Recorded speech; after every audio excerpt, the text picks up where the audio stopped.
And more people have come out as well, because you're seeing that there is a face-off between the protesters and the cops at the center of our screens. We're not going to go there because the cops have advised that they will be lathi charged as well, and it could lead to an incident. It could lead to a law and order situation as well. So you are seeing that there is a massive protest out here as well, and we are seeing that people are marching. In fact, they're marching towards us here. People are marching and they're going ahead and trying to take a procession. They take a procession, and there are chants of Jai Shri Ram as well as chants of Prime Minister Narendra Modi too, and all of them are being pulled and pushed away. Look at this right there on our screens, including the media is being muzzled away. I will speak, we will try to get in a word from Tejasvi.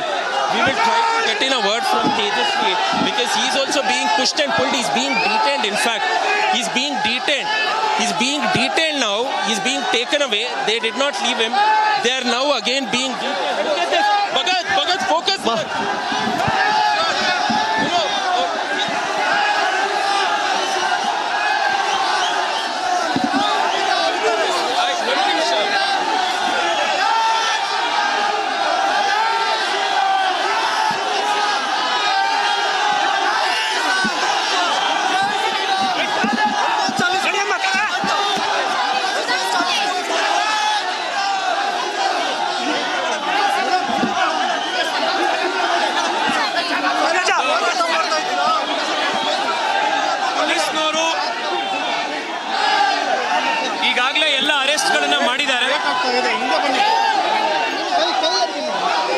ಜನ ಇವತ್ತು ಏನು ನ್ಯಾಯ ಸಿಗಬೇಕು ಅಂತ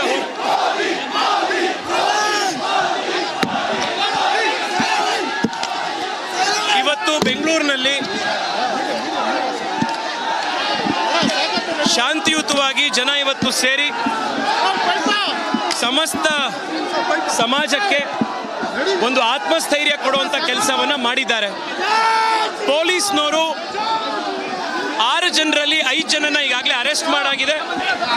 ಇನ್ನೊಬ್ಬರನ್ನು ಕೂಡ ತಕ್ಷಣವಾಗಿ arrest ಮಾಡ್ತೀವಿ ಅಂತ ಭರವಸೆ ಕೊಟ್ಟಿದ್ದಾರೆ. ನ್ಯಾಯ ಇದರಲ್ಲಿ it's a complete breakdown. It's a complete breakdown as well. We will need to go ahead and get in these reactions. Bhagat, here.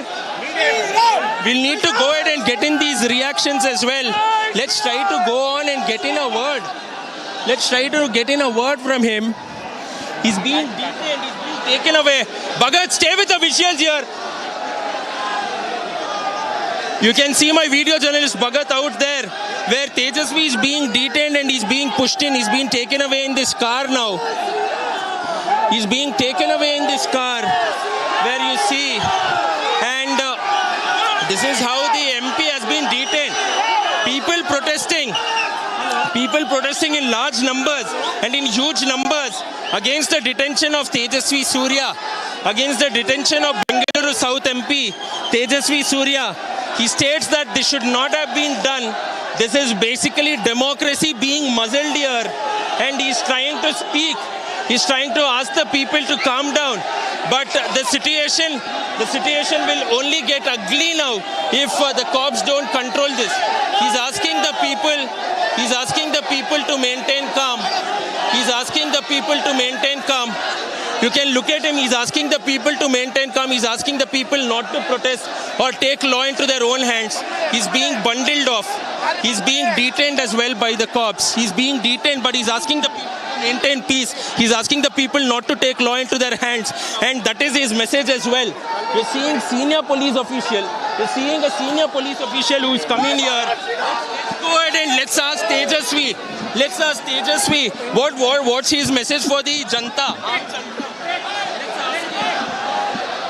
He's being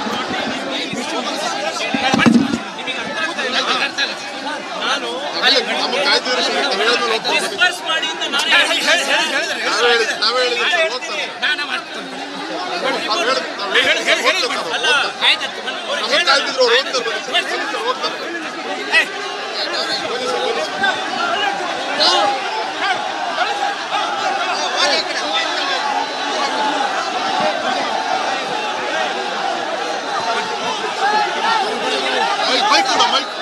Mike.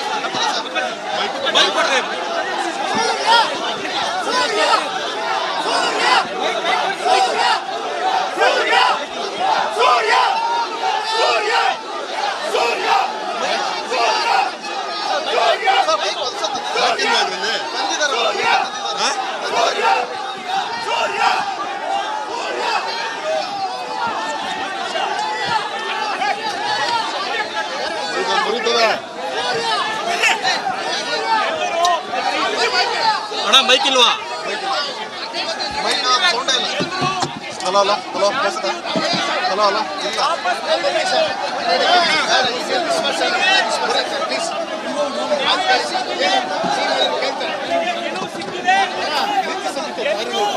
ಶಾಂತಿಯುತವಾಗಿ ವಾಪಸ್ ತೆರಳಬೇಕು. ಎಲ್ಲರೂ ಶಾಂತಿಯುತವಾಗಿ ವಾಪಸ್ ತೆರಳಬೇಕು. ವಾಪಸ್ ಹೋಗಿ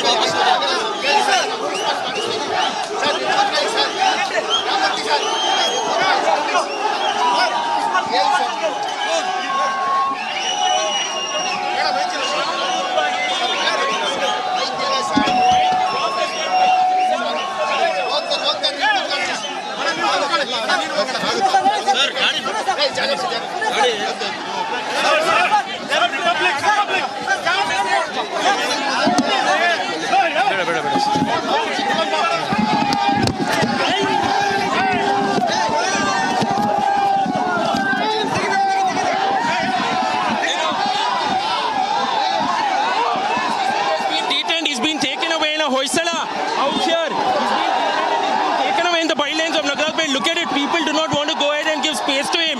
People are not ready to go ahead and give space to him. They're trying to block the Hoysala off. An ugly situation there where more and more people are coming out in huge numbers. The cops going ahead and lathi charging them right, left and center out here and asking the people to clear off. But the people continue to go ahead and protest, and the law and order situation out here is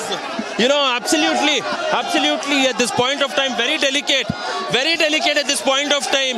It's a huge chaos which is broken out here, and the cops are trying their best to go ahead and control, but looks like it is not happening at this point of time. More and more people going in, Tejasvi being detained. We're seeing a host of BJP leaders coming in. So this is massive out here, and it's a huge ruckus which is breaking out on our screens as well, Rakshita, because you saw those visuals. We tried to take in a response from Tejasvi, but his only quip, his only reply was that the people should go ahead, maintain law and order as well. Meanwhile, he was not able to meet Mukesh. He was not able to meet Mukesh at this point of time because they have locked up the entire complex as well. Let's take you to the complex again. Let's take you to the complex, Bhagat. Let's move in towards the complex. Look at the people out here. It's massive. Trying to go through this crowd as well, and it is completely chaotic as well, because we're seeing the Yuva Morcha workers, Mahila Morcha workers of the BJP party going ahead and standing with the community, even as we try to make space and move across. And this is where more and more leaders are. You're seeing that there is some sort of rally which is moving from the bylanes of Nagarpet out here on the streets. So this is basically fans of Jai Shri Ram as well, where more and more people are joining too. So this is how the law and order situation is. No number of requests, no number of caning the people are stopping them from coming here. In fact, the crowd is growing more in number. The crowd is growing more in number is what we will have to say, because there is a massive action that is being witnessed across this entire street too, for a stretch of 1 to 1.5 kilometer. Thousands of people out here. Look at this. The shutters still remain closed. The shutters are down towards the residence of Mukesh. The shutters still remain closed. He's still not been allowed to leave his residential complex as well. So this is how it looks at this point of time. It's a sea of saffron.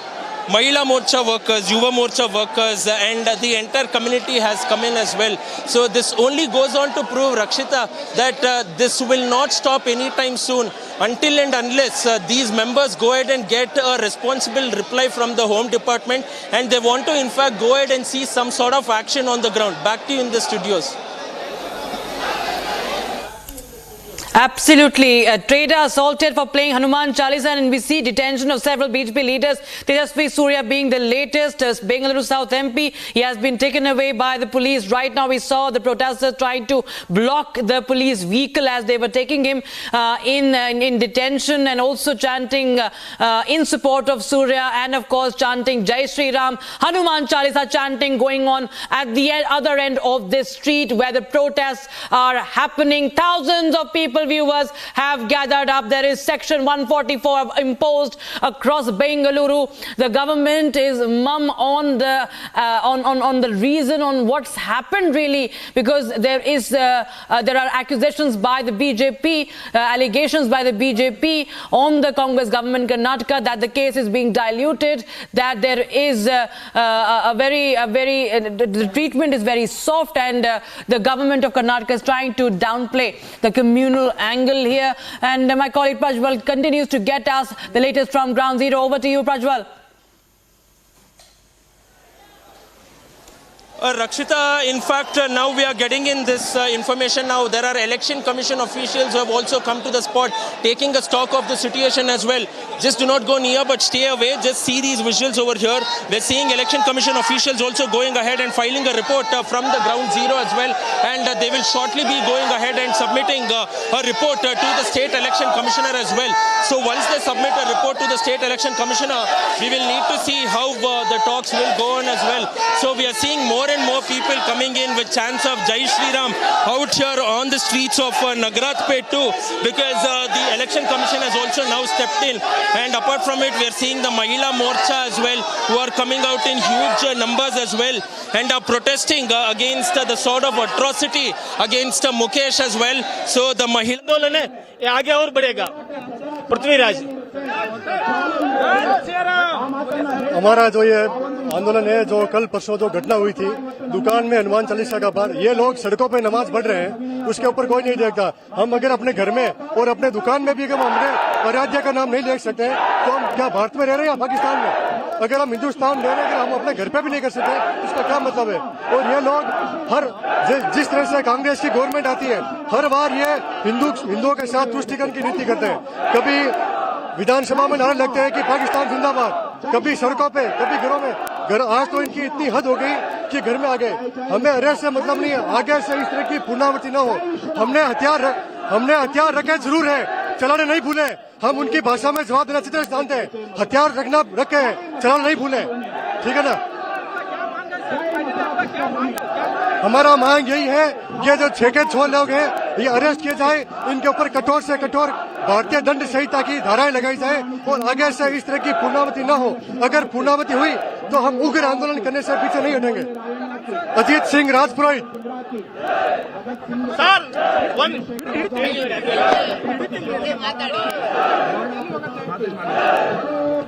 ನಾವೆಲ್ಲ ಹಿಂದೂ, ನಾವೆಲ್ಲ ಒಂದು, ನಾವೆಲ್ಲ ಹಿಂದೂ, ನಾವೆಲ್ಲ Shutters, just go there. Look at it.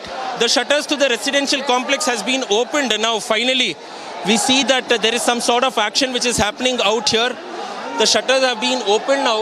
We need to go ahead and see as to where Mukesh has been taken off, or whether he will be coming out in some time now. But more and more people coming out there as well. And you see that there is a massive march of these pro-Hindu organizations to coming in huge numbers as well, demanding that justice will have to be given to across the entire street as well. So what is going on? The cops will have to go ahead and give some sort of clarity to. So far, the updates that is coming now is that 5 people have been taken into custody. 5 people will have to be taken into custody. 5 people have been always, they have in fact been taken into custody. And we are seeing that more and more people are in fact being taken in, as what the Home Department is stating.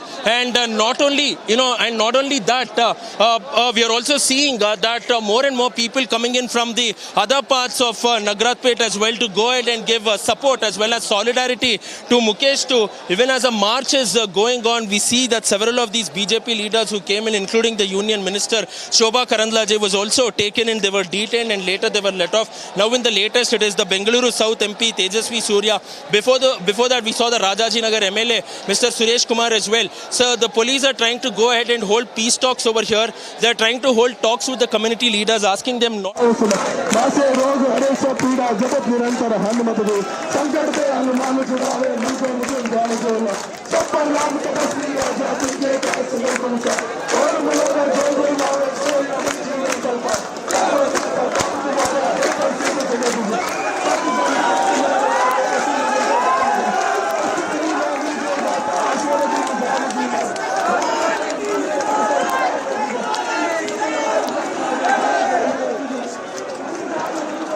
We see that the crowd on the other side towards your KR Market Junction is also something that we are looking, where there are more and more people who are coming in, and also all the business establishments along the side of the road has been completely shut down. So we see people gathering in small pockets and then finally converging at the residence as well as the shop where Mukesh was beaten up to. So this is massive that is happening. We're also listening to the chants of Jai Shri Ram out here as well. So this is a massive gathering out here where thousands and thousands of people have gathered to. Now we will also go ahead and try to march in as well as to where these protesters are being moving ahead to. So you can see my video journalist moving towards the place where the crowd is marching as well, and they have taken a rally demanding justice for Mukesh. Their demand is that all of them will have to be booked, and they will not have to be booked on flimsy sections, but they will have to be taken in, and it should be such that the police will go on. The police will go on as well, and will take action too. So this is something that is being seen on the ground as well. And not only that, we are also seeing that the cops are trying to take control of this. The cops are trying to take control of the entire situation too, and are asking people to move away, and are asking people to move away from the street. But the people are not ready to move. Now we are seeing more and more people coming out in huge numbers and standing and asking, why is the government not taking action, and why are we being caned? So this is a huge barricade, a human cordon which is being formed by the cops as well. And this is where all of them are standing by at this point of time. They're not moving away. They're not moving away. They are stating that no matter what, action will have to be taken. And only once the cops make the announcement public saying that all of them have been arrested, all the perpetrators have been arrested, only then will they go. Only then will they leave from the spot. So currently now, we are seeing that more and more protesters are converging in large numbers at this particular street as well, where we are walking towards where we are walking, in fact, towards a mandir is what we get to understand. So all of them are going on a rally. They're going on a rally. They state that we will also go ahead and submit a memorandum to the law enforcement authorities as well. The cops have taken a stock of the entire situation too. They're showing as to what exactly has, these people are saying that the cops are blind to us, and are we staying in our own country? Because if playing Hanuman Chalisa is a crime, then we will do it 1,000 times. We will do it 1,000 times. We will also go ahead and chant the Hanuman Chalisa is what they are saying. So more and more people coming out on the streets as well, as the rally is heading towards the main streets of Bengaluru. Now this protest is moving from the streets of Nagratpet to the central business district of Bengaluru. I repeat, this particular protest is moving now from the Nagratpet to the central business district of Bengaluru. So you can see that there are more and more people coming out in huge numbers, including the BJP Mahila Morcha as well as the residents of this neighborhood as well, who are coming in solidarity to go ahead and support Mukesh, the boy who was beaten up, and they have a memorandum as well. So you can see that all these people have converged now. There is a rally that is now being taken, and we are in fact moving towards the main roads now, where these protesters will hit the streets of Bengaluru simultaneously. So will any sort of action be taken against them? Will they be prevented? Is something that we need to wait at this point of time, as hundreds and hundreds of them are coming out in huge numbers and are protesting against the law enforcement authorities, asking them why go ahead and cane as innocents, whereas you have these perpetrators who are still at large. And remember, viewers, that these perpetrators were not some innocent people, or this was not a one-off incident. They always used to come near these places and always used to take hafta from the traders as well, is what we get to understand at this point of time. So all these people, now all these people will be walking. They will be walking towards a temple, is what we get to hear, and then towards the main road as well. So we are waiting for them to go ahead and make their next move, because the police are going ahead and forming a protective cordon. They're forming a protective cordon out here as well. So massive number of people gathering in huge numbers out here as well, and asking people not to and the police are also requesting the people. You see that the police are also holding talks with the people as well. So more and more number of people coming out in large numbers too. So this is a massive face-off. This is a massive face-off against the state government of Karnataka and the Home Department, where slogans are being raised against them and saying that justice will have to be given for Mukesh. We're also hearing chants of justice for Mukesh too, and also chants of Jai Shri Ram, which is being heard right there, and these visuals that you witness on the screens too, because these people do not want to listen. Now there is a speech that is being given by a few pro-Hindu leaders as well, saying that we will do a sit-down protest as well. A sit-in protest on the streets of Nagaratpet. If that happens, then the entire chain will be blocked off. You cannot even move in this particular road if they go ahead and sit in and do a sit-in protest as well, as it will choke the surrounding business areas as well. And this is something which the police are making sure will not happen as well. So more and more people coming out in large numbers, and this die down at this point of time. The protest refuses to die down at this point of time.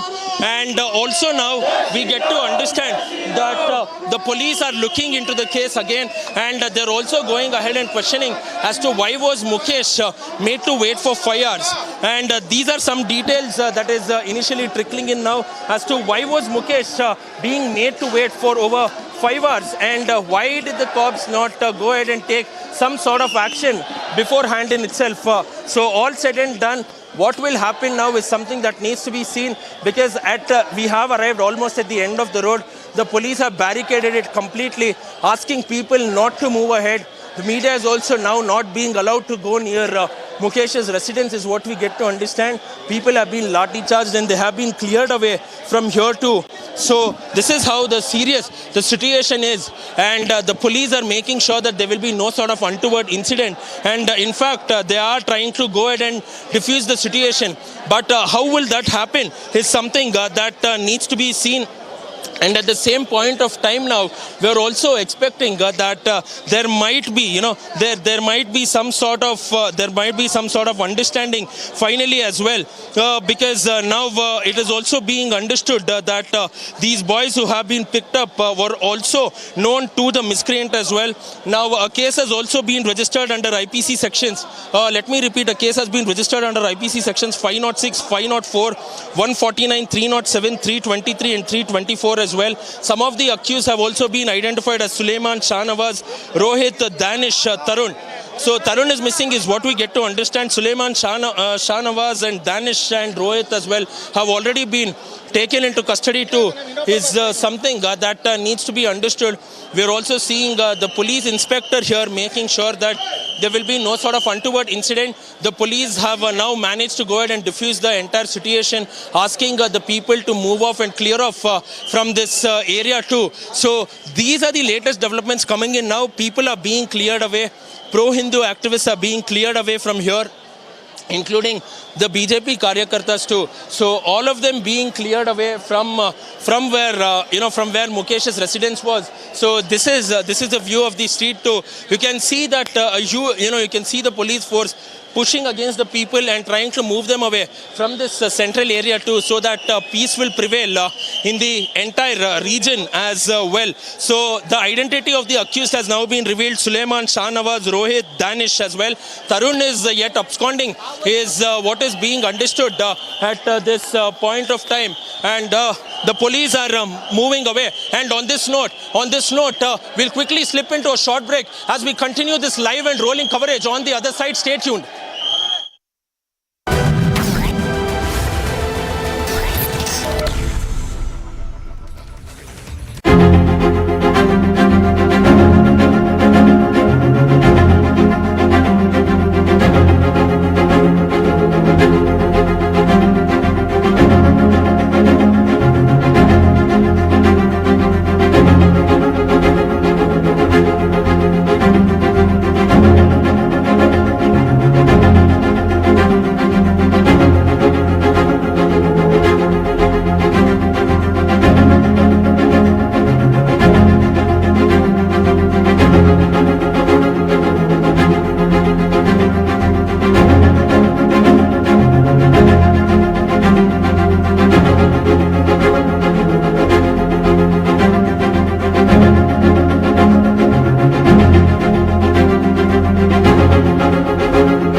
सबसे पहले मैं इस पवित्र भूमि पर कोट्टई मारियम्मन मंदिर को नमन करता हूं। बीते सप्ताह में मुझे अनेक बार तमिलनाडु आने का सौभाग्य मिला, आप सबके दर्शन करने का सौभाग्य मिला।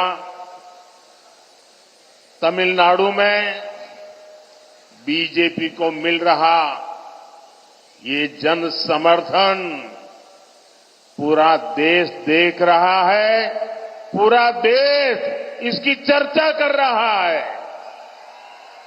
कल मैं कोयम्बटूर में जनता जनार्दन के बीच था। बीजेपी और मोदी को, एनडीए और मोदी को ये जो जन समर्थन मिल रहा है, ये जो आशीर्वाद मिल रहे हैं, इसने डीएम की सरकार की नींद उड़ा दी है, नींद उड़ा दी है।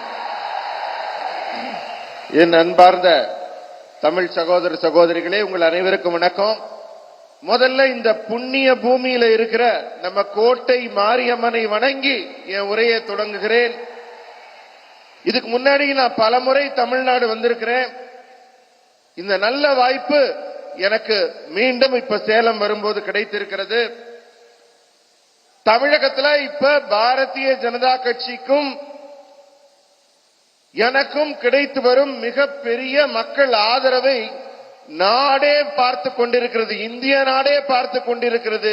இதை பற்றி தான் நாடு முழுவதும் பேச்சாக இருக்கிறது. நேற்றைக்கு நான் கோயம்புத்தூர்ல மக்கள் மத்தியில அவங்க ஜன சமுத்திரத்துல நீந்தி கொண்டே பயணம் செய்தேன். தமிழகத்துல மோடி ஆகிய எனக்கும் பாரதிய ஜனதா கட்சிக்கும் என்டிஏ கூட்டணிக்கும் பாரதிய ஜனதா கட்சிக்கும் கிடைக்கும் ஆதரவை பார்த்து திமுகவின் தூக்கமே தொலைந்து போய்விட்டது. अब तमिलनाडु ये डिसाइड कर चुका है कि 19 अप्रैल को एक एक वोट बीजेपी को जाएगा, एनडीए को जाएगा। अब तमिलनाडु ये डिसाइड कर चुका है अब की बार 400 पर, अब की बार 400 पर, डेवलप भारत के लिए 400 पर, डेवलप भारत के लिए 400 पर, डेवलप तमिलनाडु के लिए 400 पर, डेवलप तमिलनाडु के लिए मॉडर्न इंफ्रास्ट्रक्चर के लिए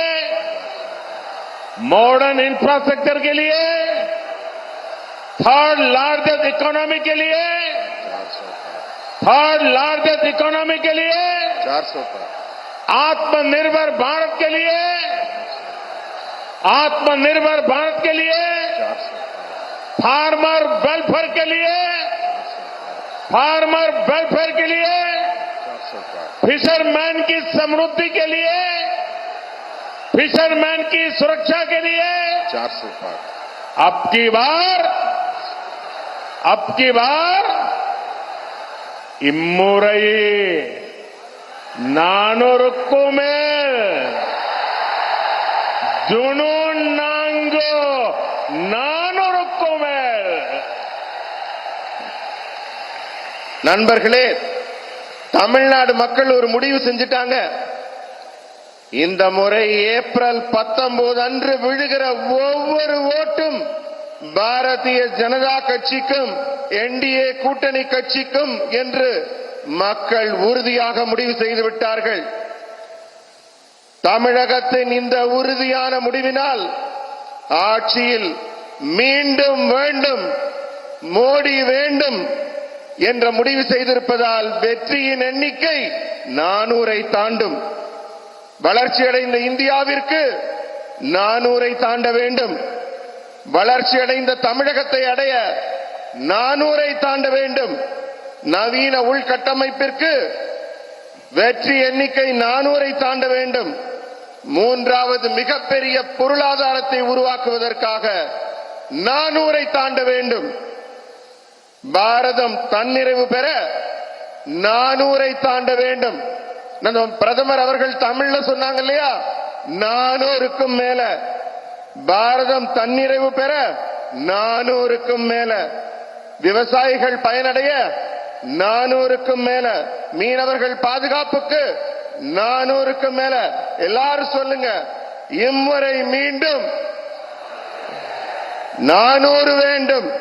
இம்முறை மீண்டும் ஜூன் 4. साथियों, डेवलप तमिलनाडु के एनडीए के मिशन को एक और नई ऊर्जा मिली है. हमारे वरिष्ठ नेता और मेरा व्यक्तिगत संबंध भी जिनके साथ ज्यादा है, सब पीएमके ने भी एनडीए के नेतृत्व में तमिलनाडु का भाग्य बदलने की घोषणा की है. अय्या डॉक्टर रामदास जी का अनुभव और डॉक्टर अंबुमणि रामदास का टैलेंट, उनका परिश्रम तमिलनाडु के डेवलपमेंट को नई ऊंचाई देने में मदद करेगा. मैं एनडीए में शामिल होने पर उनका स्वागत करता हूं, अभिनंदन करता हूं. நண்பர்களே, நம்ம என்டிஏ கூட்டணி இப்ப மிகவும் வலுவான கூட்டணியாக உருவாகி இருக்கிறது.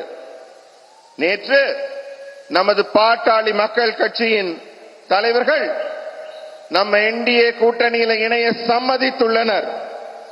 ஐயா டாக்டர் திரு ராமதாஸ் அவர்களும் திரு டாக்டர் அன்புமணி ராமதாஸ் அவர்களும் அவர்களுடைய திறமை, அவர்களுடைய ஆற்றல், அவர்களுடைய தொலைநோக்கு இவற்றையெல்லாம் கொண்டு தமிழகத்தை ஒரு புதிய உயரத்திற்கு, புதிய முன்னேற்றத்திற்கு கொண்டு செல்ல ஒரு உத்வேகமே நமக்கு கிடைத்திருக்கிறது. என்டிஏ கூட்டணியில் இணைத்துக் கொண்டுள்ள பாட்டாளி மக்கள் கட்சியின் தலைவர்களையும் தொண்டர்களையும் நான் வருக வருக என்று வரவேற்கிறேன். साथियों, सेलम में कई बार आया हूं और आज जब सेलम आया हूं तो बहुत सी पुरानी यादें भी ताजा हो गई है। 40-45 साल पहले जब मैं कैलाश मानसरोवर की यात्रा पर गया था तो यहां सेलम का एक नौजवान रत्नावेल मेरे साथ मेरे ग्रुप में था। रत्नावेल मुझे थोड़ी बहुत तमिल सिखाने का भी प्रयास करता था और उससे मुझे सेलम के विषय में, तमिलनाडु के विषय में बहुत कुछ जानने को मिलता था और मेरे मन में तब से सेलम के प्रति एक आकर्षण रहा। रत्नावेल जी का वहां से कैलाश मानसरोवर यात्रा करने के बाद उन्होंने आकर के यहां एक रेस्टोरेंट चालू किया था, लेकिन दुर्भाग्य से वो अकस्मात में उनकी मृत्यु हो गई। बहुत छोटी आयु में मेरा वो दोस्त चला गया। अब वो हमारे बीच नहीं है। काफी समय पहले उनका हादसे में देहांत हो गया था। நண்பர்களே, நான் பலமுறை சேலத்துக்கு வந்திருக்கேன். இந்த முறை சேலம் வரும்போது எனக்கு என்னுடைய பழைய ஞாபகங்கள் எல்லாம் சேர்ந்து வருகிறது. இன்னைக்கு ஒரு 40-50 வருஷம் முன்னாடி நான் கைலாஸ் மானசரோவர் யாத்திரை செல்லும் போது என்னுடைய கூட ஒரு பெரிய குழு வந்திருந்தாங்க. அந்த குழுவில் ஒரு இளைஞர் இருந்தார். இந்த ஊரை சேர்ந்தவர், ரத்னவேல் என்பது அவருடைய பெயர். எனக்கு அவர் ஞாபகம் வருது சேலம் வந்தோன்னு. அவர் என் கூட வரும்போது சேலத்தோட பெருமைகள், இந்த ஊரை பத்தின நல்ல நல்ல விஷயங்கள் எல்லாம் என்கிட்ட சொல்லிக்கிட்டே வந்தாரு. சேலத்தோட பல செய்திகள் சொன்னாங்க. அதை கேட்டதுல இருந்து எனக்கு சேலத்தின் மீது ஒரு மிகப்பெரிய ஒரு ஈர்ப்பே உருவாகிடுச்சு. அவரு அங்கே திரும்பி வந்து இங்க ஒரு உணவகத்தை வைத்து நடத்தி கொண்டிருந்தார். துரதிருஷ்டவசமாக இப்போது அவர் நம்மிடையே இல்லை. ஒரு விபத்தில் அவர் தன் உயிரை இழந்து விட்டார். அவருடைய நினைவு எனக்கு இங்கு சேலம் மண்ணில் கால் பதித்ததும் வந்து கொண்டிருக்கிறது. यहां सेलम में मेरी बहुत आत्मीयता के.एन. लक्ष्मणन जी से भी थी। लक्ष्मणन जी ने यहां तमिलनाडु में बीजेपी के विस्तार में बहुत बड़ी भूमिका निभाई थी।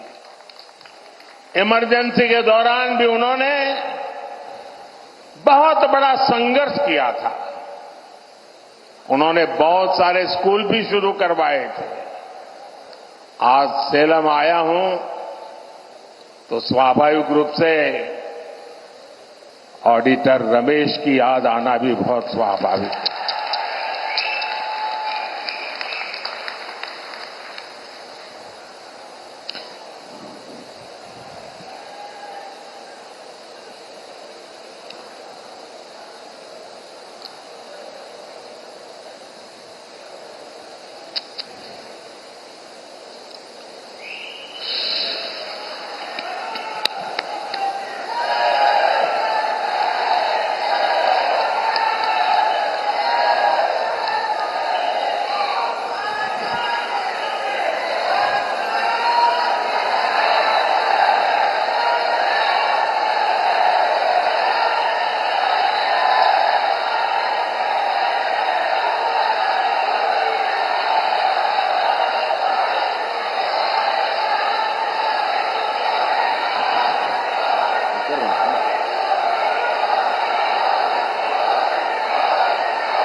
दुर्भाग्य से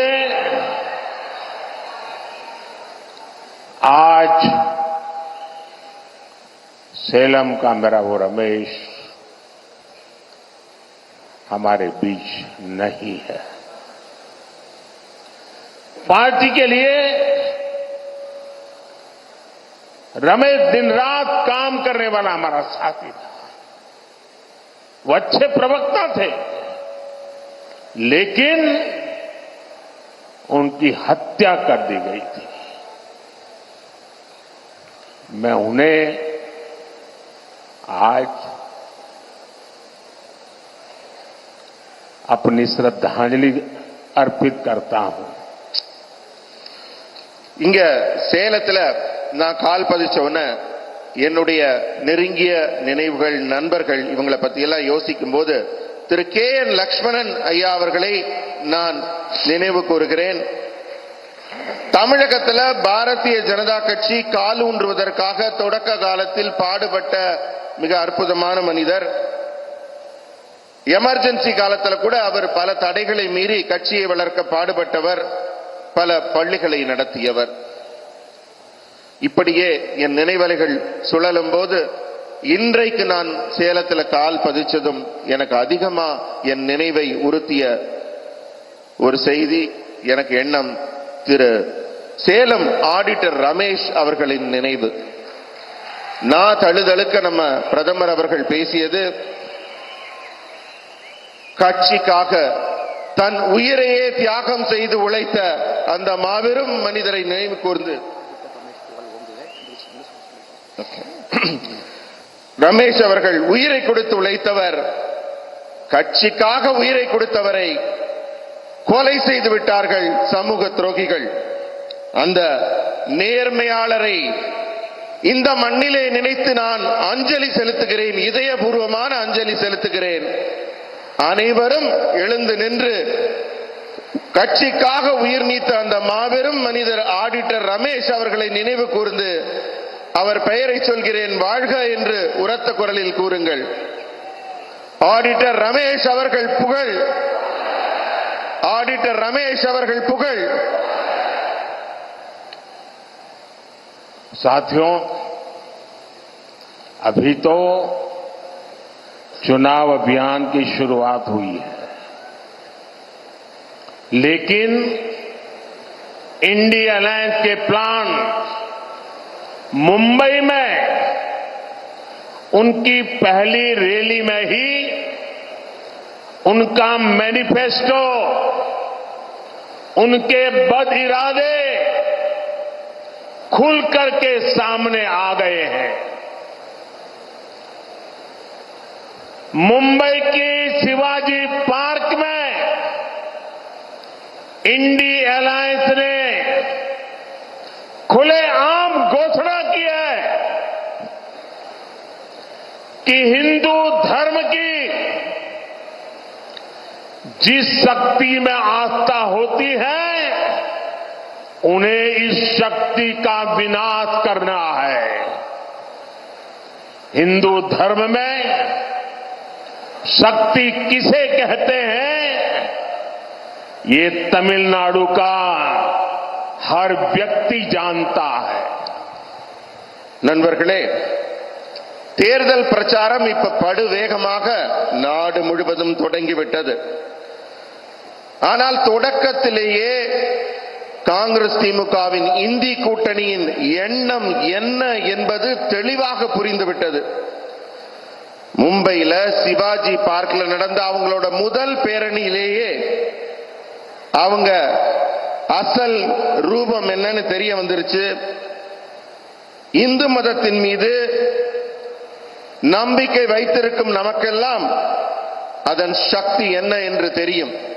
அதை அழிப்பது ஒன்றே தனது நோக்கம் என்று அவர்கள் தொடங்கி இருக்கிறார்கள் தங்கள் பிரச்சாரத்தை. இந்து மதத்துல சக்தி என்பது என்ன, சக்தியை நம்ம எப்படி வழிபடுறோம் என்பதை தமிழ்நாட்டு மக்களுக்கு நான் சொல்லி தெரிய வேண்டியதில்லை, உங்க ஒவ்வொருத்தருக்கும் ரொம்ப நன்றாக தெரியும். यहां कोट्टई मारियम्मन मंदिर के ऊपर ठीक सामने लिखा है ओम शक्ति। मां मारी अम्मन यहां की शक्ति है।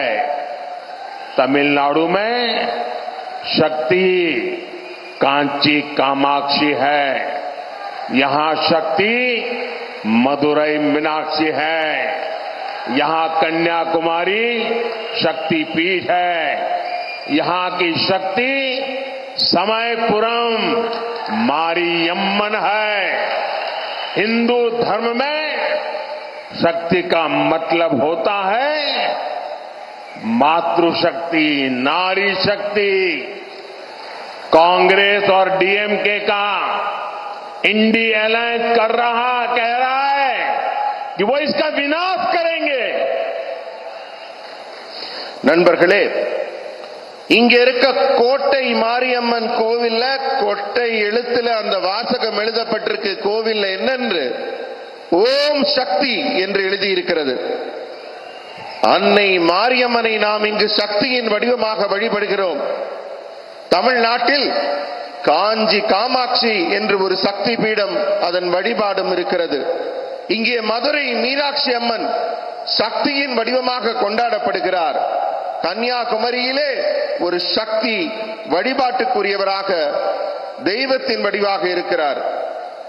இங்குள்ள சக்தி வாய்ந்த தெய்வம் சமயபுரம் மாரியம்மன் என்று சக்தி மிக்க தெய்வங்கள் எல்லாம் பெண் வடிவில தமிழகத்துல சக்தியை வணங்கி, இந்து மதத்தில் சக்தி என்பதற்கு ஒரு மிகப்பெரிய பொருள், மிகப்பெரிய அர்த்தம் இருக்கிறது.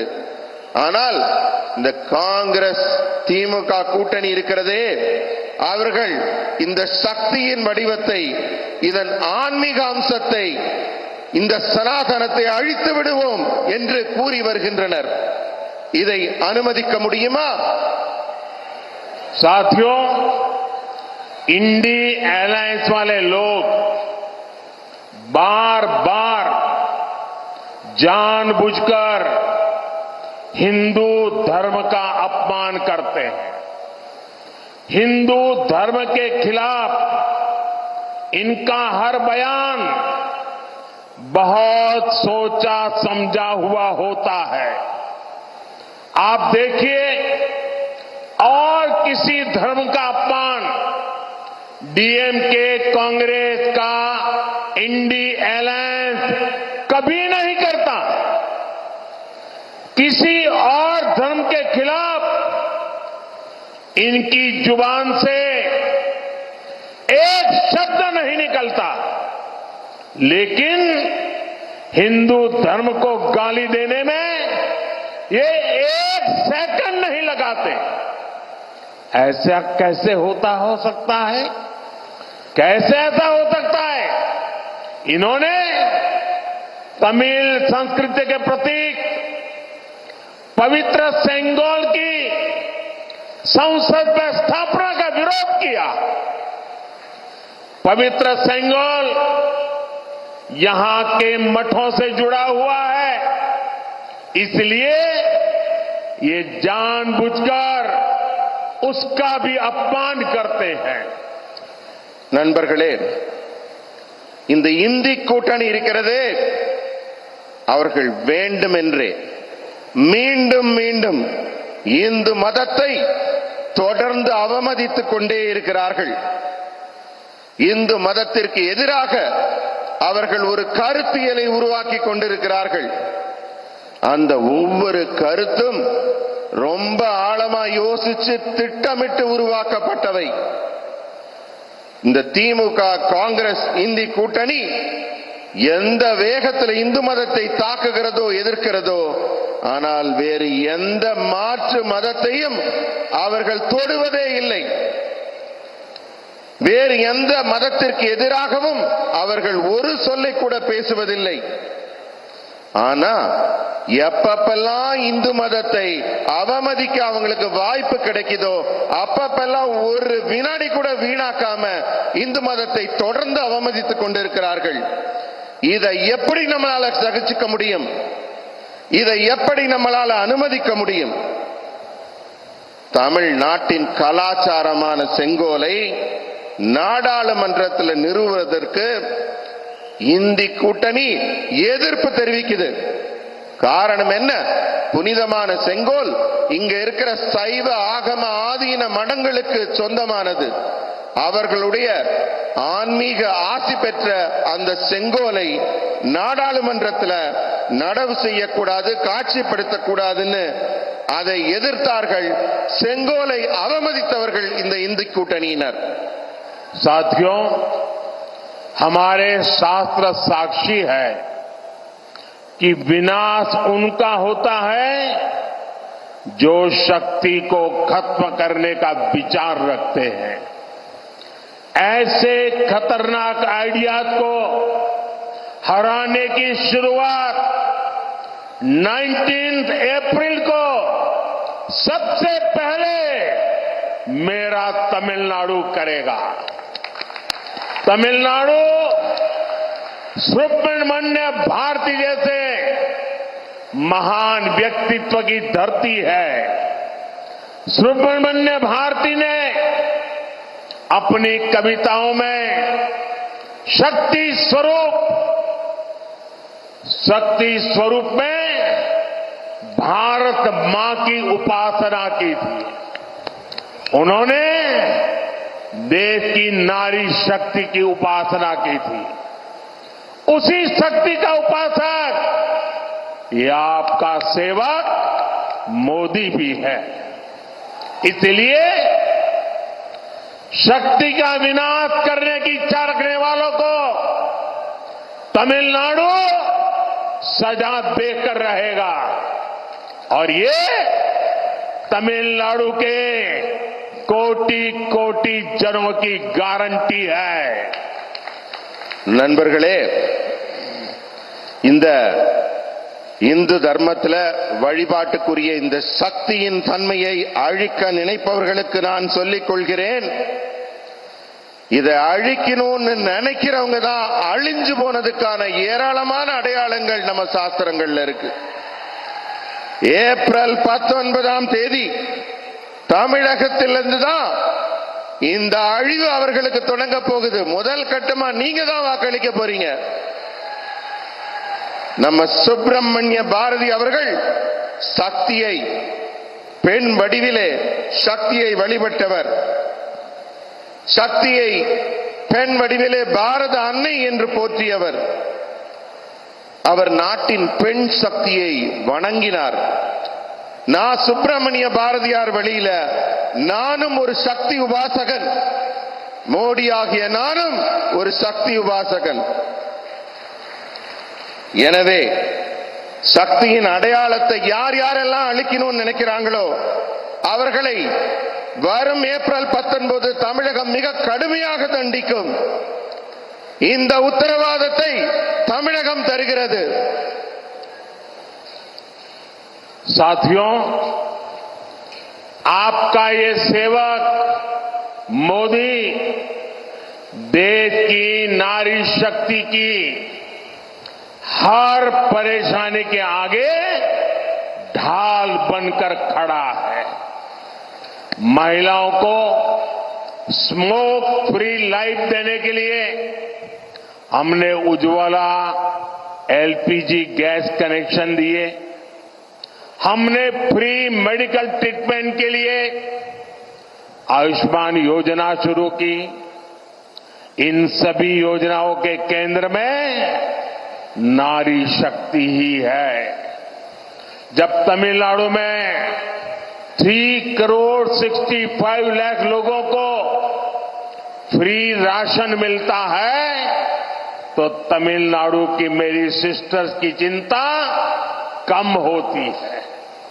जल जीवन मिशन के जरिए मोदी तमिलनाडु के सभी घरों तक क्लीन ड्रिंकिंग वाटर पहुंचाने में जुटा है। इससे तमिलनाडु की मेरी सिस्टर्स को पानी लाने की मुसीबत से मुक्ति मिल रही है। तमिलनाडु में मुद्रा योजना के तहत जो हजारों करोड़ रुपए का लोन दिया गया है उसकी ज्यादातर लाभार्थी ये मेरी बहनें हैं, हमारी बेटियां हैं।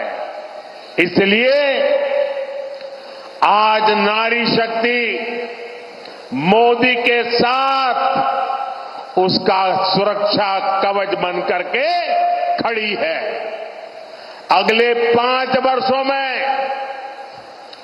तमिलनाडु की मेरी बहनों, माताओं, बेटियों को तक ये सुविधाएं और भी बड़े स्केल में पहुंचेगी। इधर मोदी इन गारंटी। நண்பர்களே, நாட்டில் பெண் சக்தியின் ஒவ்வொரு பிரச்சனைகளுக்கும், நம்ம நாட்டில் பெண்களுக்கு பல்வேறு விதமான பிரச்சனைகள் இருக்கு.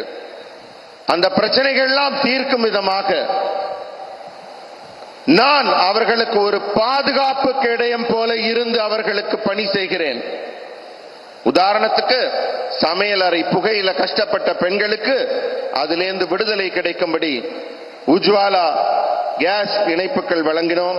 இலவச சிகிச்சைக்காக ஆயுஷ்மான் திட்டத்தை தொடங்கினோம். இது போன்ற திட்டங்கள் எல்லாம் பெண்களுக்கு நலம் தரும், பெண்களுக்கு பயன் தரும். அந்த அடிப்படை எண்ணம் அதுதான் மைய சக்தியாக இருந்திருக்கிறது.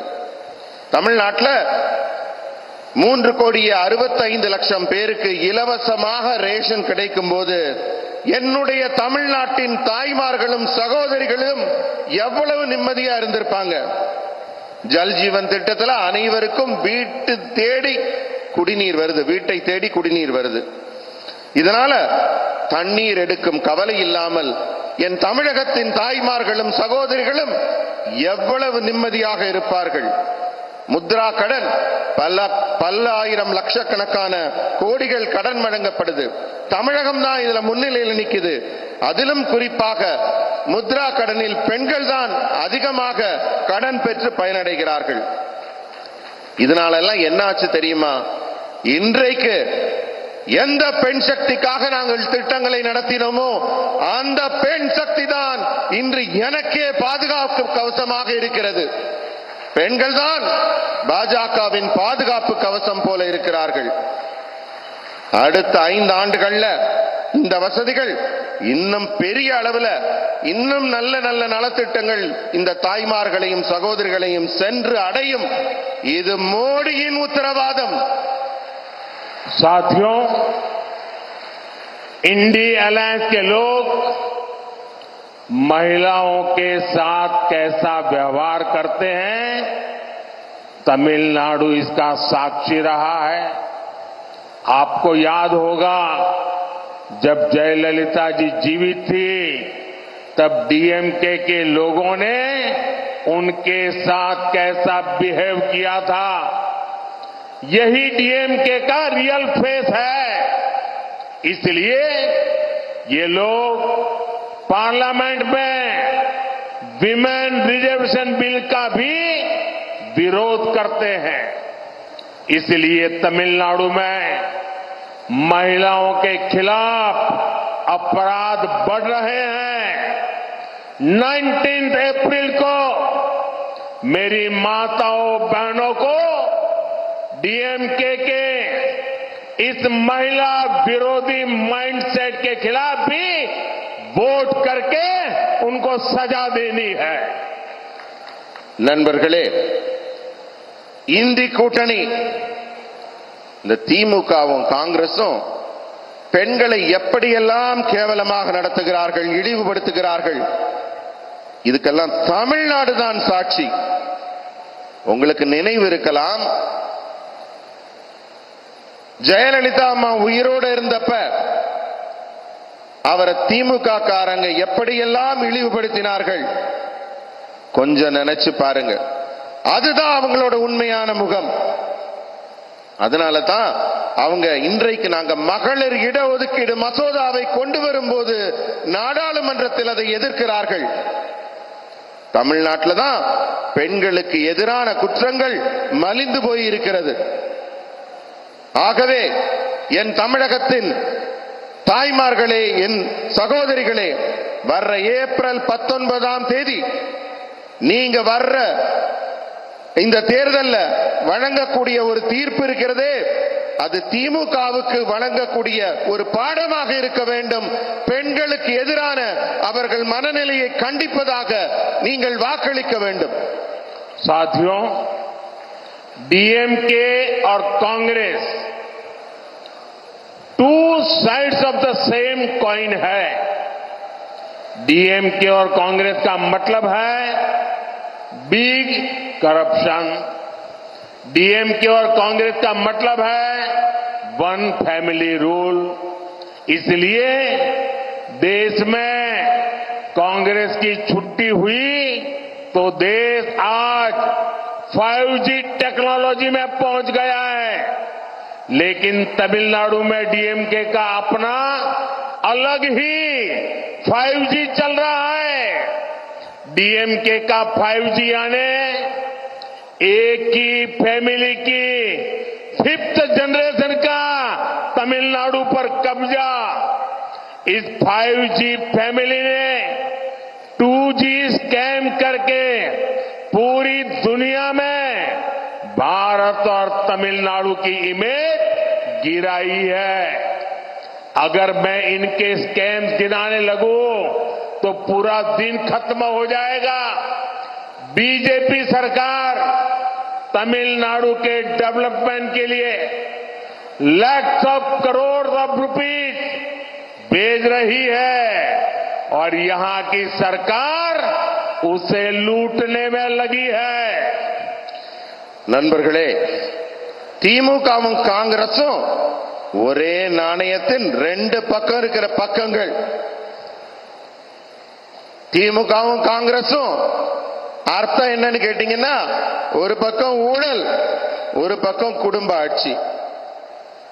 இவர்கள் ரெண்டு பேரும் ஊழலையும் குடும்ப ஆட்சியையும் தொடர்ந்து செய்பவர்கள். அதனால தான் காங்கிரஸ் ஆட்சியிலிருந்து வீட்டுக்கு அனுப்பப்பட்ட பிறகு நம்ம நாட்டில் 5G தொழில்நுட்பமே வளருது.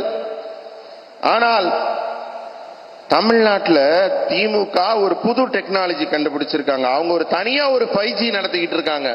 அது என்ன 5G தெரியுமா?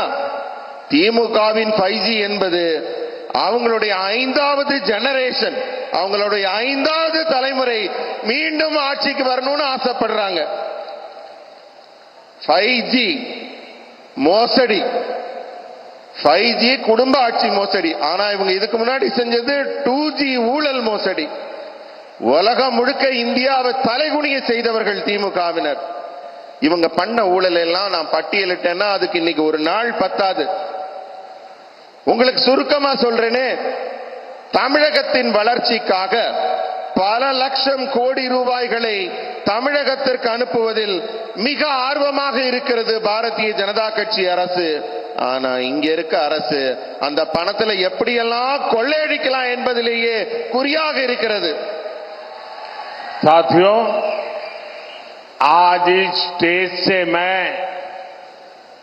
पीपल्स लीडर मक्कल तलेवर अया जी के मुपनार जी को भी याद करना चाहता. मुपनार जी जैसे स्टॉलवर्ड नेता नेशनल पॉलिटिक्स में बहुत आगे तक जा सकते थे, लेकिन डायनेस्टिक पार्टी ने उन्हें आगे नहीं बढ़ने दिया. वो प्राइम मिनिस्टर भी बन सकते थे, लेकिन डायनेस्टिक पार्टी ने ये भी नहीं होने दिया.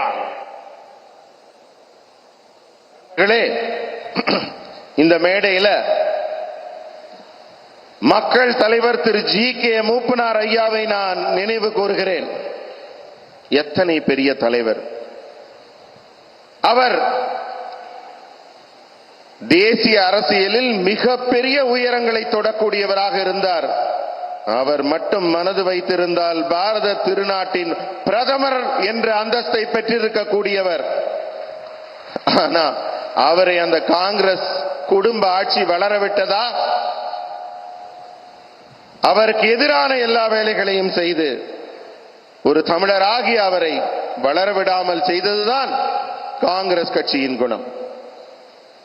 साथियों, तमिलनाडु वो धरती है जिसने हमें पेरुंदलेवर, अया के कामराज जैसे ग्रेट लीडर दिए हैं।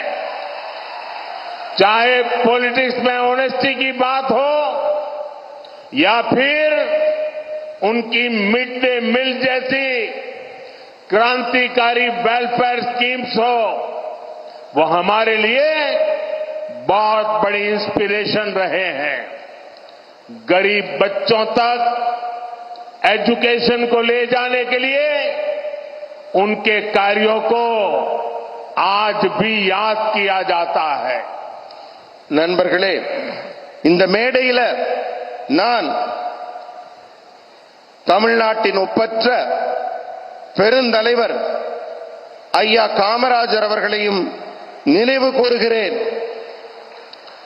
அரசியலில் நேர்மை அப்படின்னாலே கர்ம வீரர் காமராஜர் ஐயா முகம்தான் ஞாபகத்துக்கு வருகிறது. அவர் உருவாக்கிய மாணவர்களுக்கான மதிய உணவு திட்டம் ஒரு மிகப்பெரிய திட்டம். ஏழை மாணவ மாணவியருக்கு உணவு வழங்கி அவர் கல்வியை வளர்க்க வேண்டும் என்று ஆரம்பித்த அந்த மக்கள் நல திட்டம் எனக்கெல்லாம் மிகப்பெரிய இன்ஸ்பிரேஷனாக, எனக்கு நல்ல திட்டங்களை மக்களுக்கு தர வேண்டும் என்பதற்கு ஒரு வழிகாட்டியாக அது போன்ற ஒரு ஒப்பற்ற தலைவரின் செயல் அமைந்திருந்தது. साथियों,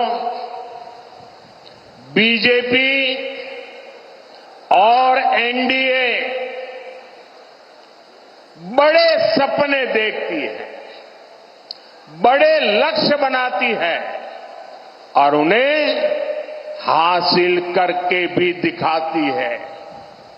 आज दुनिया में भारत की पहचान मॉडर्न इंफ्रास्ट्रक्चर से है।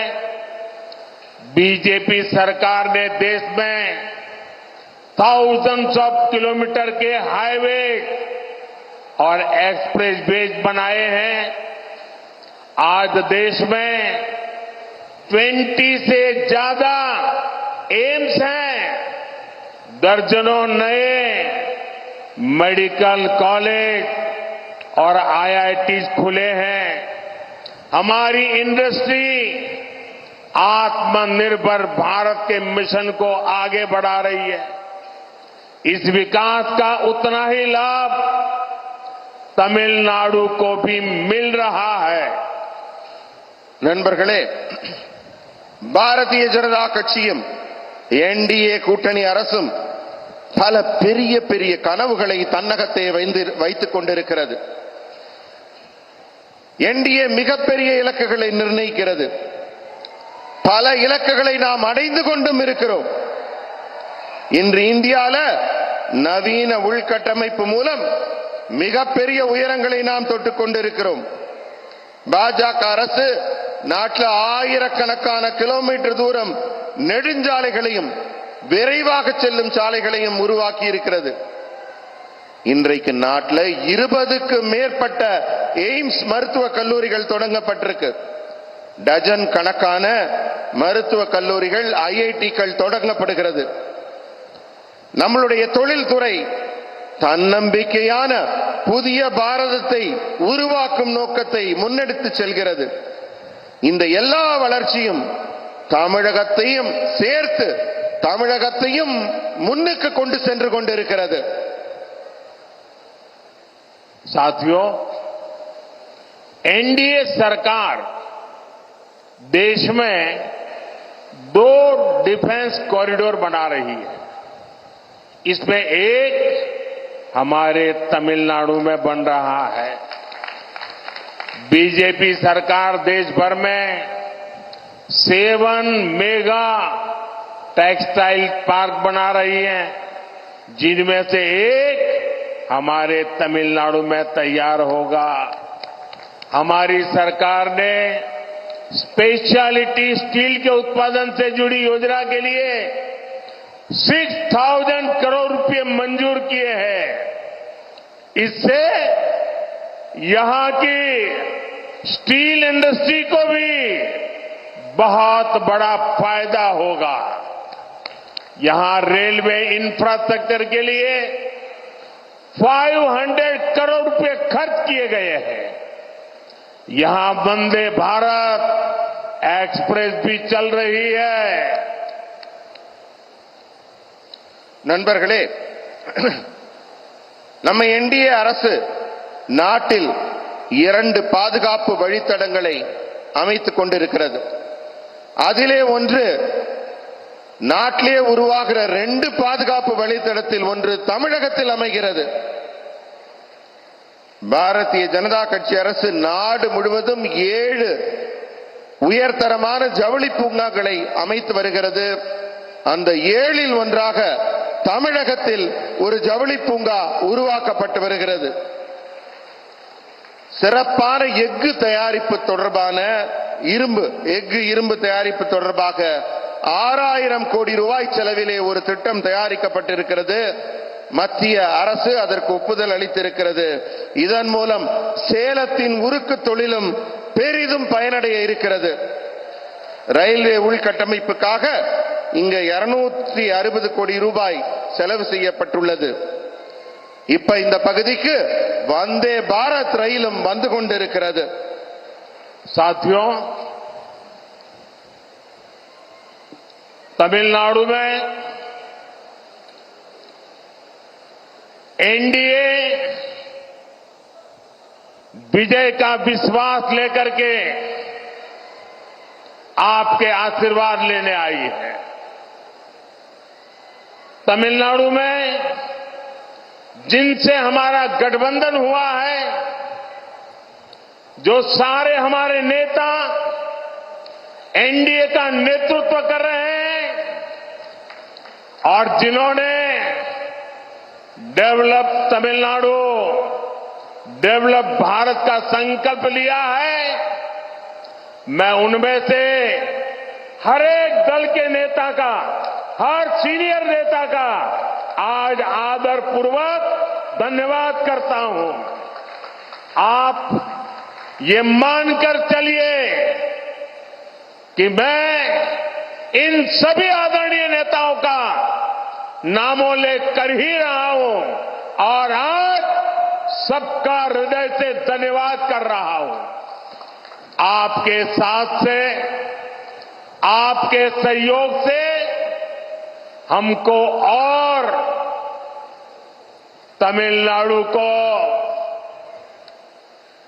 नई ऊंचाई पर ले जाकर के, भारत को नई ऊंचाई पर ले जाकर के, डेवलपमेंट की नई ऊंचाइयां पार करके हम दिखाएंगे।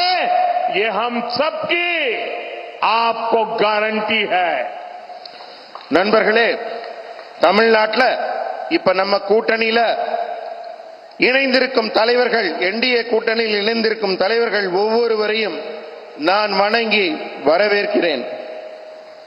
ஒரு உறுதியான தமிழகத்தை உருவாக்குவதற்காக, ஒரு வலிமையான பாரதத்தை உருவாக்குவதற்காக சபதம் எடுத்துக்கொண்டு வேற எதையும் பற்றி கவலைப்படாமல் நாட்டின் நலனை கருத்துக் கொண்டு நம்மிடையே இணைந்திருக்கும் ஒவ்வொரு தலைவரையும் நான் இதயபூர்வமாக இந்த கூட்டணிக்கு வரவேற்கிறேன்.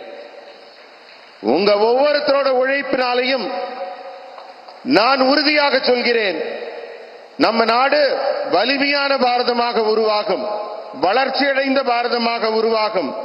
புதிய உயரங்களை தொடுவதற்கான உத்வேகம் உங்கள் ஒவ்வொருத்தர் வருகையாலும் கிடைக்கும் என்று மேடையில் இருக்கும் அனைத்து தலைவர்களையும் வணங்கி இதயபூர்வமாக வரவேற்று உங்களுக்கு என் நன்றிகளை தெரிவித்துக் கொள்கிறேன். साथियों, अगले 5 इयर्स तमिलनाडु के डेवलपमेंट के लिए बहुत अहम होने जा रहे हैं। अगले 5 इयर्स करप्शन के खिलाफ हमारी लड़ाई के लिए अहम साबित होंगे।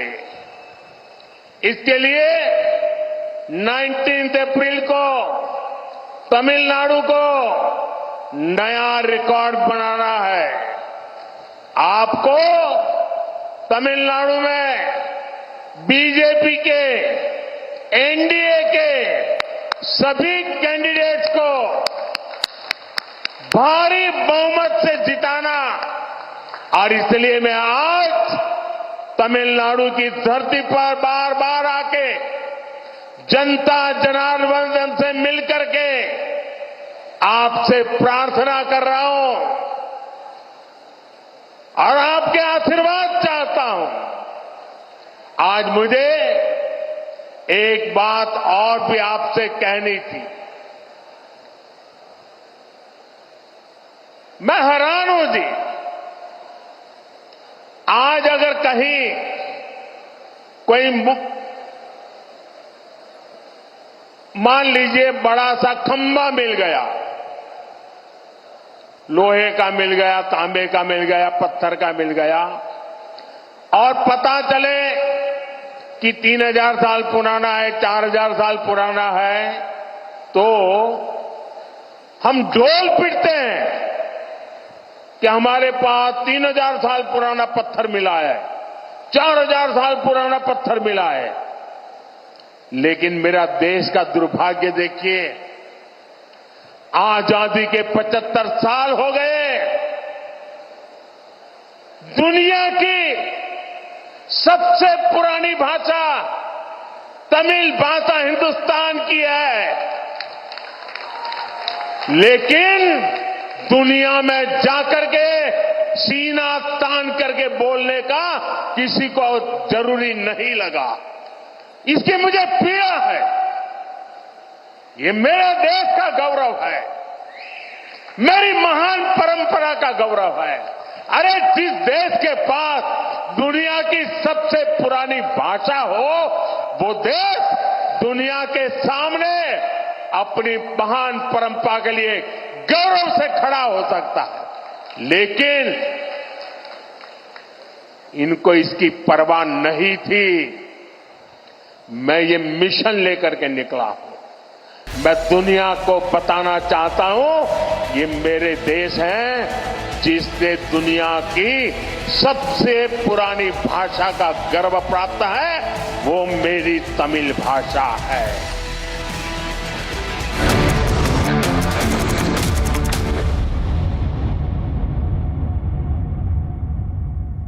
QSMTHE, the world's foremost university rankings organizations, have ranked Amity amongst the top 3% universities globally, making it among the very few Indian universities to be included in both rankings. Yet another top ranking for Amity University. The point tonight is this, that Rahul Gandhi knew exactly what he was referring to when he attacked Shakti. In the course of a political speech in Mumbai, he attacked Shakti. Rahul Gandhi knew he was referring to the mother goddess. He was referring to the divine as understood absolutely clearly by all Hindus in Hindu tradition. And by saying that he is fighting against Shakti, he was saying that he is fighting against the concept of the divine and the mother goddess as Hindus understand it. And therefore, that his political fight is against the essence of Hinduism. Now, viewers, to make himself absolutely clear, if you watch the recording, Rahul Gandhi is saying that he is referring to Shakti, which as a concept exists in Hinduism.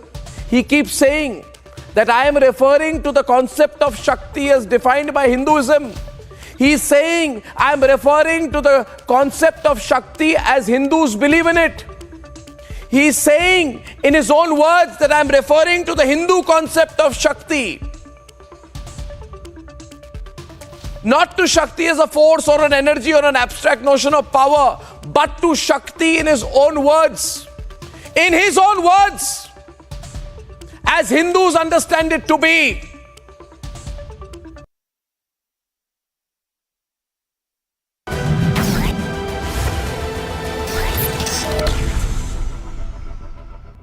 Party की विधिवत सदस्यता प्रदान करें। Sir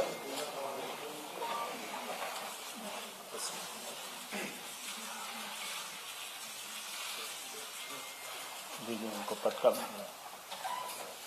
दीजिए।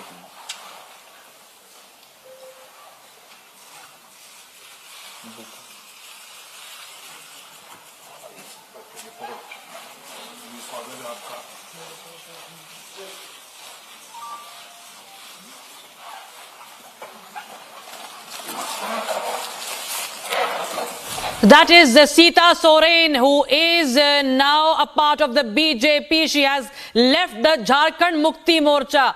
JMM MLA Sita Soren resigned from all posts of the party and from the state assembly, and now she is a part of the BJP. She has joined the BJP. She's sister-in-law of former Jharkhand Chief Minister, who is in the custody now, Hemant Soren. And there were, of course, reports of divide within, unrest in the Jharkhand Mukti Morcha, and the family feud had been growing. And Sita Soren has now joined the BJP.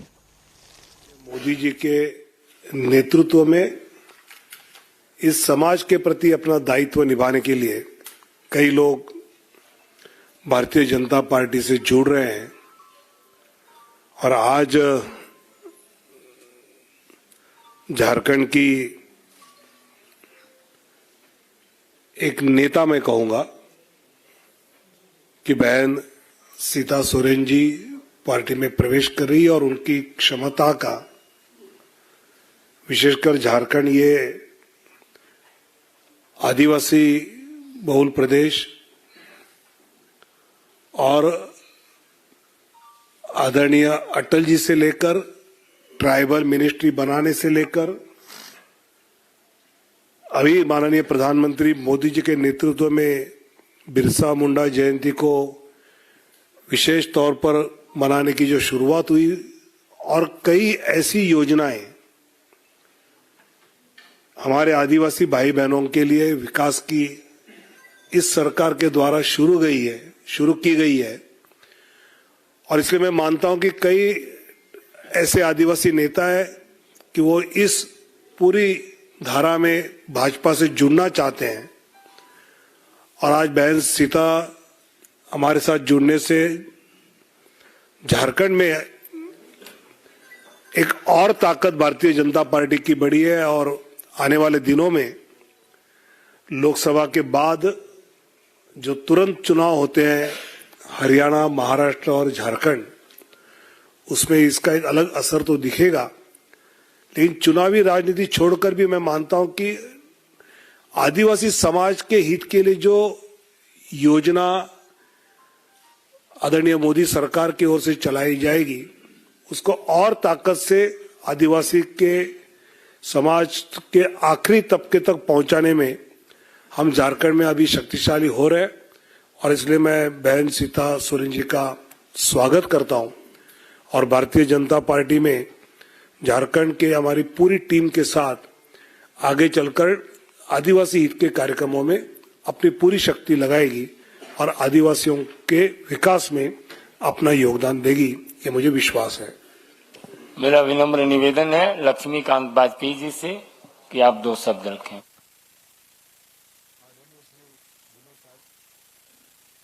Hello, आदरणीय श्री विनोद तावड़े जी, संजय मयूख जी और party के नई सदस्यता ग्रहण करने वाली बहन सीता सोरेन जी, मैं स्वागत करता हूं जैसा आदरणीय विनोद तावड़े जी ने किया है बहन सीता सोरेन जी का।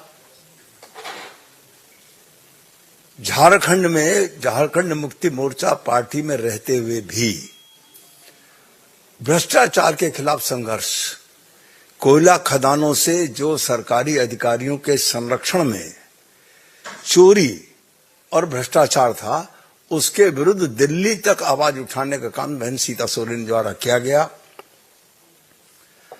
आदिवासी बहन संघर्ष की पर्याय हम स्वागत भी कर रहे हैं पार्टी में, और मुझे भरोसा है क्योंकि मैं झारखंड का प्रभारी भी हूं, मेरे दायित्व निर्वहन में आदरणीय सीता जी के माध्यम से मुझे सहयोग भी मिलेगा और सफलता भी मिलेगी। धन्यवाद। निवेदन होगा बहन सीता सोरेन जी से कि आपको संबोधित करें।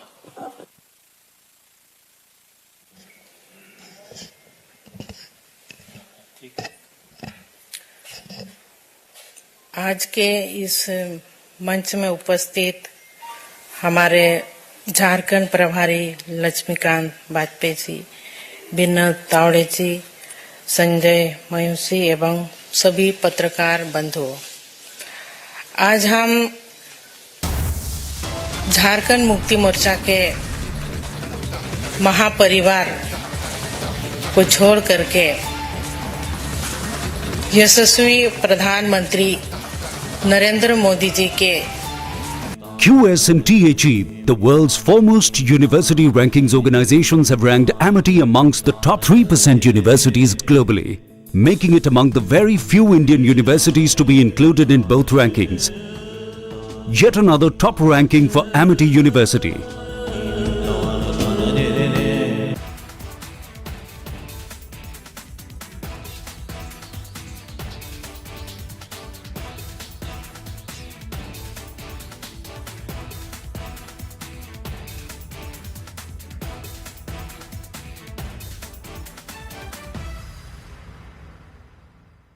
I am very, very happy to announce that Niva Bopa Health Insurance has come on board as Republic TV's studio partner. Niva Bopa Health Insurance is the fastest growing company among standalone health insurance players in India. It has also provided health insurance coverage to 1.1 crore people in India and settled over 15 lakh claims, processing one claim every 60 seconds. So we are delighted to be partnering with them.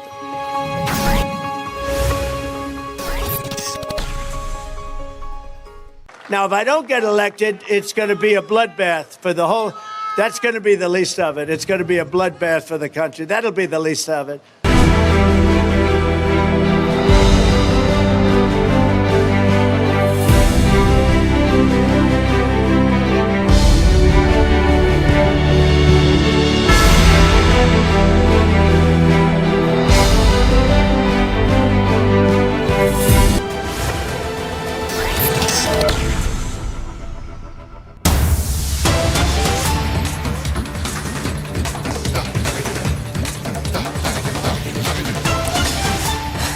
Viewers, getting some breaking news coming in. Supreme Court hears the petitions on CAA. Supreme Court hears the pleas which seek stay on implementation of CAA. Centre seeks more time from the Supreme Court to reply to all the pleas. That is right, viewers.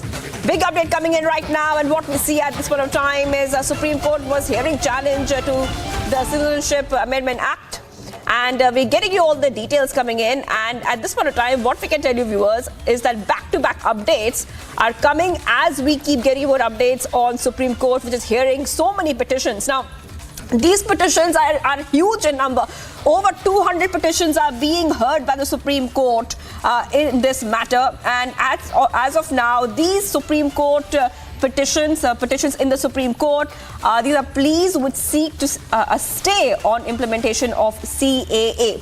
The centre seeks more time from the Supreme Court to reply to all the pleas. So that's what we're learning of right now. Now, remember, viewers, that the petitions are being heard by a bench led by Chief Justice of India, D.Y. Chandrachud, and other justices as well. Last week, we see that a senior advocate, Kapil Sibal, had mentioned a plea filed by Kerala-based Indian Union Muslim League before the Supreme Court, saying that the centre's move to implement the contentious law was questionable as the Lok Sabha elections are fast approaching. And we see that multiple petitions have been put up. Many of these petitions are challenging the law. They have submitted that the CAA discriminates against Muslims on the basis of religion.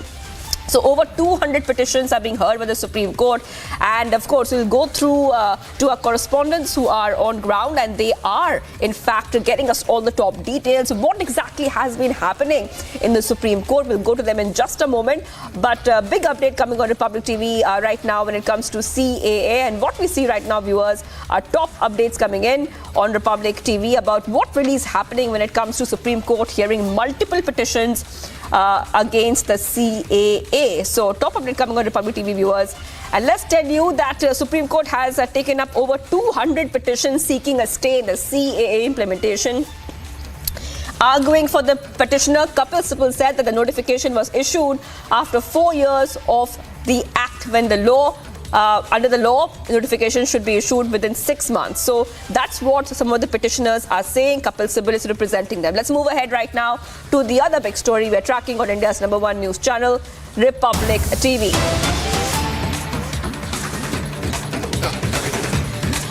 All right, we're getting some big update coming in right now, viewers. And amid the buzz over MNS joining the NDA fold, at this point of time, what we have just understood is that the MNS chief Raj Thackeray is meeting, in fact, Amit Shah in the national capital right now. And this is happening as we speak, getting you back-to-back updates coming on Republic TV about what we can expect. Now, what we see, the BJP in fact, the MNS chiefs there, Amit Shah, in fact, representing the BJP, and MNS chief Raj Thackeray, they're meeting in the national capital as we speak. And in fact, the political circles in Maharashtra are abuzz with the speculation that BJP may join hands with the MNS. That could be a big speculation. It's a speculation so far, but it's a very big buzz in the political circles. Now, those visuals coming in on your screen of Raj Thackeray meeting with Home Minister Shah in New Delhi. Now, whether it is for an alliance, that we do not know. That is speculation. That is a buzz. But those visuals on your screen coming in on Republic TV. Let's move ahead right now to the other stories we are tracking.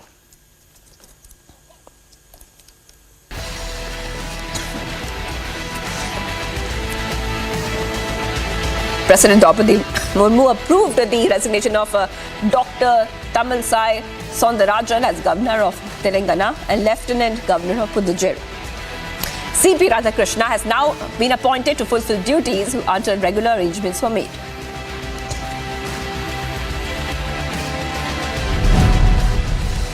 In a significant move, Haryana CM Nayab Singh Saini has now conducted his inaugural roadshow today in Ambala, gearing up for the forthcoming Lok Sabha elections. The roadshow, spanning from Panchkula via Ambala and Kurukshetra, have preceded the commencement of the state's election campaign.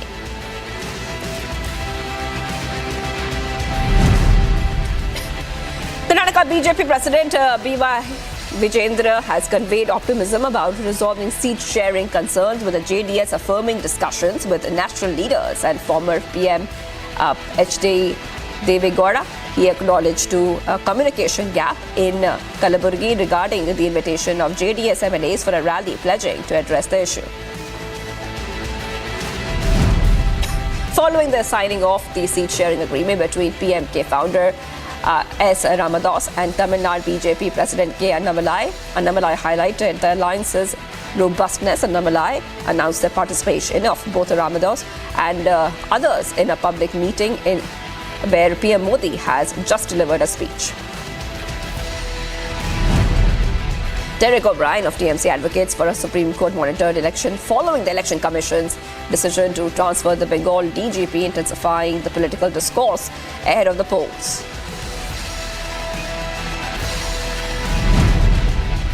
Following Derek O'Brien's call for Supreme Court monitored election, West Bengal BJP President Sukanto Majumdar has rebuked TMC, accusing them of attempting to rewrite the constitution and influence the electoral process.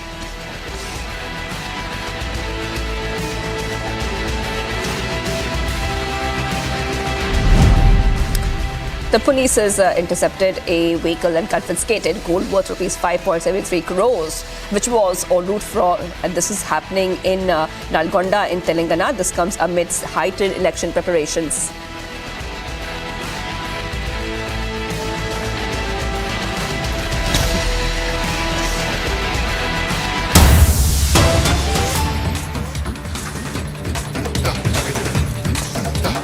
Viewers getting some back-to-back updates coming in right now, and what we can tell you, viewers, is that a very important message has been sent.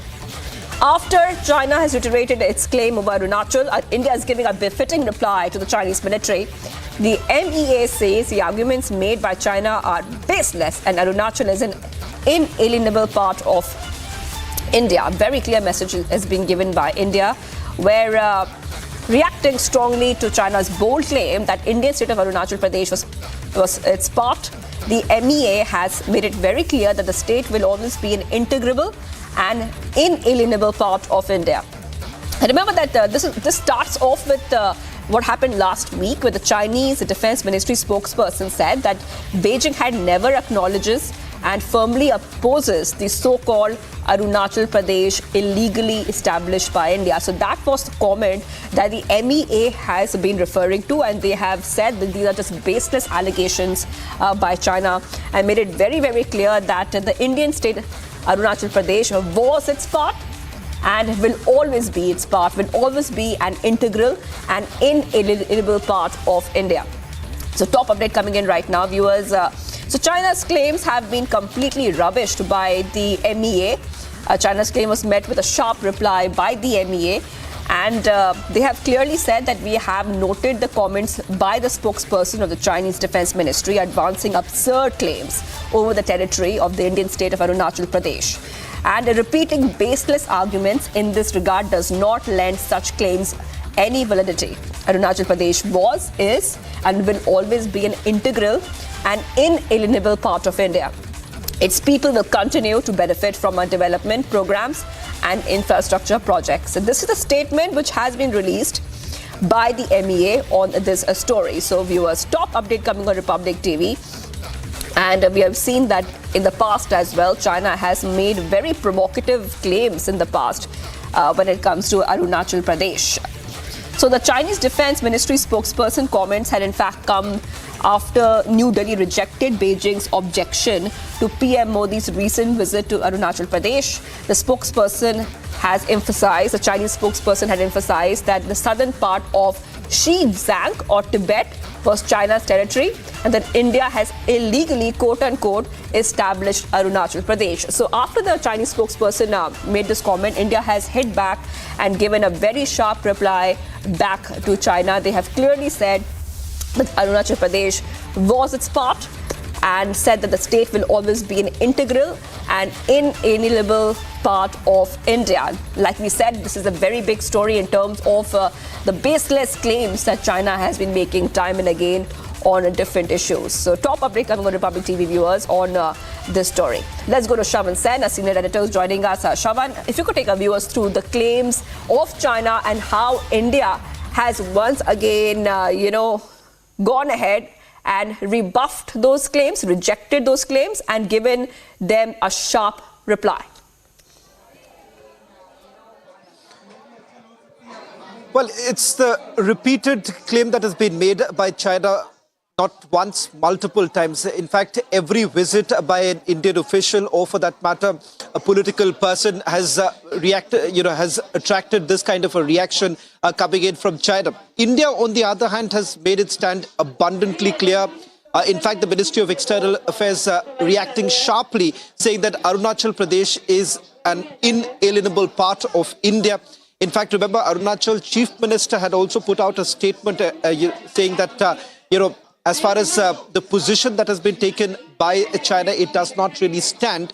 And the very fact that in the past too, when the president had made a visit to Arunachal Pradesh, there was a sharp reaction really coming in from China. But it's the kind of rhetoric that we have essentially seen every time a political person has actually visited Arunachal Pradesh, keeping in mind that, it's very clear. India's position on this entire matter has been extremely clear, and there is no rhetoric in the statements that have been made by the Ministry of External Affairs. Having said that, remember, China has always been trying to provoke India when it comes to matters like this, keeping in mind that just earlier today, you've also had the CDS making a very important statement with regards to the border situation with China, saying that there have been provocative movements that have been made by the Chinese, and India is certainly well prepared to respond to any kind of provocation really coming in from the Chinese side. Now, that's a big statement really coming in during a program that was attended by the Chief of Defence Staff, General Anil Chauhan, who made it also very clear that despite the kind of provocation that we have seen from the Chinese side, India has remained extremely alert, and they've responded in a befitting manner. Right, so we're getting these top details coming in from Shravan. Shravan, thank you for getting us all the details that we are tracking. Let's move ahead for now to the other story we're tracking on Republic TV. Now, the Chief of Defence Staff, General Anil Chauhan, attended the third Strategic and Security Dialogue on Rise of China. Now, General Anil Chauhan spoke about the unsettled borders with China and said that the rise of China will remain the most formidable challenge that India and the Indian Armed Forces will face in the foreseeable future. Let's have a look at this report for more.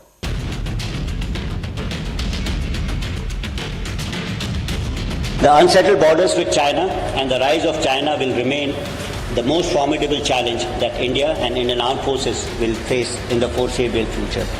The challenge what we face today is unsettled borders. The ancient frontiers of India started taking shape of firm borders under the British, but they could only get the legitimacy of international. They could not get the legitimacy of international borders. On independence, thus, we inherited disputed borders. Occupation of Tibet by China made them as a new neighbor, and the partition of India created a new nation that thrived on hostility and hatred towards us.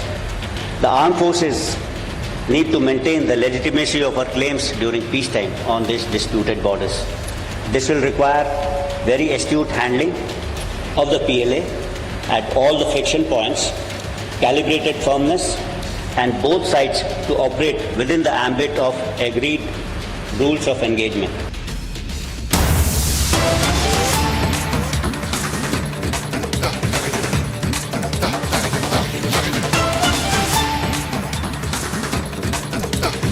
All right, viewers, getting some big update coming on Republic TV viewers, and what we can tell you right now is that Delhi court has summoned Karti Chidambaram in the INX media case. The court has asked Karti to appear before it on April 5th. Let's go straight to my colleague who's joining us on the story. I'm coming to you right now, and a short while back, in fact, a few weeks ago, Shravan is joining us, our senior editor. ED had filed fresh charge sheet against Congress MP Karti Chidambaram in the money laundering case. And now what we see is that the Delhi court has summoned Karti Chidambaram. Take us through the latest details coming in, Shravan.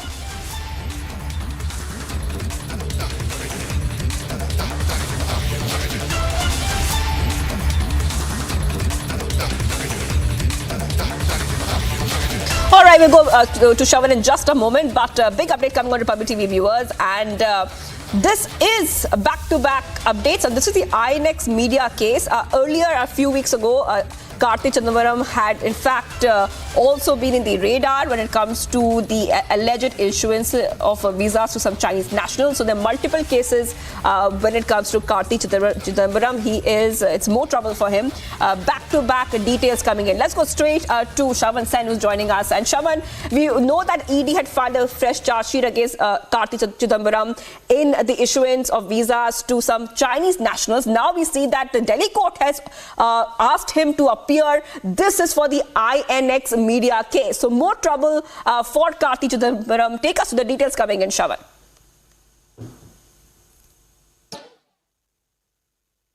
Well, a bit of a clarification here, Shivangi. Karti Chidambaram has been summoned by the Delhi High Court in the Chinese visa scam, which is being probed by the Enforcement Directorate as well as the Central Bureau of Investigation. Remember, the Enforcement Directorate as well as the CBI has basically charged Karti Chidambaram for misusing his position or also trying to influence his father, who was a union minister at that point in time, for a private company. Remember, searches have also been carried out at the residence of Karti Chidambaram and premises that have been linked to him. In fact, during the searches that were carried out, both the agencies indicated that they had gathered enough evidence against Karti Chidambaram. These are allegations that he has refuted. But having said that, now he's been asked to appear before the Delhi court on the 5th of April.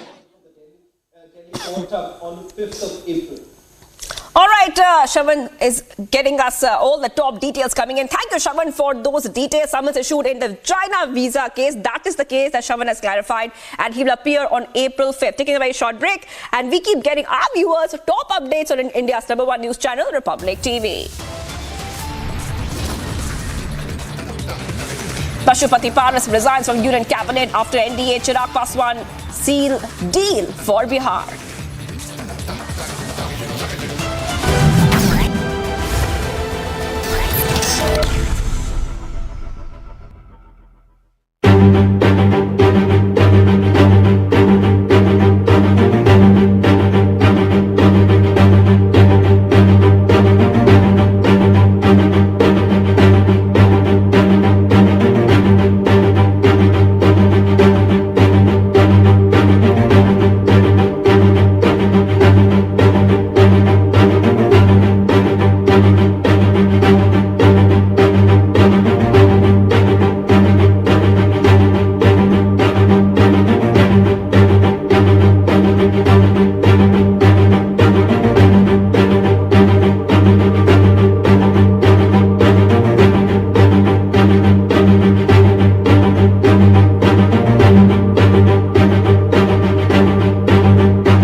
тем силам, даже не мне лично, а тем силам, которые за мной стоят. Да.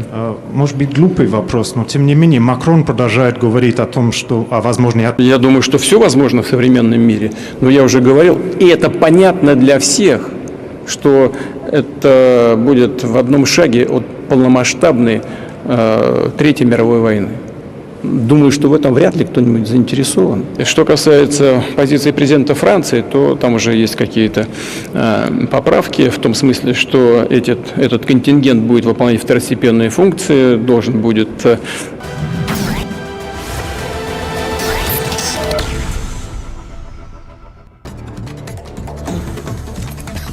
In Bengaluru, IT officials conducted raids on Meghna Foods eateries situated in Koramangala, Indiranagar areas, and Meghna Foods owned by the owner, Rambabu Mandava and Padma Atluri.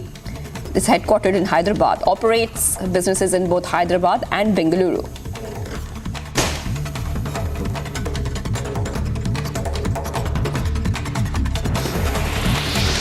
Uttarakhand's DGP Abhinav Kumar emphasized the strict enforcement of the Code of Conduct for all police officers, warning of action against violators, and announced deployment of police personnel, home guards, and CAPF in all booths.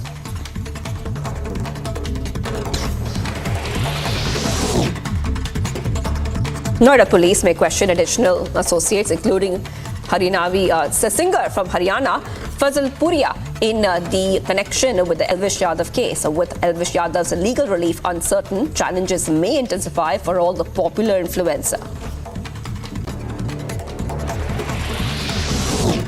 Mizoram Police and Assam Rifles collaborated to seize 198 soap cases containing 2.393 kilograms of heroin valued at 71 lakh rupees. Additionally, the operation uncovered 110 gelatin sticks weighing 14 kilograms, along with 110 detonators.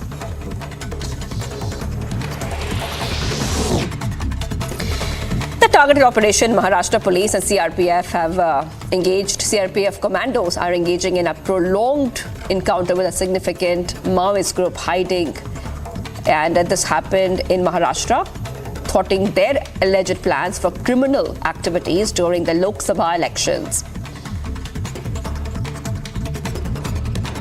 Prime Minister Modi's forthcoming visit to Bhutan is poised to enhance and solidify the long-standing ties between the two nations, fostering deeper cooperation and mutual understanding.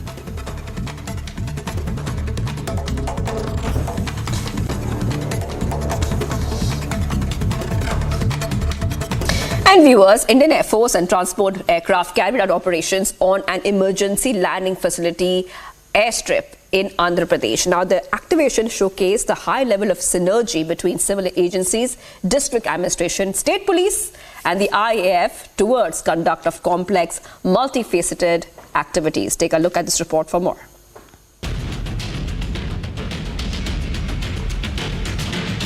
Indian Air Force has carried out operations while landing on the National Highway 16 in the Bapatla district of Andhra Pradesh. This is for the first time that newly activated emergency landing facility in the peninsular India was activated by the Indian Air Force.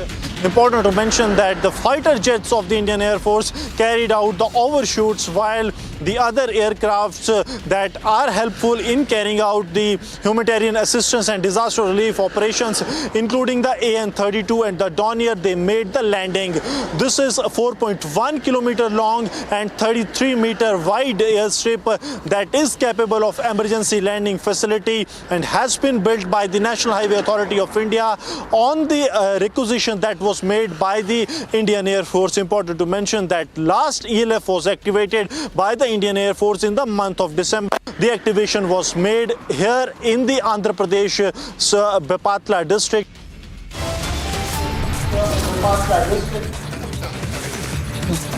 Much review coming up, viewers. Pashupati Paras resigns from Union Cabinet after NDA Chirag Paswan seal deal for Bihar.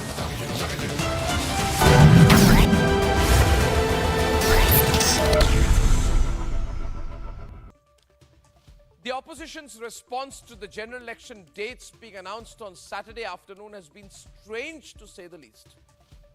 One side, you have the Prime Minister, who has been in fifth gear, declaring that June 4th will be the historical day of the BJP delivering record numbers. You have the BJP entire machinery hour by hour having parallel rallies, road shows, campaigns, and on the other side, you have a series of statements by the hour from the India Alliance flying as thick and fast, rapidly, not to make their case before the electorate, but to thrust the doubt on EVM. Yes, ladies and gentlemen, the blame EVM campaign has started. It's a sort of strange campaign emerging. Ladies and gentlemen, this anti-EVM campaign is a non-starter in my view. And let me tell you why I say so. Because firstly, like the Honorable Supreme Court pointed out, the EVM was brought by the Congress. Now the same opposition is doubting it. The Congress said that the EVM is a great invention when it was in power and brought it. Now the same machine, the same system is terrible, is evil. Number two, it's a non-starter because the first Lok Sabha elections that the EVM was brought in for 543 constituencies was 2004. So is the Congress viewpoint that the same EVMs were working in favor of the Congress party in 2004? In 2009, when they came to power using EVMs, it was okay. Or are they saying that the BJP sitting in the opposition magically programmed the same EVMs and the BJP told the EVMs in 2000?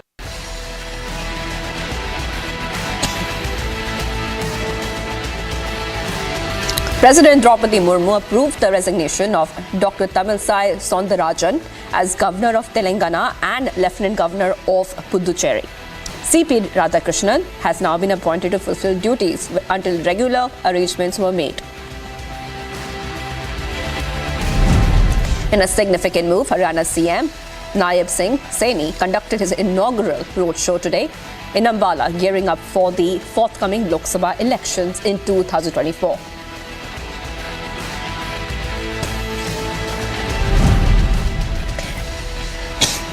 Karnataka BJP President B.Y. Vijayendra conveyed optimism about resolving seat-sharing concerns with the JDS, affirming discussions with national leaders and the former PM H.D. Devegowda.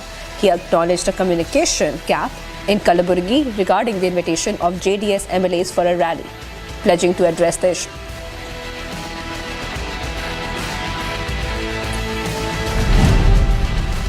Following the signing of the seat-sharing agreement between PMK founder S. Ramadas and Tamil Nadu BJP President K. Annamalai highlights the alliance's robustness. Annamalai announced the participation of both Ramadas and in a public meeting in Salem, where PM Modi will deliver a speech. A short while back, he delivered a speech there.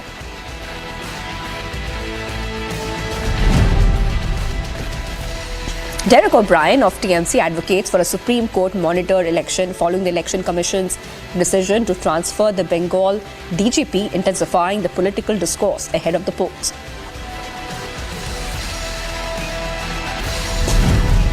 Following Derek O'Brien's call for Supreme Court monitored election, West Bengal BJP President Sukanto Majumdar rebuked TMC, accusing them for attempting to rewrite the constitution and influence the electoral process.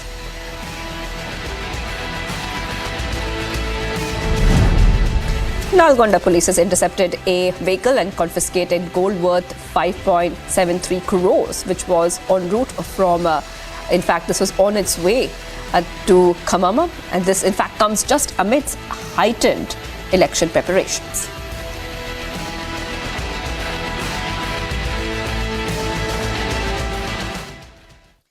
And viewers, the other story we're tracking right now on Republica TV. Days after Naib Singh was elected as the Haryana Chief Minister, he visited Gurudwara Shri Sahib and also offered prayers. Now, Naib Singh hailed PM Modi's vision and said that PM gave the country a new direction and done the work of bringing smiles to the faces of the poor. Here's more on that.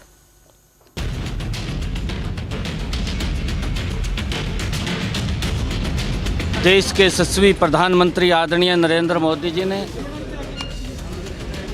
Bharat को जो एक नई दिशा देने का काम किया है, भारत के अंदर दूर दराज बैठे हुए गरीब व्यक्ति तक एक योजनाबद्ध तरीके से लाभ पहुंचाने का काम किया है।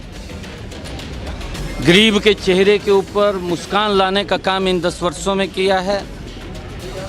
देश का इंफ्रास्ट्रक्चर मजबूती से आगे बढ़ाने का काम इन 10 वर्षों के अंदर नरेंद्र मोदी की सरकार ने किया है।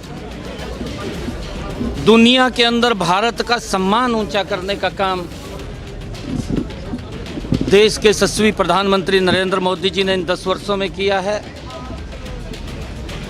देश के अंदर चाहे हर घर के अंदर नल और स्वच्छ जल पहुंचाने की बात आदरणीय यशस्वी प्रधानमंत्री नरेंद्र मोदी जी के नेतृत्व में मजबूती से हुआ है।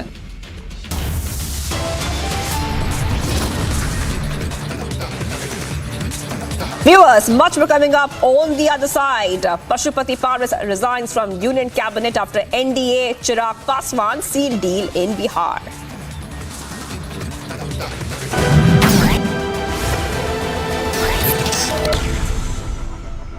QS&THE, the world's foremost university rankings organizations, have ranked Amity amongst the top 3% universities globally, making it among the very few Indian universities to be included in both rankings. Yet another top ranking for Amity University.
खुलेआम घोषणा की है कि हिंदू धर्म की जिस शक्ति में आस्था होती है उन्हें इस शक्ति का विनाश करना है।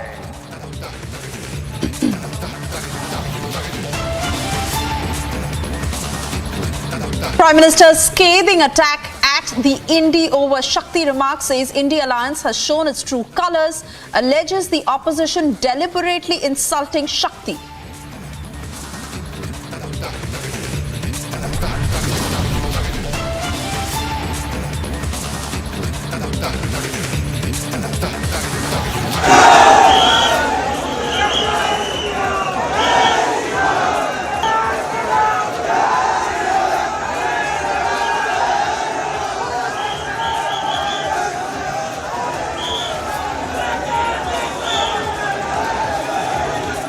Huge political face-off over Hanuman Chalisa Rao in Bengaluru. BJP MP Tejasvi Surya led BJP protest was detained by the cops in Karnataka. Sita Soren jumps ship, joins BJP after resigning as JMM MLA.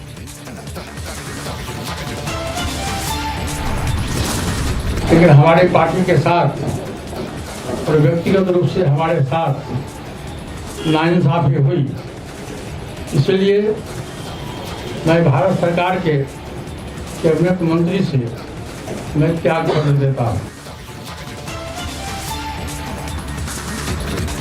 Pashupati Paras resigns from Union Cabinet after NDA. Chirag Paswan seals deal for Bihar.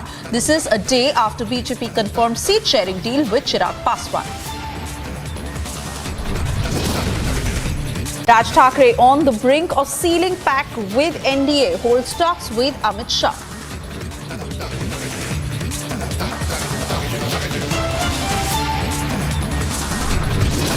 Centre seeks more time from the Supreme Court to reply to all the pleas challenging implementation of CAA.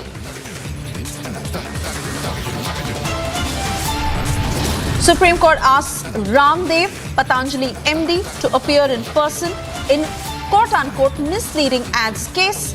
Top court issues contempt notice against Ramdev.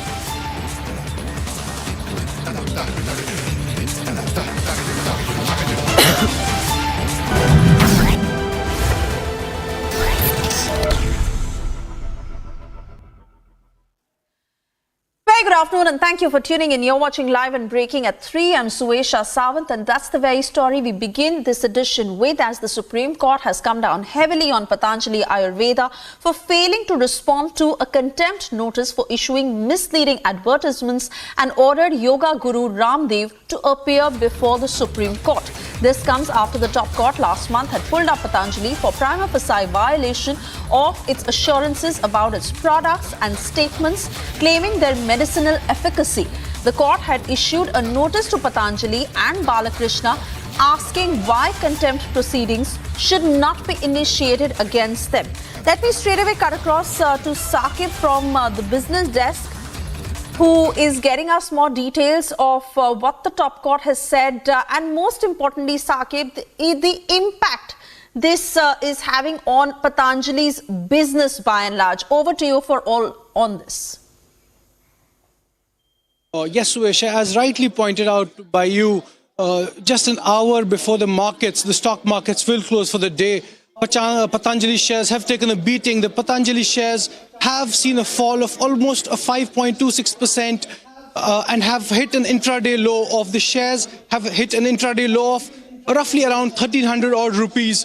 Around 3 weeks back, when the Supreme Court had sent across a show cause notice to the Patanjali Foods and the Patanjali Medicines MD Balakrishna Acharya, the markets had reacted sharply to the development. This time around as well, share markets are witnessing a free fall of Patanjali shares, and the fact that on the social media and in the circles of the fast-moving consumer goods, FMCGs, there's a lot of worry regarding Patanjali as a brand. Now today, as you just pointed out, how the Supreme Court came down heavily on the yoga guru Ramdev and his MD for Patanjali Ayurveda, which is the medicinal arm of the Patanjali group, asking them to appear before the apex court in person. Now this is really big, because not once but twice and thrice Patanjali group has not responded to the Supreme Court notices. There's trouble brewing for the group. Where does this lead Patanjali to? A group which has a vast presence in the FMCG as well as the medicinal scheme of things. Patanjali's future is bleak. There's legal trouble brewing, and with regard to the market, when you have hundreds of products in the market, what is the fate of Patanjali is to be seen.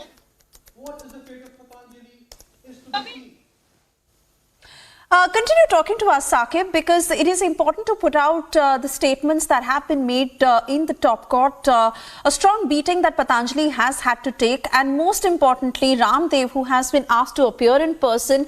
What more are you picking up on that front? See, Suesha, the Supreme Court directive today, which is passed by Supreme Court today, comes on the plea of the Indian Medical Association. I would want to sort of take you back to the COVID era, 2020, 2020, at the time of the COVID outbreak, when IMA, the Indian Medical Association, had pulled up Patanjali for similar misleading advertisements. At that point in time, Patanjali really started off with this habit, with this vicious cycle of promising people cure for chronic illnesses. Chronic illnesses, the COVID. This time it has gone to a different level now.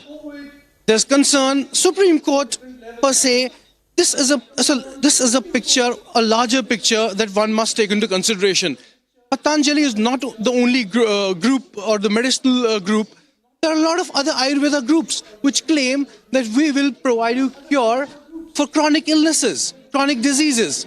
These larger-than-life claims of full-fledged cures have been taken by the court seriously.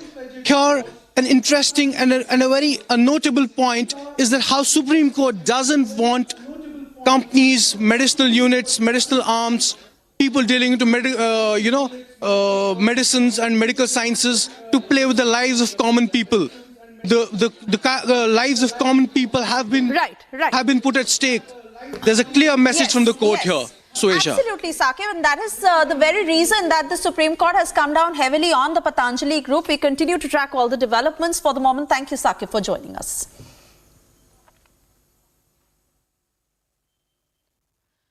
And shifting our focus to other stories that we are tracking for you in brief, in Bengaluru, IT officials conducted raids on Meghna Foods eateries that is situated in Koramangala and Indira Nagar areas. Meghna Foods, that is also owned by Padma Atluri and Ram Babu Mandava and headquartered in Hyderabad, operates businesses in both Hyderabad and Bengaluru.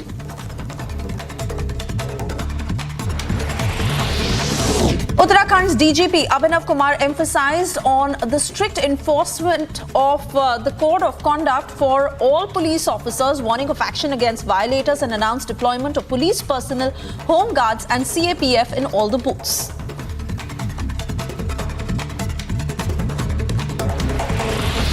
Noida police may question additional associates including Haryanvi singer Fazal Puria in connection with the Elvish Yadav case. With Elvish Yadav's legal relief uncertain, challenges may intensify for the popular influencer.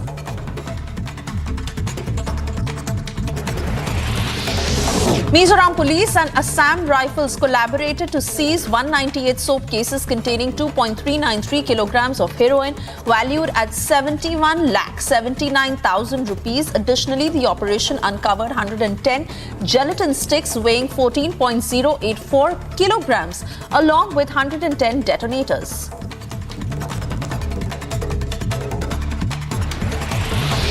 In a targeted operation, Maharashtra police and CRPF commandos engaged in a prolonged encounter with a significant Maoist group hiding in the forest of Gadchiroli in Maharashtra, thwarting their alleged plans for criminal activities during the Lok Sabha elections. The operation culminated in the recovery of 4 Maoist bodies, along with several seized weapons, including an AK-47 rifle, for whom a combined reward of 36 lakh rupees was announced.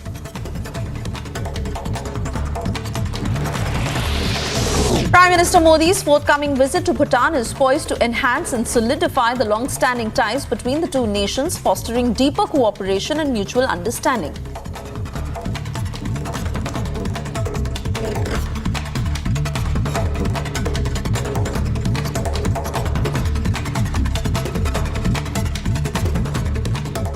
And we continue to get you the latest on the protests that ensued in Bengaluru, where hundreds of them gathered in the by-lanes of Nagarpet, demanding justice for Mukesh, the shopkeeper who was beaten up in Bengaluru brutally. Why? Because he played Hanuman Chalisa in his shop. The trader was assaulted and Mukesh and his father were confined indoors by the cops. Meanwhile, BJP leader Tejasvi Surya has been detained by the police. Listen in to what he said.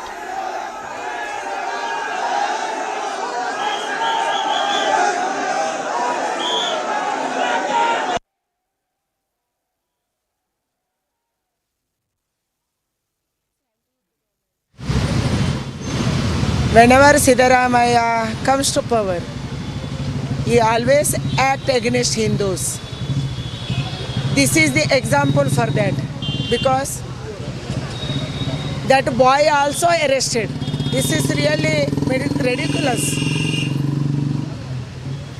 एक बंदे आते हैं तमिलनाडु से, इधर cafe में बम रखता है. दूसरा दिल्ली से आता है, इधर पाकिस्तान जिंदाबाद बोलता है विधान सौदा में. तीसरा आता है केरल से, वो हमारा कॉलेज लड़कियों के ऊपर एसिड डालता है. इधर का लोग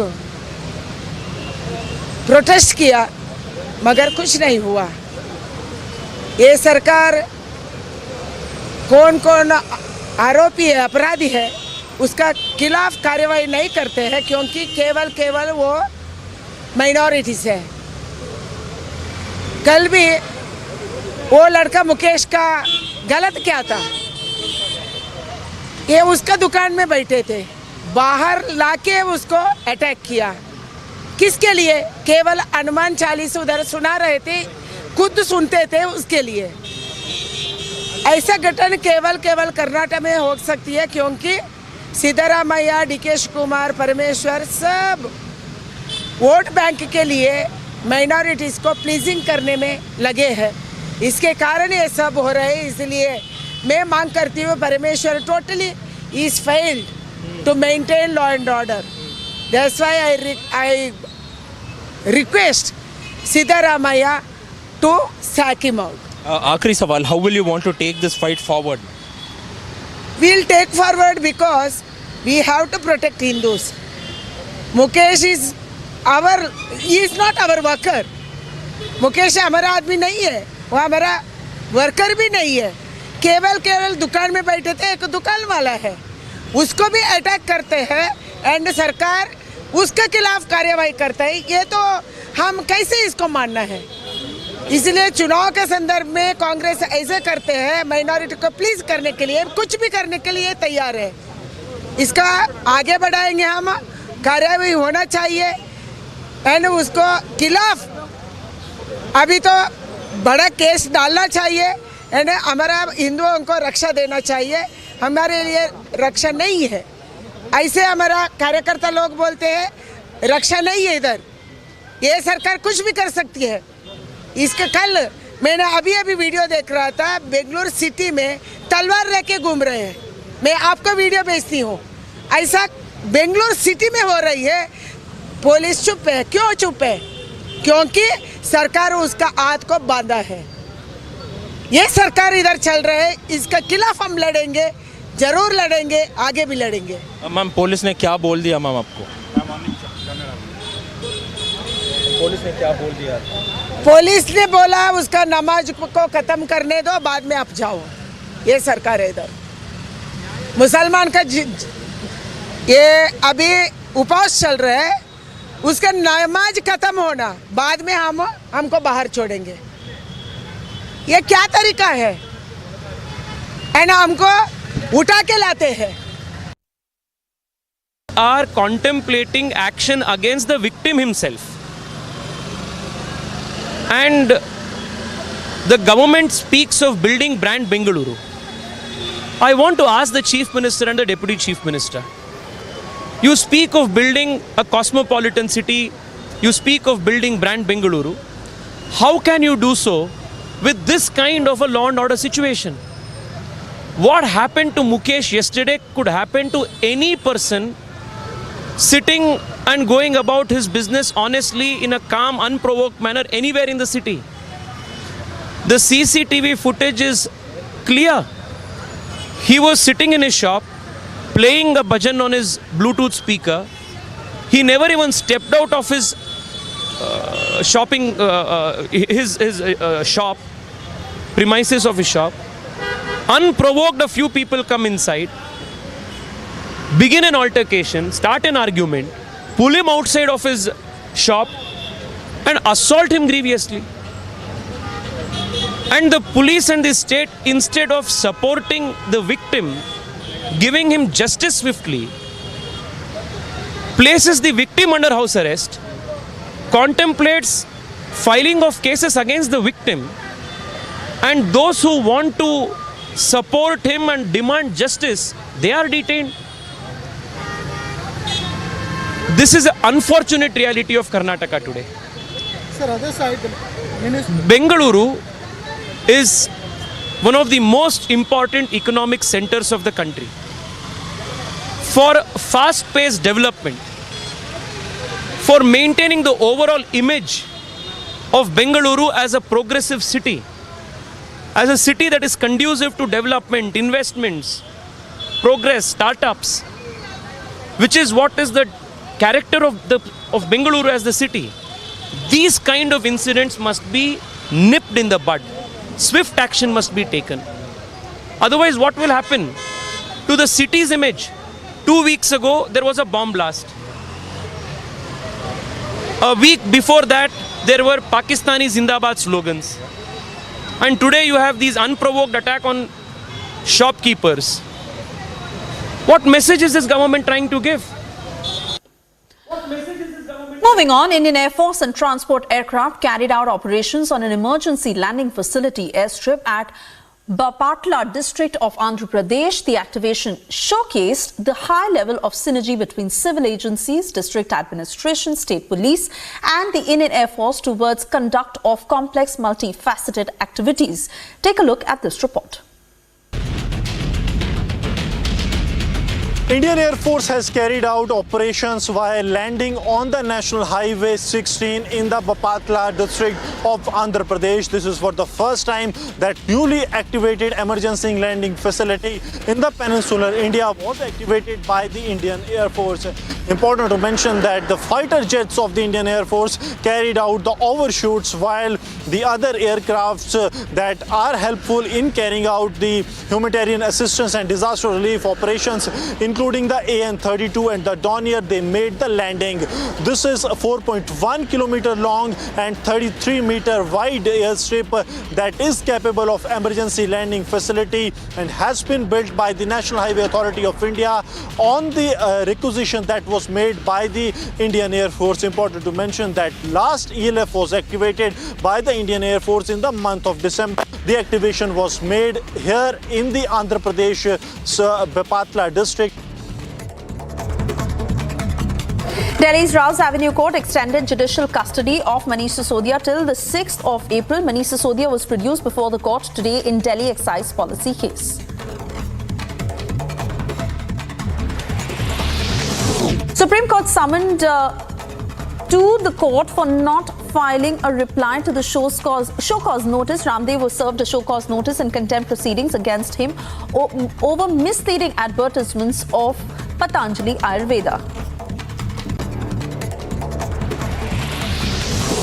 President Draupadi Murmu accepted the resignation of Telangana Governor Dr. Tamilisai. President appointed C.P. Radhakrishnan, Governor of Jharkhand, to discharge the functions of the Governor of Telangana and Lieutenant Governor of Puducherry until regular arrangements are made.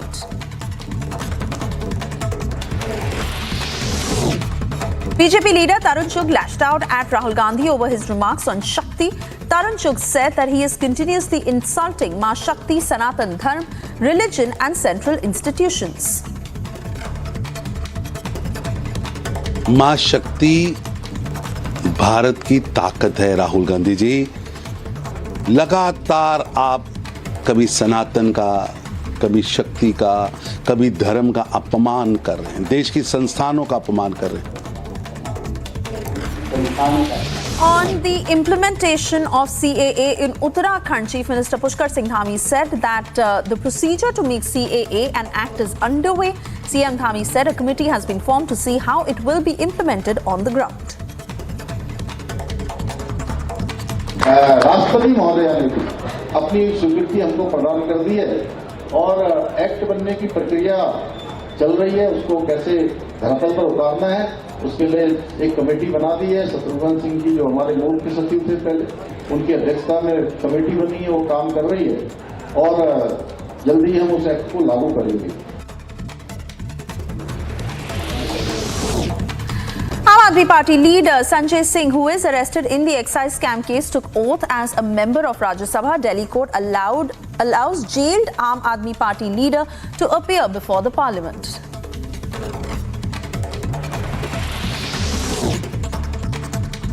In a milestone achievement, Indian Army was granted patent for the innovation of portable multi-target detonation device developed by Major Raj Prasad. The innovation enables troops to undertake demolition at long range with increased safety.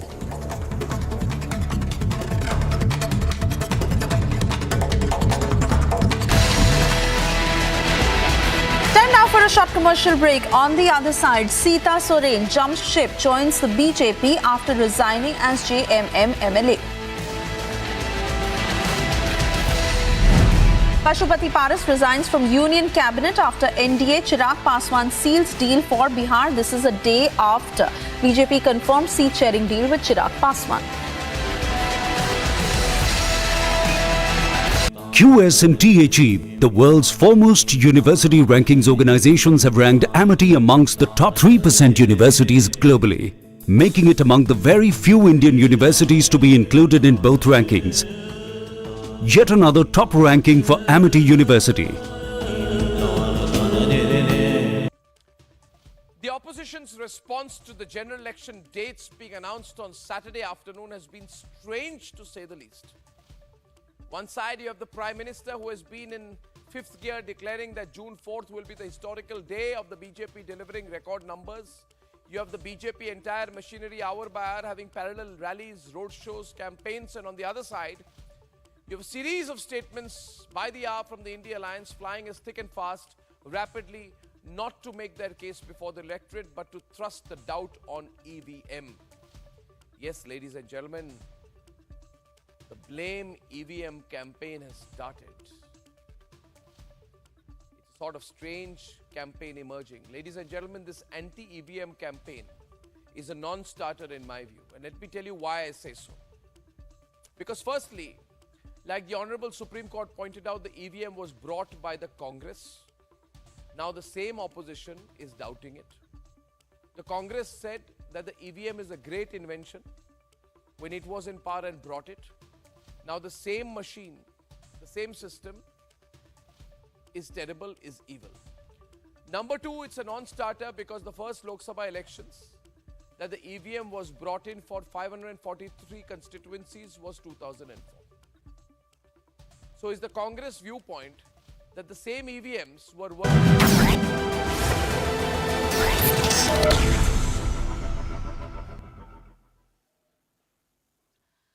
Thank you for staying with Republic. And well, days after Naib Singh was elected as Haryana Chief Minister, he visited Gurdwara Sri Nada Sahib and offered prayers. Naib Singh hailed Prime Minister Modi's vision and said that Prime Minister gave the country a new direction and did the work of bringing so many smiles to the faces of the poor. Listen in.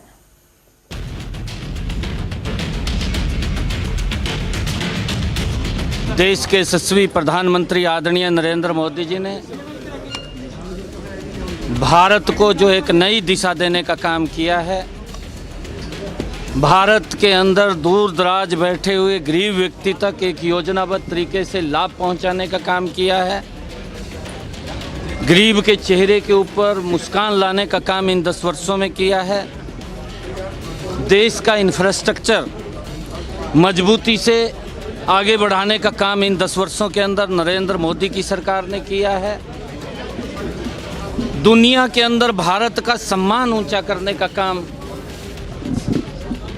देश के यशस्वी प्रधानमंत्री नरेंद्र मोदी जी ने इन 10 वर्षों में किया है। देश के अंदर चाहे हर घर के अंदर नल और स्वच्छ जल पहुंचाने की बात आदरणीय यशस्वी प्रधानमंत्री नरेंद्र मोदी जी के नेतृत्व में मजबूती से हुआ है।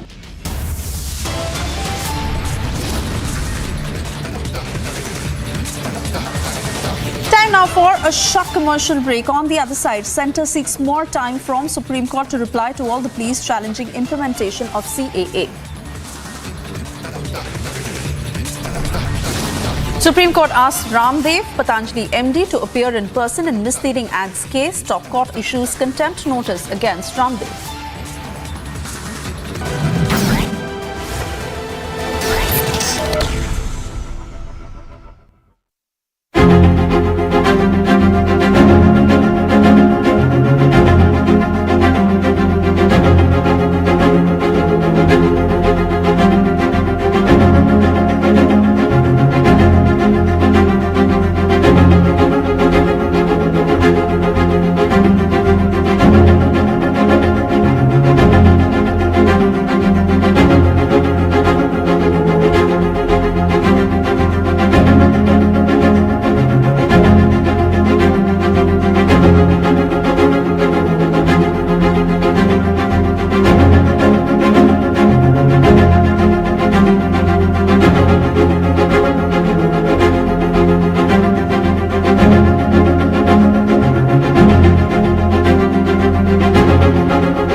Very good afternoon, viewers. We are live in Breaking Republic TV. I'm Rakshita Mishra with you. Let's get started with all the top stories that are making headlines at this hour.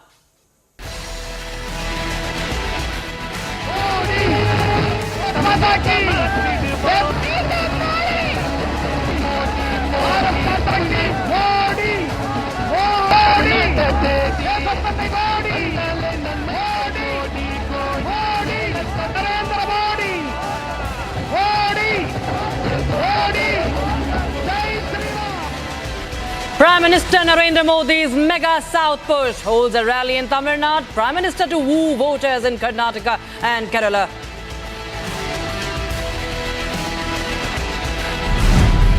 Big turn in Maharashtra politics. Sources say Raj Thackeray likely to join the BJP Sena alliance.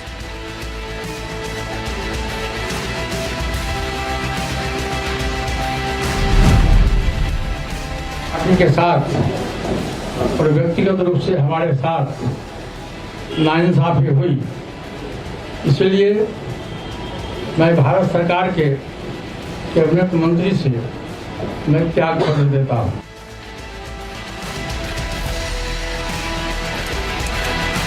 Pashupati Paras resigns from Union Cabinet after NDA. Chirag Paswan sealed the deal for Bihar. This a day after BJP confirmed seat-sharing deal with Paswan. Chirag Paswan.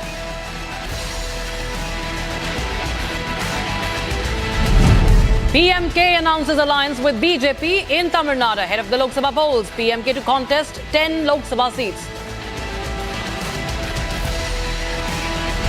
Amid speculations of rift in BJP and JDU, Yediyurappa and B.Y. Vijayendra hold talks with H.D. Kumaraswamy to show full cooperation.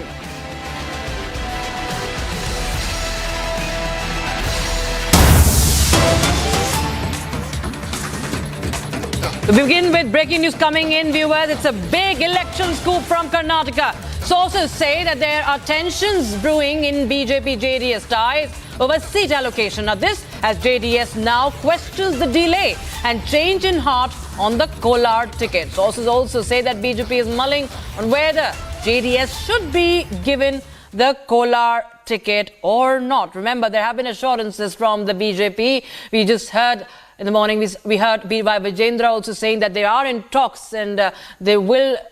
All right, my colleague Prajwal Prasad joins us on the broadcast for more. Prajwal, tensions in BJP-JDS ties we are tracking, and now we understand the face-off is now over Kolar ticket. Absolutely, Rakshita. Now, both the party presidents have in fact spoken exclusively to Republic as well, where B.Y. Vijayendra stated that there was some sort of tensions between the BJP and the JDS, but now all of this has been sorted out after he's spoken to the National High Command as well and with the central leadership too, and later he's gone on to hold a talk over the phone with the JDS Supremo H.D. Devegowda as well as H.D. Kumaraswamy too, and both of them had gone on to assure that all is well too. But somewhere sources are also stating that H.D. Kumaraswamy and the JDS top leadership, in particular Mr. H.D. Devegowda, the former Prime Minister of India, he is absolutely not happy with the way that the JDS is being treated as well, because somewhere the candidature for Kolar and the Kolar seat in itself is yet to be cleared by the Union Home Minister Amit Shah as well as the BJP National President J.P. Nadda for the JDS too. So this is one of their problems as well. Secondly, a few of the BJP state leaders are still going ahead and asking the High Command of the BJP, saying that why can't they go ahead and retain the Kolar as well, because they have a sitting MP from the BJP too. So this time around they were planning to go ahead and give this particular seat to a former minister from the state cabinet, Mr. Arvind Limbavali, who had represented the BJP from the Mahadevpura Assembly constituency. Later, H.D. Kumaraswamy has also now spoken as well, and he states that there are absolutely no differences, and according to the coalition Dharma, it should be made sure that the BJP also aligns with them and they are in sync with each other, and only if they are in sync with each other as an alliance, it will be a successful combination between the BJP and the JDS party. He's also gone on to state that on the 21st of this month, that is March, he will be undergoing a heart surgery in Chennai, and after his surgery, he will be announcing the candidates from all the 3 Lok Sabha constituency. That means to state that he's hinted that in fact the JDS will be getting Mandya, Hassan as well as Kolar too. So all said and done, now we will need to wait in for that all crucial announcement by the JDS party president and the former chief minister H.D. Kumaraswamy. Rakshita. Right. Thank you so much, Prajwal, for joining us with those details. So, of course, lots brewing in the BJP-JDS camp right now over seat sharing. We'll keep a track of all developments coming in. All right, we have some more breaking news coming in now ahead of the polls. Mehbooba Mufti is likely to be a candidate for the India Alliance from South Kashmir. And in return, PDP will be extending its support to the Congress for 2 seats in Jammu region. And for the same, the PDP will be holding a parliamentary committee meeting in the next 2 days to finalize candidates for the 5 seats of Jammu and Kashmir. Remember, there have been breakdown of talks in the India Alliance as far as Jammu and Kashmir is concerned. NC Chief Farooq Abdullah had made it clear that they are going alone. They do not want to share the seat, especially South Kashmir. Remember, my colleague Zeenat joins us live from Srinagar for more on this. Zeenat, of course, we do understand that there have been rejection by Omar Abdullah as far as the South Kashmir seat is concerned. And now we saw BDP joining hands with the Congress so that Mufti could be fielded from South Kashmir. See, Rakshita, as the political, as the poll buzz is making round the corner, we are seeing that fever is also making rounds in Jammu and Kashmir. Talking about the alliance of the PDP with the Congress, that is what I'm picking from the sources, that PDP has, in alliance with the Congress, the Congress is planning to field a face from the South Kashmir, Mehbooba Mufti. Mehbooba hails from Bijbehara of South Kashmir and has a good chunk of tribal vote on which she is banking. And as far as the India Alliance is concerned, despite the big, the grand old party of National Conference being the part of the Congress, we are picking from the sources that the NC has decided to go lonely as far as the Anantnag seat is concerned, because this seat is in buzz after the delimitation commission, because of with the many parts, many villages of this Anantnag, it now falls with Rajouri and Puch, and some part of the South Kashmir comes to Srinagar and Baramulla. That has definitely created a chaos, but also given a chance to the voters to choose their candidate as per the wishes. So it is no more dynasty politics in Jammu and Kashmir. So BJP is also eyeing on Anantnag seat, National Conference again, and now India Alliance, the Congress and the PDP, as per the sources, have decided to face Mehbooba Mufti, field Mehbooba Mufti as the face of India Alliance from the South Kashmir, for which the party deliberations are taking place in the next 2 days. There will be a parliamentary board meeting of the PDP, where majority of the things will be clear whether PDP will decide to go with the Congress, because PDP is in return of this favor from the Congress party. We are picking from the sources that the PDP will support Congress in Jammu region's 2 seats. One is Jammu and the Udhampur seat, for which the PDP will give a support to the Congress. But as far as the National Conference leader and the former Chief Minister Omar Abdullah is concerned, he has cleared the air as far as the Pagad is concerned, People Alliance for Gupkar Declaration, which was formed in 2019, and it was seen as a moment to get this article back or to restore the statehood. But Omar has recently targeted Mehbooba Mufti, that she belongs to the number 3rd party, and she has no right to look for the seat sharing in the India Alliance. Let's see what the Congress and the PDP decide. But as far as the sources are concerned, they say that Mehbooba will be the face of India Alliance from South Kashmir's Anantnag constituency. All right. Thanks so much, Zeenat, for joining us with those details coming in from the valley. Now, viewers, we are shifting focus to some more news coming in from Jammu and Kashmir. And now this time, it's about a grand alliance that's in the making. It's in the works against the Indie bloc in Jammu and Kashmir very soon. The talks are kick-starting for an alliance to counter the India Alliance in Jammu and Kashmir. Altaf Bukhari holding talks with like-minded parties. Grand Alliance against Indie bloc expected to see participation of Sajjad Loan's Jammu Kashmir People's Conference and Ghulam Nabi Azad's DPAP. So this is another inside scoop that Republic TV is getting you. My colleague Gursimran Singh is tracking all developments. He joins us live on the broadcast for more. Gursimran, it's another interesting turn of events that we are seeing in the political landscape ahead of Lok Sabha elections. Tell us about the significance of how this could change the chances of the already formed, or you can say the India Alliance and the BJP, if the talks work out. Sirakshita, this is an interesting turn of events that is taking place in Jammu and Kashmir, which has just 5 Lok Sabha seats. But now we have 3 major stakeholders with this alliance coming into being. We are told that yesterday it was the core group of the Apni party that gave the authorization to its chief Altaf Bukhari to have the communication with the like-minded parties. And yesterday only the first communication has been made. The first communication is to Sajjad Lone and Ghulam Nabi Azad. And also a Jammu-based regional party is also in touch with the Apni party chief so that they can come up with a grand alliance. This grand alliance is a counter to the NDA alliance that is in Jammu and Kashmir, be it the National Conference and Congress in Kashmir Valley and NCPDP and Congress in the Jammu region. Now what we are getting to know from the sources that the North Kashmir will go to the People's Conference, wherein Sajjad Lone will be contesting against either Aga Ruhel or Chaudhry Ramzan of the National Conference in the Central Kashmir. If one of the Abdullahs chooses to contest, then it will be Altaf Bukhari. That is what we are getting to know. And in the South Kashmir, that is the South Kashmir, Anantnag and the Rajouri seat that has 7 constituencies of the Jammu region, here it is very likely that the National Conference will either be placing its stalwart Gujar leader Javed Rana or Mia Altaf. And here the Ghulam Nabi Azad could be the candidate of the grand alliance that is going to come. But yes, an interesting turn of events taking place with the grand alliance coming against the India alliance in Jammu and Kashmir.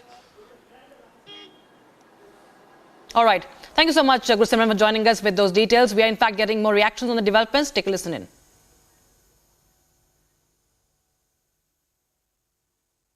Grand alliance से उसमें कुछ नाम भी आ रहे हैं, चाहे Sajjad loan की अगर हम बात करें, पीपल्स कॉन्फ्रेंस या गुलाम नबी आज़ाद, क्या वो भी आपके साथ? नहीं, टू बी वेरी ऑनेस्ट अभी ऐसा कुछ नहीं है, ना हम स्पेसिफिक्स पे आ गए हैं और ना हमने कोई नाम तय किया है, लेकिन आप शुरुआत है, मुझे लगता है इसमें स्पीड तेज़ रहेगी, आने वाले हफ्ते के अंदर अंदर 10 दिन के अंदर अंदर एक अच्छा सूरत हाल सामने आ जाए। कोई हिंट कहाँ से शुरुआत होगी, कौन सी पॉलिटिकल पार्टी? शुरू तो हमने ही किया, हम पहले हमारी मीटिंग थी, आपने आज प्रेस में भी देखा, हमने ही कहा ये हमारा न सिर्फ अपना फैसला बल्कि हम उन लोगों को जो हमारे साथ चलना चाहते हैं और हमारे साथ हम ख्याल हों, ये उनके लिए एक अपील भी है। देखते हैं वहाँ से क्या रिस्पांस होगा और हम भी पहल करेंगे। हम इसमें कोई ये नहीं कोई हाई पेडिस्टल बैठेंगे कि हमने कहा और इंतज़ार करेंगे, हम भी देखेंगे, बातचीत जारी है, कहाँ कहाँ जाएंगे हम। कितना इम्पैक्टफुल रहेगा अपकमिंग इलेक्शंस में आपका ग्रैंड अलायंस जो बन रहा है? मुझे लगता है ठीक रहेगा, क्योंकि लोग यहाँ बहुत परेशान, लोग बिखरे हुए हैं और जब स्टेज पर पॉलिटिकल लीडर आता है और अलग अलग स्टेज पर कई अलग अलग बोली जाती है, कई या अगर बात सेम भी हो लेकिन स्टेज पर अलग अलग है, तो मुझे लगता है लोग मुंतशिर हो जाते हैं, वोटर मुंतशिर हो जाता है। तो इसलिए अच्छा है कि इकट्ठे मिलकर जाएँ हम पॉलिटिकल लीडर्स हैं जिनको अल्लाह ने तजुर्बा भी दिया, या जाए जो नए लीडर्स आना चाहते हैं, मुझे लगता है एक एनर्जी पूल करके लोगों की खिदमत के लिए एक अच्छा मौका मिलेगा। More news. President Draupadi Murmu approved the resignation of Dr. Tamilisai Soundararajan as the Governor of Telangana and Lieutenant Governor of Puducherry. The CP Radhakrishnan has now been appointed to fulfill duties until regular arrangements are made.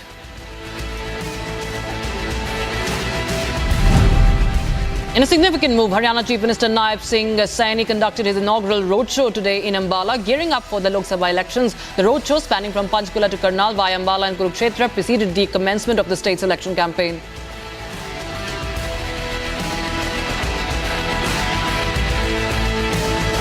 सुबह 9:30 से चला, 7 बजे से लेकर के और 12 बजे तक, 12 साढ़े 12 यहाँ पहुँचा हूँ। लोगों का जो उत्साह, जो रास्ते के अंदर जो उनको उत्साह देखने को मिला है, मैं इस बात के ऊपर कह सकता हूँ कि 10 की 10 लोकसभा की सीटें यहाँ से बड़े मैंडेट के साथ जता करके नरेंद्र मोदी जी के पास भेजने। Karnataka BJP President B.Y. Vijayendra conveyed optimism about resolving seat-sharing concerns with JDS, affirming discussions with national leaders and former PM H.D. Devegowda. He acknowledged a communication gap in Kalaburgi regarding the invitation of JDS MLAs for a rally, pledging to address the issue.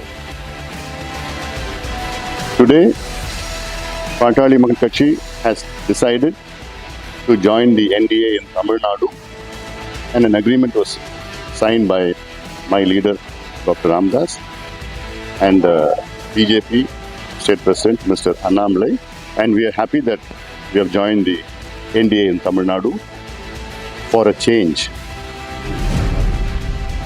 Following the signing of the seat-sharing agreement between PMK founder S. Ramadas and Tamil Nadu BJP President K. Annamalai highlighted the alliance's robustness. Annamalai announced the participation of both Ramadas and Anbumani Ramadas in a public meeting in Salem, where Prime Minister will deliver a speech. Derek O'Brien of the TMC advocates for a Supreme Court monitored election following the Election Commission's decision to transfer the Bengal DGP, intensifying the political discourse ahead of the polls. Following Derek O'Brien's call for Supreme Court monitored elections, West Bengal BJP President Sushant Majumdar rebukes the TMC, accusing them of attempting to rewrite the constitution and influence the electoral process.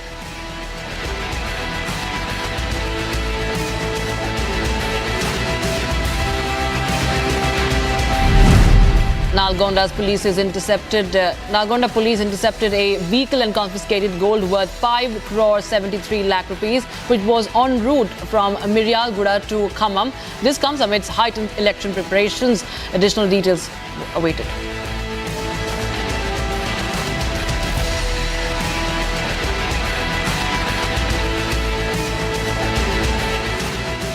The Union Minister Pashupati Paras has resigned from the Modi cabinet just today after the BJP finalized a seat-sharing pact with his estranged nephew and LJP chief Chirag Paswan for Lok Sabha elections in Bihar. It was just yesterday when the BJP-led National Democratic Alliance announced its seat-sharing formula for Lok Sabha elections in Bihar, giving 17 seats to the BJP, 16 to the JDU and giving 5 to Chirag Paswan's LJP. So Paras, who has been already warning the BJP that he will pull out of this alliance if not given, quote-unquote, the adequate amount of respect, he will leave this alliance. And now Paras has resigned from all the posts, and he said that he will be finalizing, if at all he joins hands with the RJD.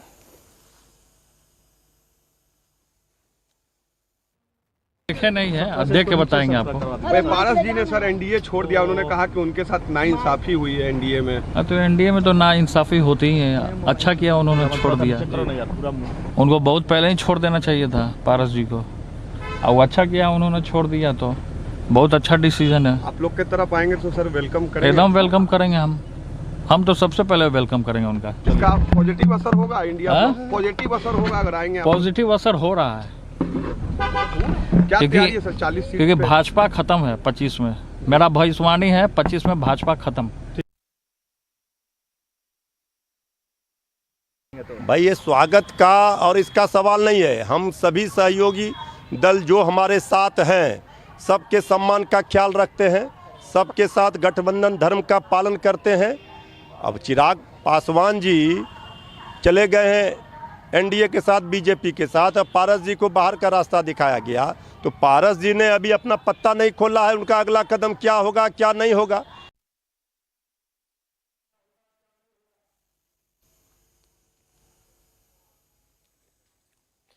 Meanwhile, Raj Thackeray of the MNS held a meeting with Amit Shah in Delhi amid the buzz over a tie-up on 3 seats in Maharashtra. Now, as per sources, MNS is keen on contesting 3 seats with the BJP, out of which one is the South Mumbai seat. And for more on this, I'm joined by my colleague Sandeep and Simran. Simran joins us from New Delhi. Simran, I'll come across to you first, as the meeting between Amit Shah and Raj Thackeray concluded this afternoon, a few hours back. And what did really transpire? It was, I believe, a half an hour or 40-minute meeting.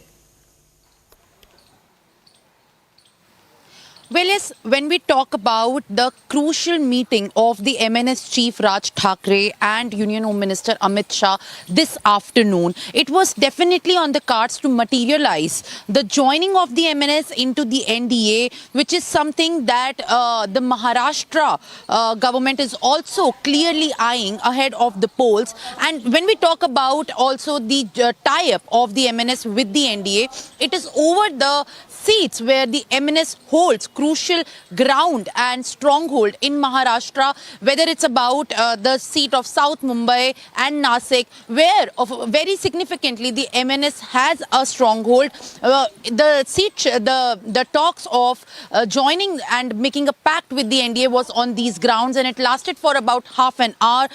We also saw how MNS chief, who was residing in a private hotel in New Delhi, left to meet Union Home Minister, and where also BJP General Secretary Vinod Tawade came to also engage in talks with the MNS chief and to also get a sense of how at ease with the talks with the Union Home Minister will go when it talks about the MNS and the NDA tie-up. Well, the new entrant into the NDA from Maharashtra, the MNS, is definitely in the talks, and the speculation is still here. But Raj Thackeray has left from New Delhi to Mumbai, and the announcement of the tie-up and the decision over the significant the deliberations that has taken place in the afternoon in New Delhi are going to be made shortly in Mumbai, as MNS chief Raj Thackeray has left. And remember also, Republic has also broken the visuals when Raj Thackeray came to New Delhi and also said that he doesn't know for which reason he has been called on, but he definitely has been called from Union Home Minister, and he will be attending to his call and going to engage with the tie-up talks. So definitely this is something that we are going to track closely in the hours to come when we talk about the MNS and the NDA tie-up. More developments will be coming clear as Raj Thackeray reaches Mumbai and makes an announcement soon. Back to you. Absolutely. In fact, also Sandeep is joining us from Mumbai. Sandeep, what are you picking up from his sources? What's really happening there? Because what we understand is that this is a move maybe by the BJP to counter Uddhav Thackeray, Thackeray versus Thackeray there. And how does this really play out, if at all the talks materialize? So indeed, Rakshita, yes, Raj Thackre's entry in the National Democratic Alliance, that is the NDA, will be very much crucial for the NDA alliance. As far as Raj Thackeray is concerned, what we have been told from our sources, he is seeking the Shirdi Lok Sabha seat as well as the South Mumbai seat. Whether he will be given those constituency or not, that is something that we have to look out for. But as far as the benefits from Raj Thackeray that NDA will gain in the election is that he has a huge fan base in the state of Maharashtra. Ultimately, he has the title of, a Thackeray, and he is considered to be, someone who followed Balasaheb Thackeray very closely. And we're getting big breaking news right now. Right, big breaking coming in connection with Raj Thackeray's inclusion here, or what we understand from our sources is that one Lok Sabha, one Rajya Sabha seat will be given to Raj Thackeray's MNS from the quota of the NDA. This is a big update we're getting right now. As per sources, the information is that 22 to 25 Vidhan Sabha seats will be given. One Lok Sabha, one Rajya Sabha seat, 22 to 25 Vidhan Sabha seats will be given to Raj Thackeray. This information coming in right after Raj Thackeray held a meeting with Home Minister Amit Shah at his residence in the national capital. So this is a big update we have. We will be getting you more on that information, more details on that information and a perspective on that. But remember, this is a big update we have. This coming in after Raj Thackeray's meeting with the BJP's High Command in the national capital. One Lok Sabha, one Rajya Sabha, 22 to 25 Vidhan Sabha seats being given to Raj Thackeray's MNS. And for a very short break, viewers, on the other side, the PMK has announced alliance with BJP in Tamil Nadu ahead of the Lok Sabha polls. PMK will be contesting 10 Lok Sabha seats. We'll get you all that and much more on the other side on the short break. The point tonight is this, that Rahul Gandhi knew exactly what he was referring to when he attacked Shakti. In the course of a political speech in Mumbai, he attacked Shakti. Rahul Gandhi knew he was referring to the mother goddess. He was referring to the divine as understood absolutely clearly by all Hindus in Hindu tradition. And by saying that he is fighting against Shakti, he was saying that he's fighting against the concept of the divine and the mother goddess as Hindus understand it. And therefore, that his political fight is against the essence of Hinduism. Now, viewers, to make himself absolutely clear, if you watch the recording, Rahul Gandhi is saying that he is referring to Shakti, which as a concept exists in Hinduism. He keeps saying that I am referring to the concept of Shakti as defined by Hinduism. He is saying I am referring to the concept of Shakti as Hindus believe in it. He is saying in his own words that I am referring to the Hindu concept of Shakti. Not to Shakti as a force or an energy or an abstract notion of power, but to Shakti in his own words. In his own words, as Hindus understand it to be. And we Hindus understand absolutely clearly what Shakti means to us, Rahul Gandhi. How dare you talk like that? I am a Hindu.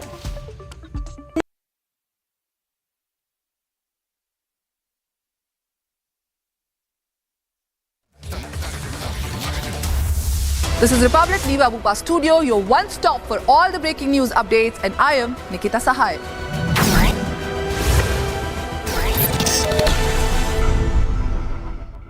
QS and THE, the world's foremost university rankings organizations, have ranked Amity amongst the top 3% universities globally, making it among the very few Indian universities to be included in both rankings. Yet another top ranking for Amity University.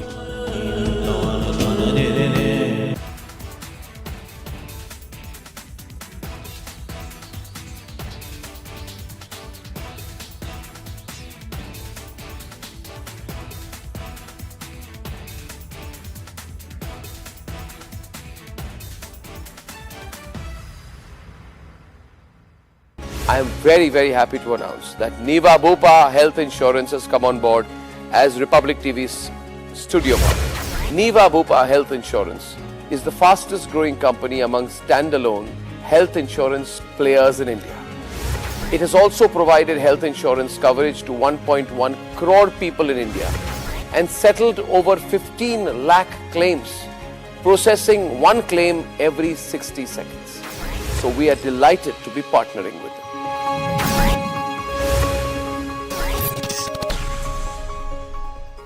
Now, if I don't get elected, it's going to be a bloodbath for the whole. That's going to be the least of it. It's going to be a bloodbath for the country. That'll be the least of it.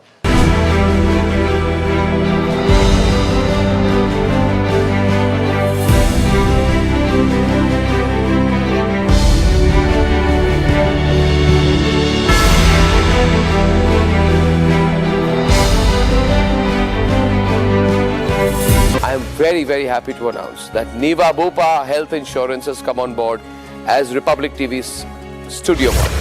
Niva Bupa Health Insurance is the fastest growing company among standalone health insurance players in India. It has also provided health insurance coverage to 1.1 crore people in India and settled over 15 lakh claims, processing one claim every 60 seconds. So we are delighted to be partnering with them.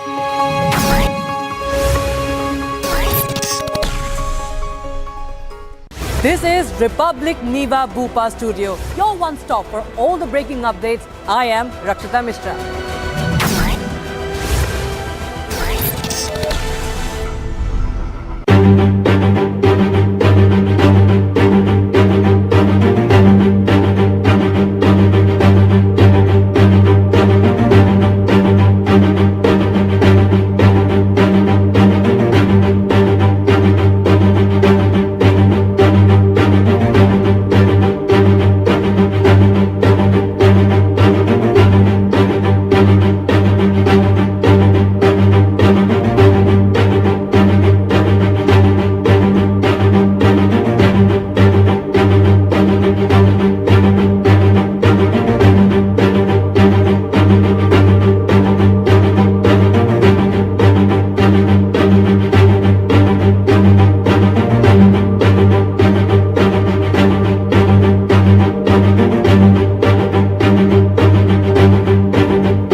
силам, даже не мне лично, а тем силам, которые за мной стоят. Да.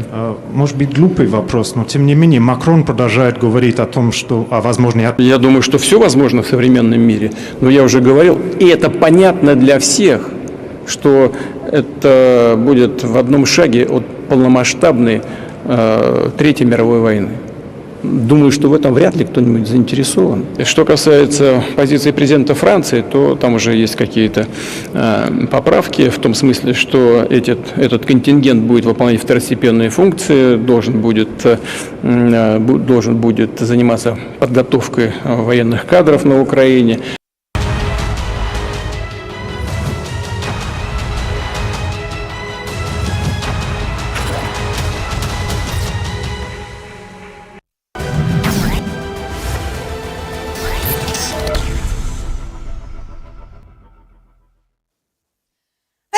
Thank you for tuning in. You're watching Live and Breaking at 4 p.m. I'm Suesha Sound. First up in this edition, we take a quick check of the headlines we're tracking at this hour.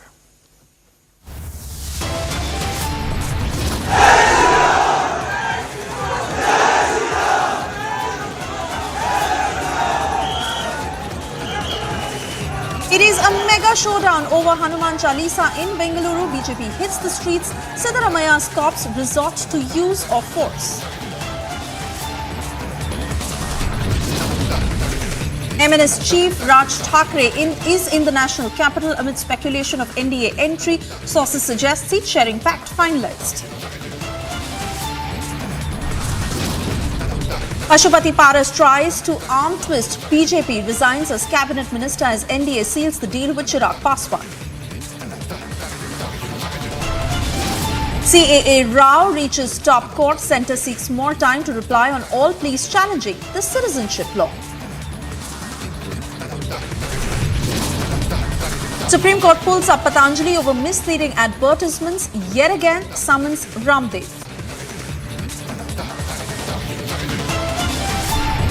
Tensions escalate as Taliban retaliates to Pakistan airstrikes on Afghanistan territory.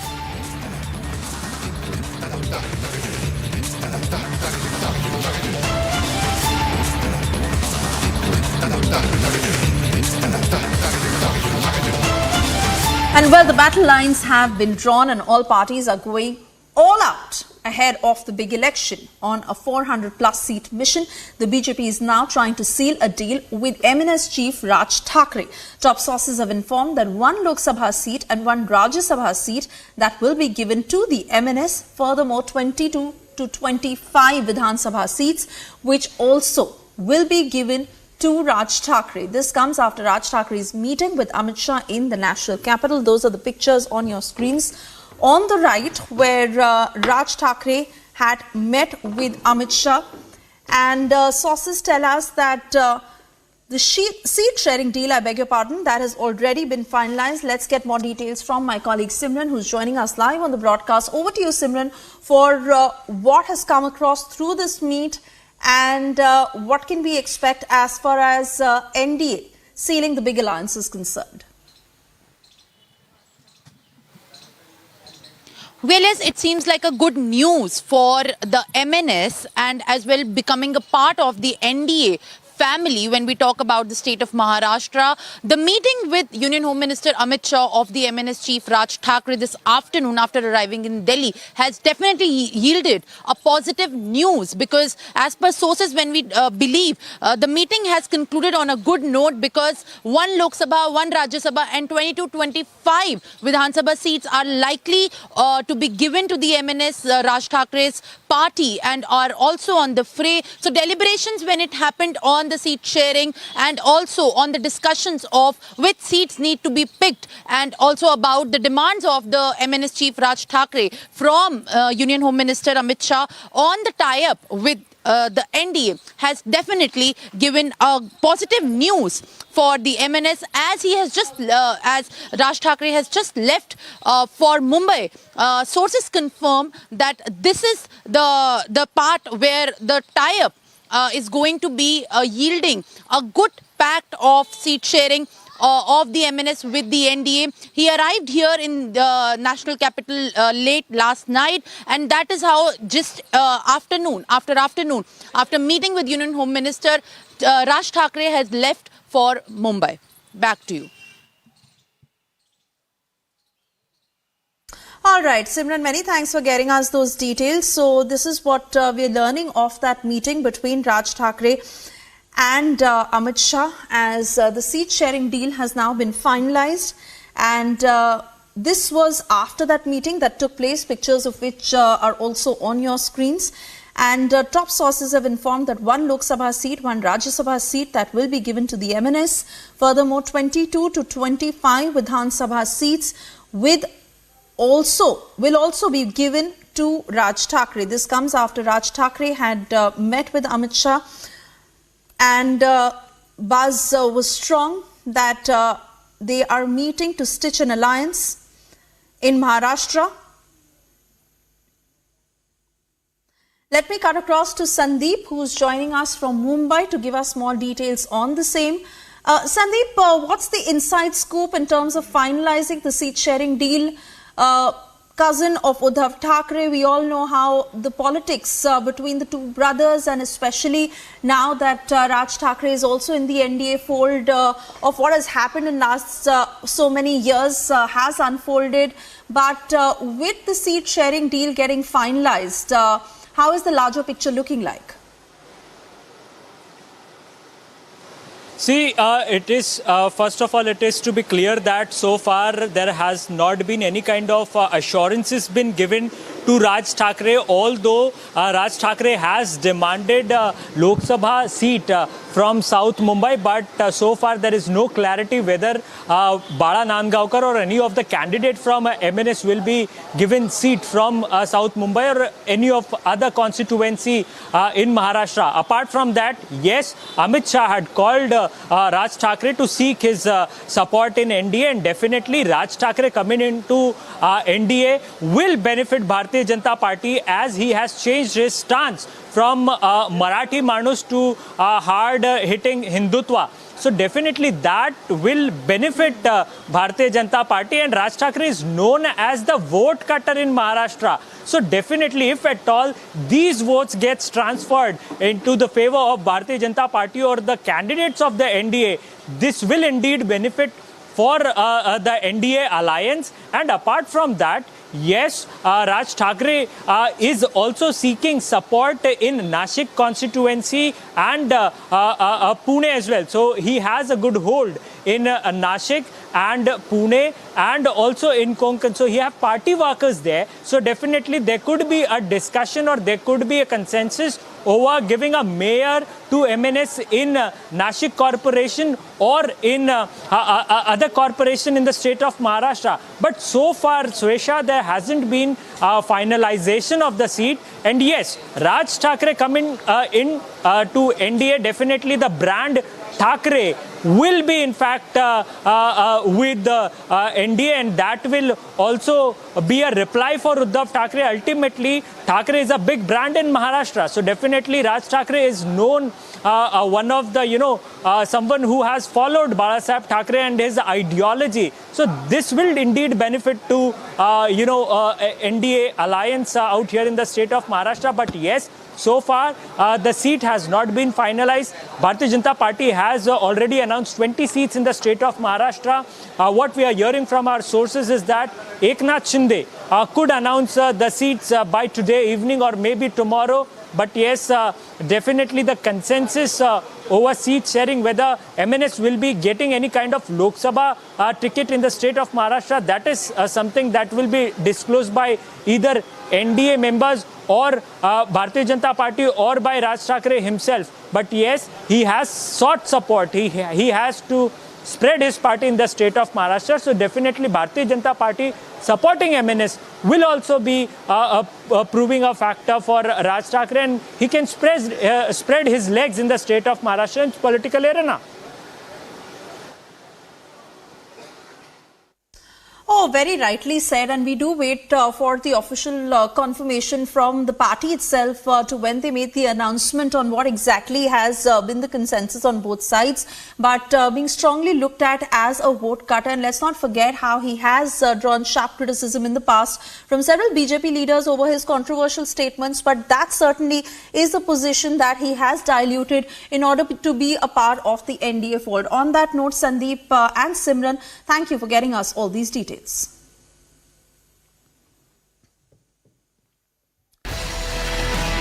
And on to other election updates coming up in this news wrap, as President Draupadi Murmu approved the resignation of Dr. Tamilisai Soundararajan as Governor of Telangana and Lieutenant Governor of Puducherry. CP Radhakrishnan has now been appointed to fulfill duties until regular arrangements were made.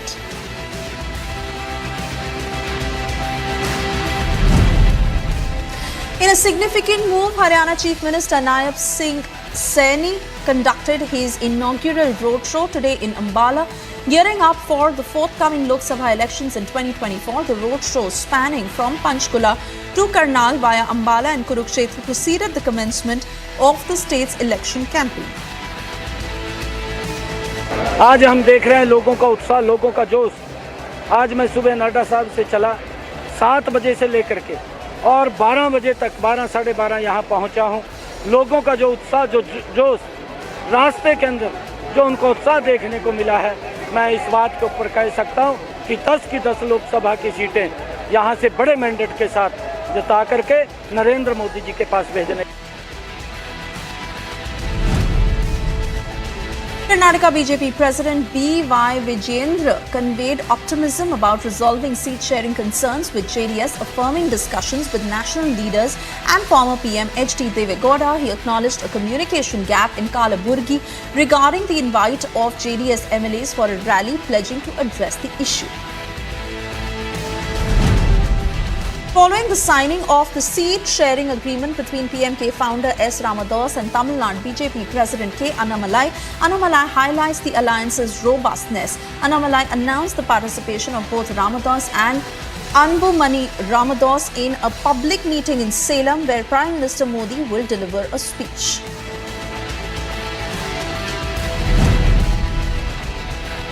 Derek O'Brien of TMC advocates for a Supreme Court monitored election following the Election Commission's decision to transfer Bengal BJP, intensifying the political discourse ahead of the polls.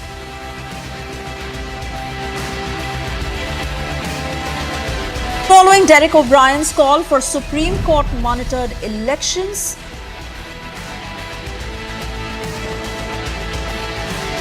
West Bengal BJP President Sukanta Majumdar rebukes TMC, accusing them of attempting to rewrite the constitution and influence the electoral process. जो Derek O'Brien और TMC के जो leaders हैं, वो आप constitution को नया बनाएंगे। हम एक काम करते हैं, ममता बनर्जी को ही नया कॉन्स्टिट्यूशन लिखने के लिए दे देते हैं। उनके मर्जी से जो लिखेंगे वही होगा। ईसीआई है, ईसीआई जो काम करता है वो एक संवैधानिक संस्था है, तो उनको अधिकार दिया है संविधान के द्वारा कि इलेक्शन हो कराए। हाँ, स्टेट इलेक्शन की तरह तो ईसीआई सेंट्रल इलेक्शन कमीशन तो नहीं चलाएगी कि ममता बनर्जी जो बोलेगी वही करेगी, ये तो नहीं हो सकती। Nalgonda police's vehicle that intercepted and confiscated gold worth 5.73 crore rupees, which was en route from Mirial Guda to Khammam. This comes amidst heightened election preparations. Additional details are awaited.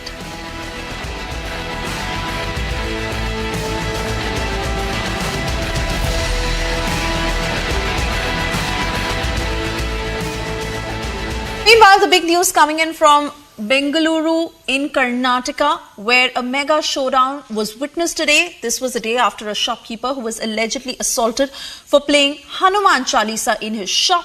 BJP today hit the streets demanding immediate action. The protest that was met with a clampdown by Siddaramaya's cops. Several BJP leaders were dragged and detained. Take a look at this report to know what panned out in Bengaluru this morning.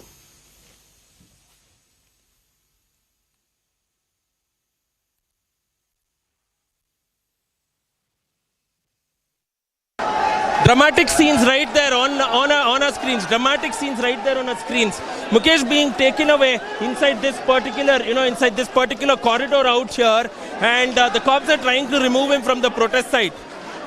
They're saying that this is preventive action. Viewers note that Mukesh is the victim, he's not the perpetrator. Mukesh is the victim, he's not the perpetrator, and they're saying they're taking him away from here. But why is something? You're saying that the pro-Hindu activists have taken Mukesh inside, saying that we will not let him go from here. We will not let him go from here is what is being stated now.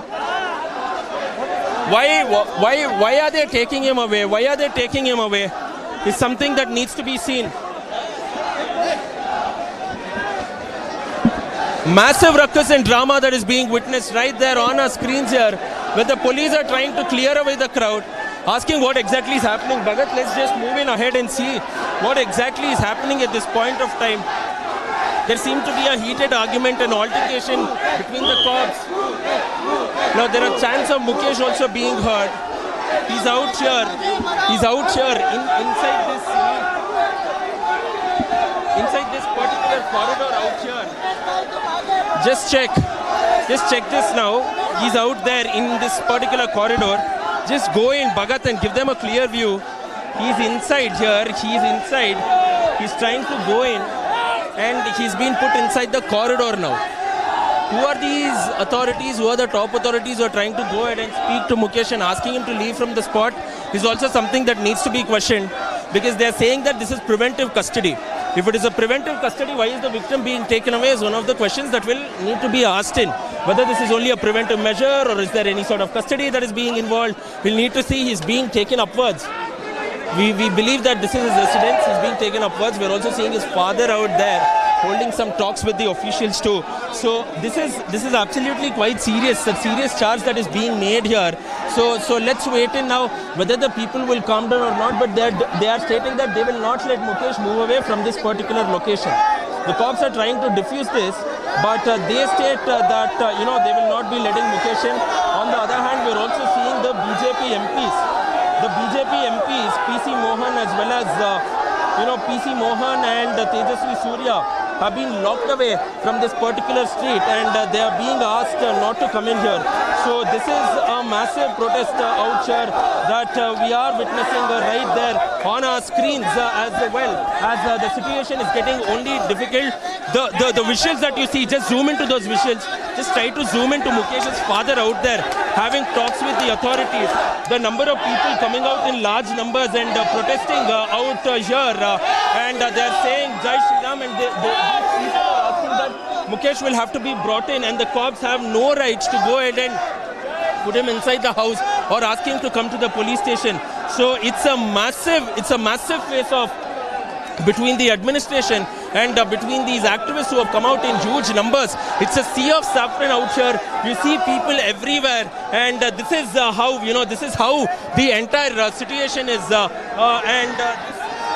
You can see that all these people have come out in large numbers as well. We will shortly be seeing the MPs, if they are allowed to come in here. We'll shortly be seeing the MPs as well who will be coming in. So it's complete chaos out here on the bylanes of Nagratpet, where hundreds and hundreds of people are coming in. After the chanting of Hanuman Chalisa, which is over now, we are seeing that all of them are going ahead and chanting Jai Shri Ram too. So we will need to wait in as to what will happen. The community leaders are taking a decision whether they will call this off or whether they will go ahead and they will speak to. So this is something that needs to be seen, whether the situation will be diffused or whether his father will come out now, give a statement as well, because even the cops are going ahead and trying to see what exactly has happened. We try to get in more information from the senior officials who are here as well. These are the people who are going ahead raising chants of Jai Shri Ram, because it is the entire community who are going ahead and speaking in this regard. They are protesting against the state government, against the Home Department, and stating that the perpetrators whoever beat up Mukesh, whoever assaulted Mukesh will have to be taken into custody as well. So these are the sort of visuals that you go ahead and witness out there on our screens, because more and more people are joining in. Shortly a while ago, we had a conversation with the Union Minister Shobha Karandlaje. She stated that the entire administration in the state of Karnataka has become anti-Hindu, and this is one of the reasons that the people this time around will not forgive either Chief Minister Siddaramaiah or else even Deputy Chief Minister D.K. Shivkumar as well. So the sort of mobilization that we are seeing here, this is the bylanes of Nagarath Pet, and the shop of Mukesh is right there on the corner right there, and that is the shop where he was assaulted. He came in here, he was assaulted. So more and more people now going ahead and speaking about, justice will have to be given. Justice will have to be given for Mukesh as well. We will try to speak to a gentleman even as we go ahead with showing you these visuals. आपका मांग क्या है और आप क्या बोलना चाहते हैं गवर्नमेंट? जो घटना घटी है ये बहुत दुखद घटना है। इस तरह की घटना कर्नाटक में आम बात हो गई है, और हम वो आदमी अपने दुकान पे बैठ के कोई हनुमान चालीसा अगर पढ़ता है तो वो कोई गलत नहीं है। आप लोग आके आप इनको बोलोगे कि भाई वो बंद करो, हमारा ये नमाज का टाइम हो गया, ये हो गया, ये कैसा ना है। हम कर्नाटक में रह रहे, पाकिस्तान में रह रहे, कोई समझ में नहीं आ रहा है। ऐसी घटना कर्नाटक में आम बात हो गई है, इसको तुरंत बंद रोकना चाहिए, और उस आदमी को इतना मारा पीटा गया उसको न्याय चाहिए, और आरोपी को तुरंत गिरफ्तार करना चाहिए। आखिरी सवाल, होम डिपार्टमेंट ने बोल रहा है ये आज़ान या हनुमान चालीसा का नहीं, उन लोगों का बीच पर्सनल दुश्मनी था, इसलिए उन्होंने अटैक किया मुकेश को। सर ऐसा अगर होता तो इनका सीसीटीवी कैमरा आप देख सकते हैं, पूरा सीसीटीवी कैमरा सब जगह अपलोड हो चुका है, यूट्यूब में वगैरह आप देख लीजिए। हाँ, ये 5-6 जना मिलकर अगर मारता है तो ये गलत है ना। आप कैमरे में देख सकते हैं, 5-6 लड़के मिलकर उनको मारने को आए, आराम से देख सकते हैं आप। वो कोई दुश्मनी नहीं है, ये लोग पहले झगड़े कर चुके हैं, और बार बार हर दुकान व्यापारी को परेशान करते रहते हैं। लड़के यही काम है उनका, और कोई काम नहीं है बस। This is the voice of the people out here, because more and more people mobilizing now after Union Minister as well as a BJP MLA also came in here. Initially they were prevented by the cops not to meet Mukesh as well, but the people came in not only from, it is no more representing a party, it is more of representing the entire community, and the people of Bengaluru have come in here, pro-Hindu organizations have come in here. Bhagat just give an overview of this entire locality for our viewers as well, so that they understand what this means for them as well. So chants of Jai Shri Ram are coming in here. People will be chanting the Hanuman Chalisa, and they will be going in. They will be going in for around 1 to 1.5 kilometer over here on a march as well. And all those saffron flags that you see with images of Bajrang Bali as well as Lord Shri Ram too clearly goes ahead and denotes the sort of support that Mukesh had, because he was made to wait for 5 hours in the police station before registering an FIR, is what Mukesh as well as his family members and the people who have gathered here go on to allege. They are also demanding that the 6th person who is yet to be arrested, that perpetrator, will also have to be taken into custody. We are seeing that the Union Minister has led them on a march to go ahead and chant the Hanuman Chalisa as well. So this is this is the sort of support which Mukesh is going ahead and garnering here, and all these people demanding that the government should take serious action, and none of these perpetrators should be let off too. Meanwhile, the government is also going ahead and stating that there should be no sort of religion or any sort of color that should be given to this entire protest. But looking at how these people are protesting, it looks like they are demanding the arrest of the 6th person who went ahead and had gone on to assault Mukesh as well. So we will not be able to go beyond this, because now the police are going on to barricade this entire street. You see that even the shops over here on this, shops have also been shut off as a symbolic protest, as a mark of symbolic protest out here. So there is also a sit-in protest, is what we get to understand at this point of time, by the elders of the community, and this is a sit-in protest. Look at this. The entire road has been blocked off completely. This is a sit-in protest out here, and all of them are asking the people to sit down here and not to vacate until the police come here, the government comes in here, and also given an official explanation as well. And very dramatic scenes that unfolded in Bengaluru. This as BJP is upping the ante against the Siddaramaiah government. They've demanded immediate action against the perpetrators. Listen in. It's anti-Hindu government. Whenever Siddaramaiah comes to power, he always acts against Hindus. This is the example for that, because that boy also arrested. This is really ridiculous. एक बंदे आते हैं तमिलनाडु से, इधर cafe में बम रखता है. दूसरा दिल्ली से आता है, इधर पाकिस्तान जिंदाबाद बोलता है विधान सौदा में. तीसरा आता है केरल से, वो हमारा कॉलेज लड़कियों के ऊपर एसिड डालता है. इधर का लोग प्रोटेस्ट किया मगर कुछ नहीं हुआ. ये सरकार कौन कौन आरोपी है, अपराधी है, उसका खिलाफ कार्रवाई नहीं करते हैं, क्योंकि केवल वो माइनॉरिटीज है. कल भी वो लड़का मुकेश का गलत क्या था, ये उसका दुकान में बैठे थे, बाहर लाके उसको अटैक किया. किसके लिए? केवल हनुमान चालीसा उधर सुना रहे थे, खुद सुनते थे उसके लिए. ऐसा घटना केवल कर्नाटक में हो सकती है, क्योंकि सिद्धरामैया, डीके कुमार, परमेश्वर सब वोट बैंक के लिए माइनॉरिटीज को प्लीजिंग करने में लगे हैं. इसके कारण ये सब हो रहे हैं. इसलिए मैं मांग करती हूँ, Parameshwar totally is failed to maintain law and order. That's why I request Siddaramaiah to sack him out. Are contemplating action against the victim himself. And the government speaks of building brand Bengaluru.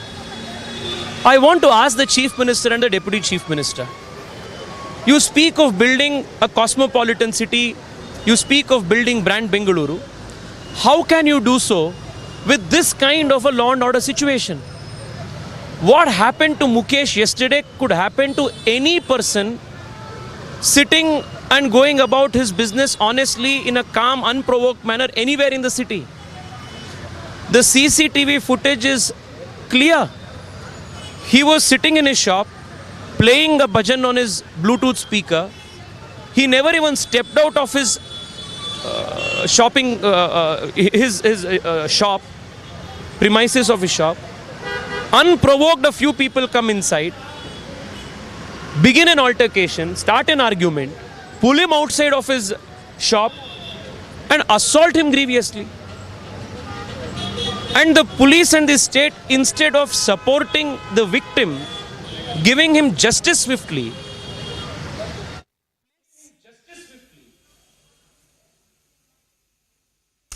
Watch as he evades our questions. Take a look at this sequence.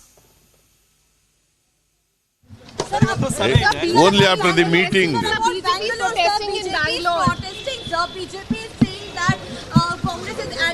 I am not going to react to you.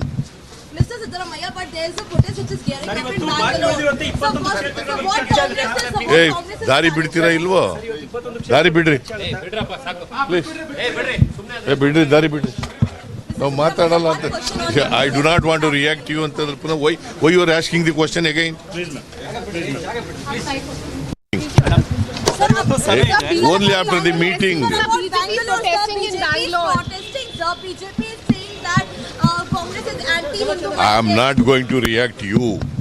Mr. Siddaramaiah, but there is a protest which is gearing up in Bengaluru. So what Congress is about? Hey, दारी बिड़तीरा इल्वा? दारी बिड़री. Please. Hey, बिड़री दारी बिड़री. No, माताड़ाला अंत. I do not want to react to you अंत. Why you are asking the question again? Please, ma'am.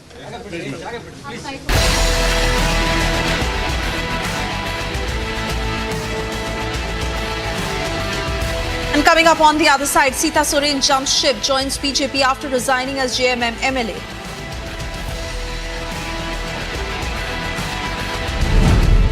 Pashupati Paras resigns from Union Cabinet after NDA Chirag Paswan seal deal for Bihar. This is a day after BJP confirmed seat sharing deal with Chirag Paswan.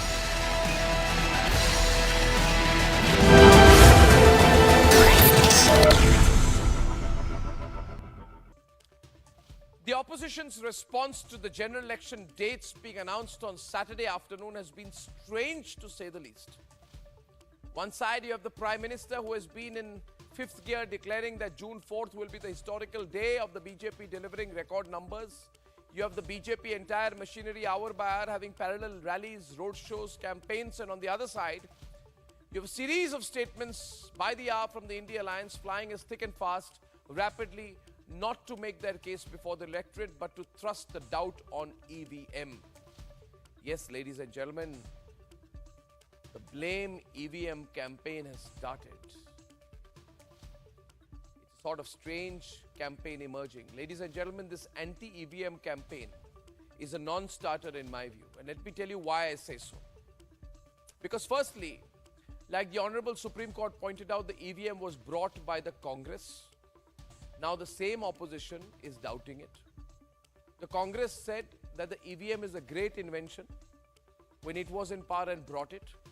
Now the same machine, the same system is terrible, is evil.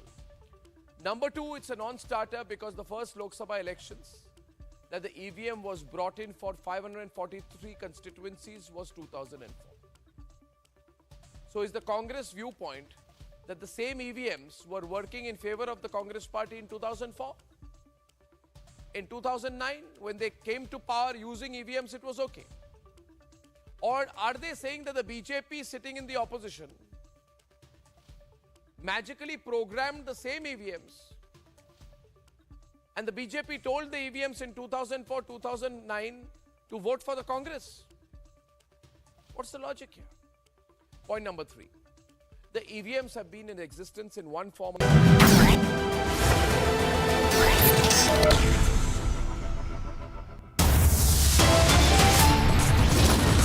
Viewers, top headline tracking right now. Mega showdown over Hanuman Chalisa in Bengaluru. BJP hits the streets. Sita Soren's corps resort to use of force.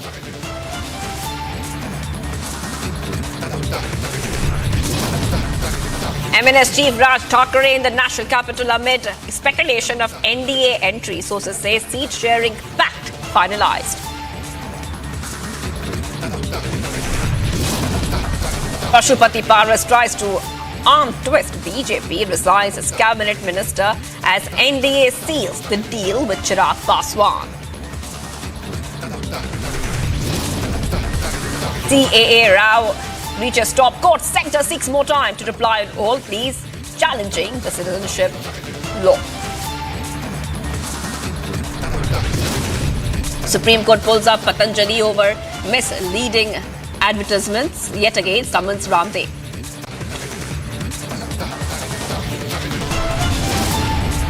Tensions escalate as Taliban retaliates to Pakistan airstrikes on Afghanistan territory.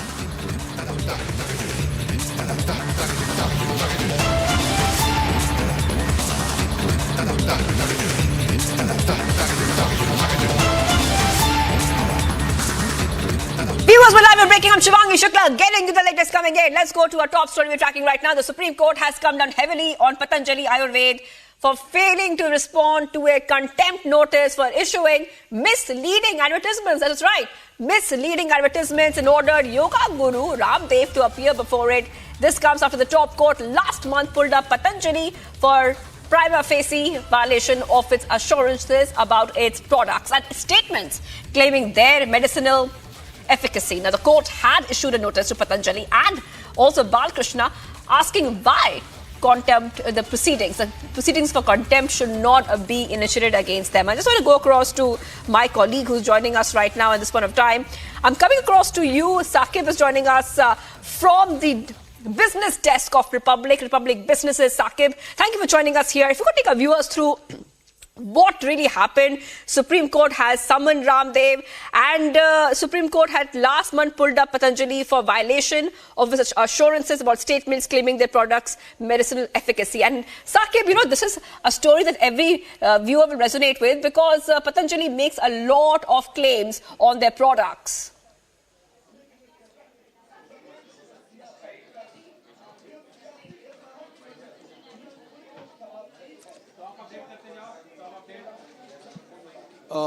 That's right, Shivangi. You know, you rightly pointed that Patanjali products are widely used. There's a widespread use of Patanjali products.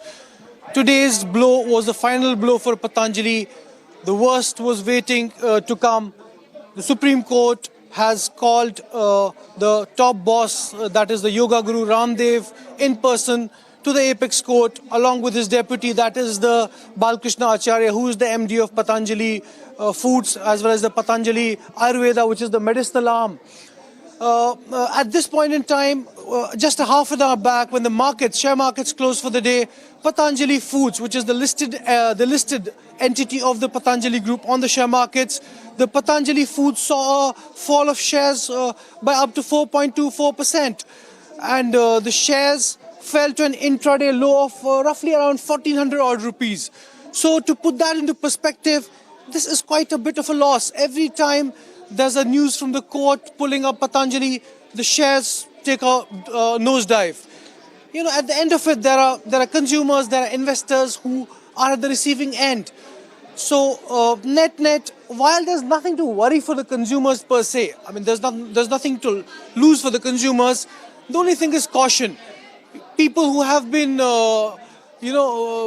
been catered to by Patanjali for the medicines, and while Patanjali has been promising of cure to even diseases, life-threatening diseases, chronic illnesses, now people who are taking these medicines, they're being told to exercise caution, to consult experts to ensure that they don't fall prey to this saga of misleading advertisements from Patanjali.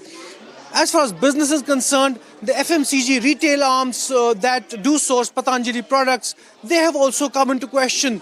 They have products which have been lying on their shelves for days, weeks, months, and now there are concerns whether to really go for these products. The larger-than-life claims that these medicinal products were making of offering you the cure, that's not happening, because the top court has come down hard on Patanjali and the yoga guru Ramdev. One will have to really wait and watch when the markets open tomorrow, how the Patanjali shares, the Patanjali food shares, how they react to this news tomorrow morning when the share markets open, Shivangi. All right. Thank you, Saki, for joining us with all the details coming in. A Supreme Court has directed that Acharya Balakrishna and also Ramdev, these two, they have to appear before they've been summoned, in fact. Let's go ahead to the other story we're tracking right now. Ahead of the crucial Congress CAC meet, Congress leader Sachin Pilot has shared update from the Congress Working Committee meeting held earlier today, saying several issues were discussed, including poll guarantees. Pilot further added that Congress's manifesto will be out soon. Listen into this report.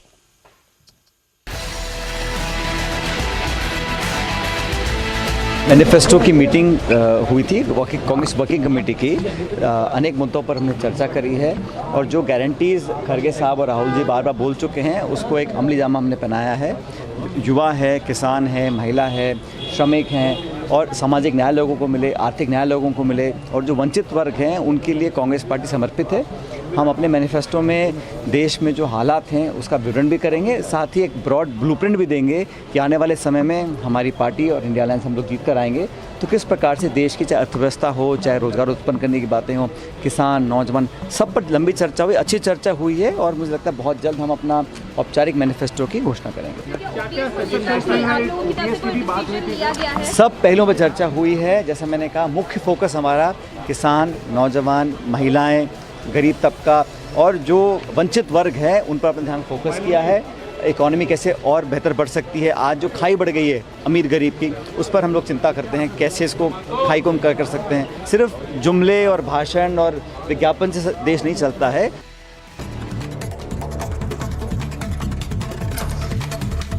Viewers, top military tracking right now. Supreme Court of India has issued notice to centre on the pleas seeking stay on CAA rules. Asked centre to file a response by April 8th. Next hearing on the matter is to be held on April 9th.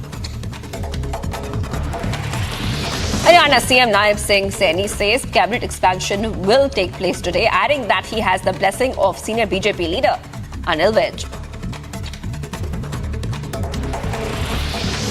In a big blow to JMM, former Jharkhand CM Hemant Soren's sister-in-law and former JMM MLA Sita Soren joins the BJP in New Delhi. The three-term MLA said was ignored by the party. Election Commission of India appoints Sanjay Mukherjee as the new DGP of West Bengal. The shuffle comes days after ECI notified the dates of the general elections. West Bengal to go to polls in 7 phases. Karnataka CM Sita and his deputy DK Shivakumar they've reached the national capital for the CEC meet. The Congress's CEC meeting will decide on Lok Sabha poll candidates among other poll-related decisions.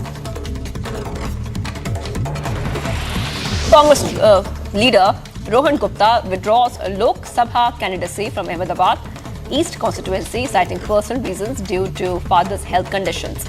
Gupta was announced by the Congress to contest the Lok Sabha polls against BJP's candidate.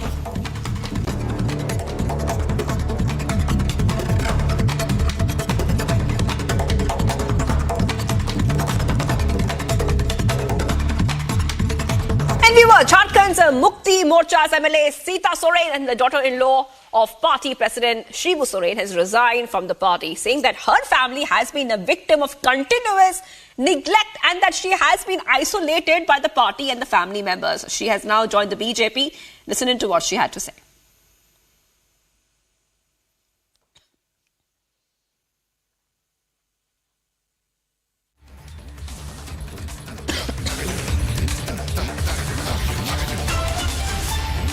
क्योंकि 14 साल हम party को चलाएं और 14 साल में जो मुझे पार्टी की तरफ से सम्मान मिलना चाहिए था, जो मेरा हक है, क्योंकि घर से भी बड़ी बहू हूँ और बड़ी बहू को हक नहीं मिल रहा है, लेकिन मंझली बहू को मिल जा रहा है हक। उनके पीछे पूरा बैकअप है और मेरे साथ कोई नहीं है। क्यों नहीं है मेरे साथ कोई? क्योंकि मेरे स्वर्गीय पति का बनाया हुआ खड़ा किया हुआ ये पार्टी है और आज हम कहीं क्यों नहीं नजर आ रहे हैं, तो ये बहुत बड़ी अधिकार की बात है। अधिकारों की लड़ाई सब कोई लड़ते हैं। बिल्कुल, हमने पहले भी देखा था जब हेमंत सोरेन की गिरफ्तारी होने वाली थी तब भी आप नाराज चल रही थी। आप दिल्ली में मौजूद थी, आपने कहा था कि जो हो रहा है पार्टी में वो सही नहीं हो रहा। जी बिल्कुल, क्योंकि जो सपना रहा है झारखंड को अलग राज्य क्यों बनाए हम लोग, बाबा ने और स्वर्गीय दुर्गा सोरेन जी ने क्यों बनाया? क्योंकि वहाँ के कई दबे कुचले लोग हैं, हमारे गरीब आदिवासी लोग हैं। खनिज पदार्थ से तो भरा हुआ राज्य है, लेकिन विकास से क्यों अछूता है? वहाँ के लोग आए दिन पलायन कर रहे हैं, बाहर नौकरियों के लिए जाते हैं और उनके साथ कई ऐसे घटनाएं होती है, कई लोग तो लौट भी नहीं पाते हैं। तो इस राज्य को किसने गरीब बनाया? 24 साल में भी हम सुधारने के दिशा में नहीं है, तो एक बड़ा फैसला, बड़ा निर्णय लेना होगा हमको, मैंने सोचा। और ये विकास कहाँ से होगा, किस तरह से होगा? मोदी जी का सोच को देखते हुए, जिस तरह से पूरा भारत के लिए मोदी जी काम कर रहे हैं, भारत को किस तरह से विकसित राज्य बनाया जाए, देश और दुनिया में उनका चर्चा होता है। हेमंत सोरेन ईडी के गिरफ्त में हैं, लगातार उन पे भ्रष्टाचार के अलग अलग आरोप लग रहे हैं, क्या कहेंगे उस पे? देखिए, ये तो जुडिशियल मैटर है, आरोप है तो कार्रवाई होगी ही। सेना की जमीन को हथिया लिया था उन्होंने, अब उस पर भी वो भी जुडिशियल मैटर है, तो वो तो कार्रवाई हो ही रही है, जिसके कारण वो जेल गए हैं। क्या आप नए सीएम से भी नाखुश बताई जा रही थी? जब सीएम का नाम चल रहा था, पहले तो हेमंत सोरेन की पत्नी का नाम चल रहा था, फिर अचानक नाम बदला गया। देखिए, ये सीएम भी रबड़ स्टाम्प है। जो पिछले समय जो हेमंत जी सीएम थे, पूर्व सीएम है अभी, उस समय जो चल रहा है अभी भी वही चल रहा है। तो मैंने कहीं से भी ऐसा कुछ देखा नहीं कि आप कुछ नया होने वाला है। इसीलिए मुझे ये फैसला लेना बदलाव आएगा, झारखंड में बदलाव आएगा, आप अब बीजेपी में शामिल हो चुकी हैं। बिल्कुल बिल्कुल, अभी पूरे तरह से बदलाव आने वाले हैं। हम लोग पूरे के पूरे 14 सीटों में कमल को खिलाएंगे।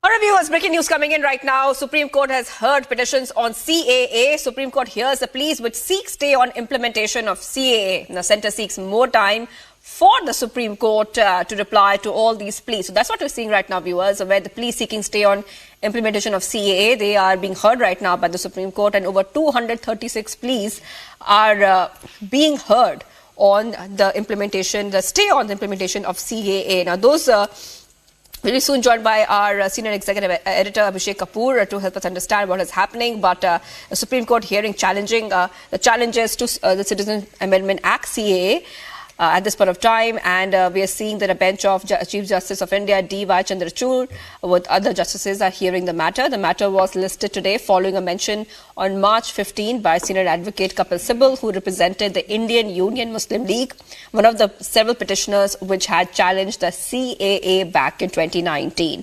The CAA amends the Section 2 of the Citizenship Act of 1955, which defines illegal migrants, and with this amendment, the path to Indian citizenship for persons belonging to Hindu, Sikh, Buddhist, Jain, Parsi or Christian communities from Afghanistan, Bangladesh or Pakistan have been eased in certain scenarios. So right now, the move is, however, being challenged before the top court, particularly since the protection measures excluded those from the Muslim community. And after that, we're seeing that many of the petitions have gone up to the Supreme Court.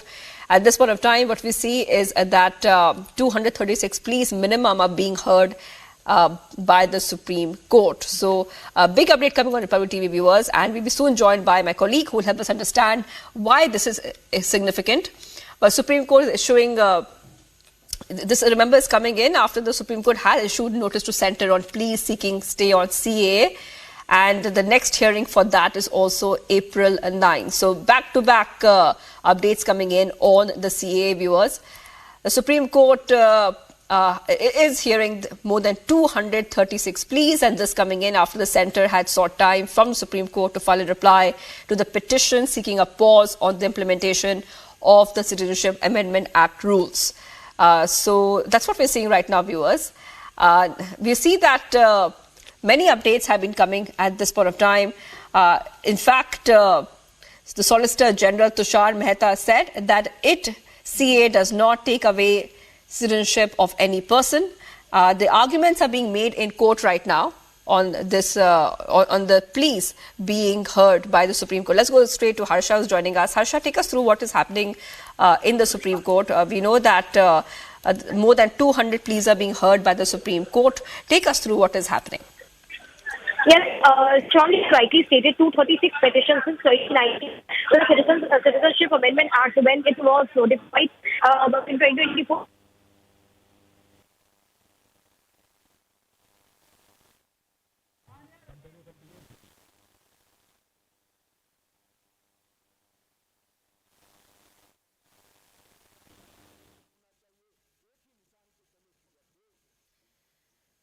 Supreme Court will hear the petitions today, and they're hearing the petitions to stay the Citizenship Amendment Act and the Citizenship Amendment rules. Now, remember that bench comprising of CJI, D.Y. Chandrachud and others are hearing that the matter 236 plus writ petitions challenging the CAA have been filed in 2019, have been listed before the bench. They were last listed before the court on October 31st, 2022. And what we see right now, viewers, is the Supreme Court is hearing the petitions on CAA.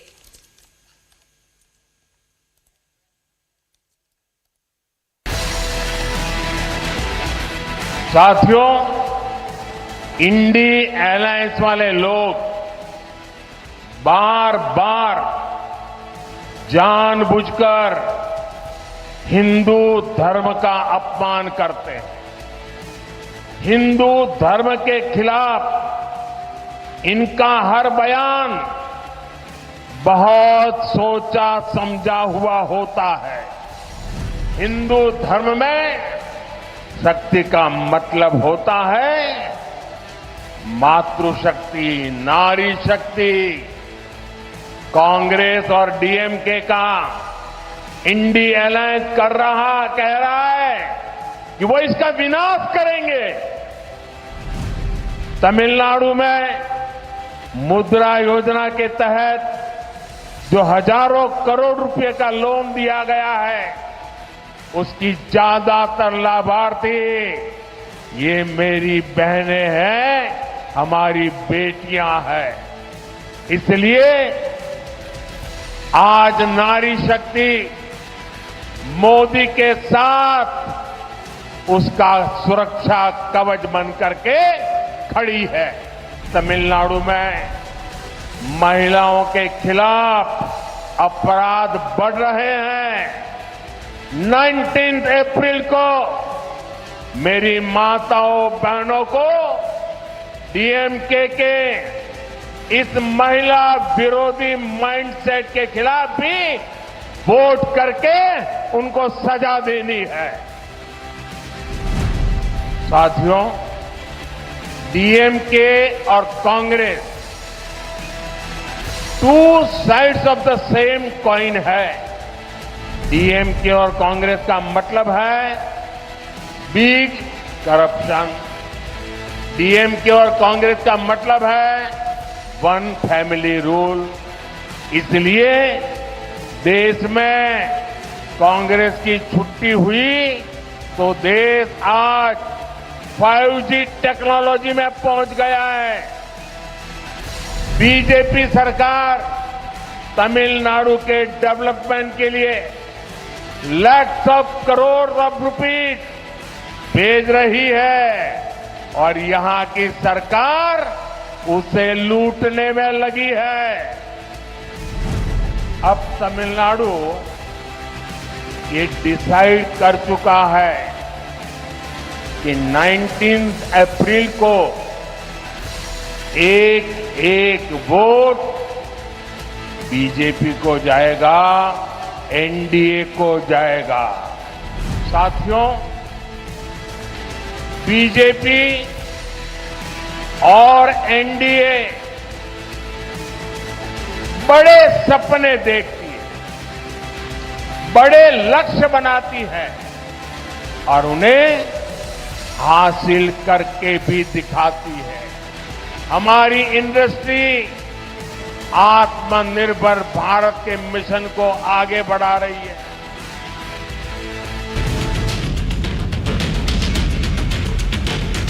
In a money laundering case related to the Chinese visa scam, Congress MP Karti Chidambaram has been made accused number 1 in the ED charge sheet.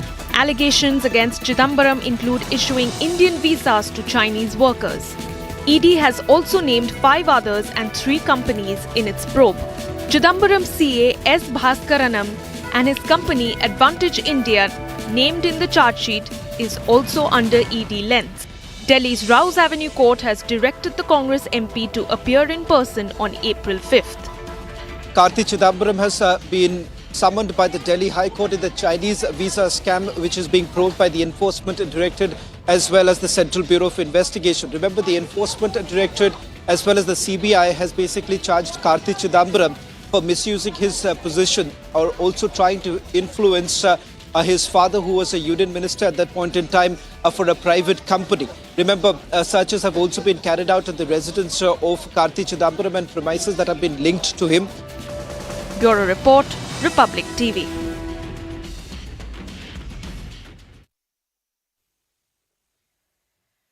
And Karnataka's Bengaluru witnessed a mega showdown today. A day after Shopkeeper was allegedly assaulted for playing Hanuman Chalisa, the BJP today hit the streets demanding immediate action. The protest was met with clampdowns by Siddaramaia's corps. Several BJP leaders were dragged and detained. Take a look at this report to know what panned out in Bengaluru today. Dramatic scenes right there on our screens. Dramatic scenes right there on our screens. Mukesh being taken away inside this particular corridor out here, and the cops are trying to remove him from the protest site. They're saying that this is preventive action. Viewers note that Mukesh is the victim. He's not the perpetrator. Mukesh is the victim. He's not the perpetrator, and they're saying they're taking him away from here. But why is something, you're saying that the pro-Hindu activists have taken Mukesh inside, saying that we will not let him go from here. We will not let him go from here is what is being stated now. Why are they taking him away? Why are they taking him away? It's something that needs to be seen. Massive ruckus and drama that is being witnessed right there on our screens here, where the police are trying to clear away the crowd, asking what exactly is happening. Bhagat, let's just move in ahead and see what exactly is happening at this point of time. There seemed to be a heated argument and altercation between the cops. Now there are chants of Mukesh also being heard. He's out here. He's out here inside this particular corridor out here. Just check this now. He's out there in this particular corridor. Just go in, Bhagat, and give them a clear view. He's inside here. He's inside. He's trying to go in, and he's been put inside the corridor now. Who are these authorities? Who are the top authorities who are trying to go ahead and speak to Mukesh and asking him to leave from the spot? Is also something that needs to be questioned, because they are saying that this is preventive custody. If it is a preventive custody, why is the victim being taken away is one of the questions that will need to be asked in. Whether this is only a preventive measure or is there any sort of custody that is being involved, we'll need to see. He's being taken upwards. We believe that this is his residence. He's being taken upwards. We're also seeing his father out there holding some talks with the officials too. So this is absolutely quite serious. A serious charge that is being made here. So let's wait in now whether the people will calm down or not. But they are stating that they will not let Mukesh move away from this particular location. The cops are trying to diffuse this, but they state that they will not be letting Mukesh in. On the other hand, we're also seeing the BJP MPs. The BJP MPs, PC Mohan as well as PC Mohan and Tejasvi Surya have been locked away from this particular street, and they are being asked not to come in here. So this is a massive protest out here that we are witnessing right there on our screens as well, as the situation is getting only difficult. The visuals that you see, just zoom into those visuals. Just try to zoom into Mukesh's father out there having talks with the authorities. The number of people coming out in large numbers and protesting out here, and they're saying Jai Shri Ram, and these people are asking that Mukesh will have to be brought in, and the cops have no rights to go ahead and put him inside the house or ask him to come to the police station. So it's a massive face-off between the administration and between these activists who have come out in huge numbers. It's a sea of saffron out here. You see people everywhere, and this is how the entire situation is. And you can see that all these people have come out in large numbers as well. We will shortly be seeing the MPs, if they are allowed to come in here. We'll shortly be seeing the MPs as well who will be coming in. So it's complete chaos out here on the bindings of Nagrat Pet, where hundreds and hundreds of people are coming in. After the chanting of Hanuman Chalisa, which is over now, we are seeing that all of them are going ahead and chanting Jai Shri Ram too. So we will need to wait in as to what will happen. The community leaders are taking a decision whether they will call this off or whether they will go ahead and they will speak to. So this is something that needs to be seen, whether the situation will be diffused or whether his father will come out now, give a statement as well, because even the cops are going ahead and trying to see what exactly has happened. We try to get in more information from the senior officials who are here as well. Indian Air Force and transport aircraft carried out operations on an emergency landing facility airstrip, and this happened in Andhra Pradesh. The activation showcased the high level of synergy between civil agencies, district administration, state police and the IAF towards conduct of complex multifaceted activities. Take a look at this report for more.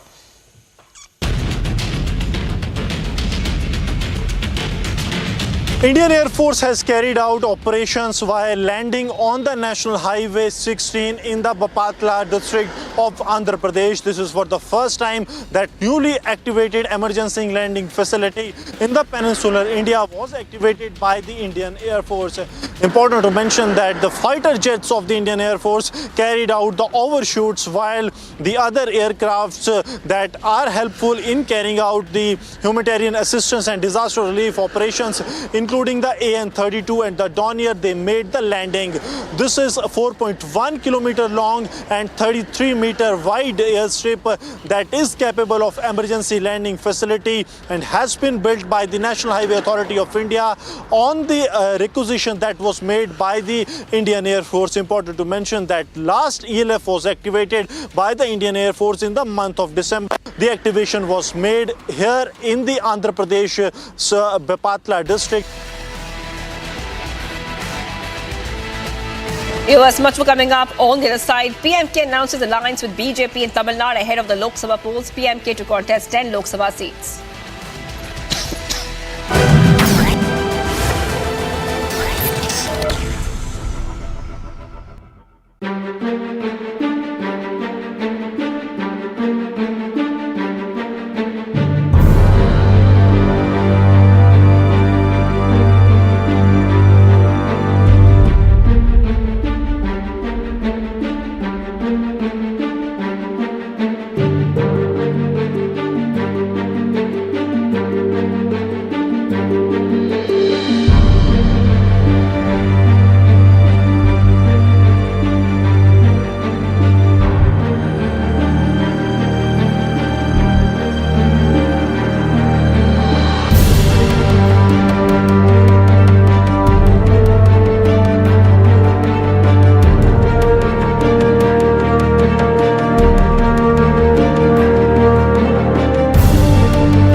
Mega showdown over Hanuman Chalisa in Bengaluru. BJP hits the streets. Siddharamaia's cops resort to use of force.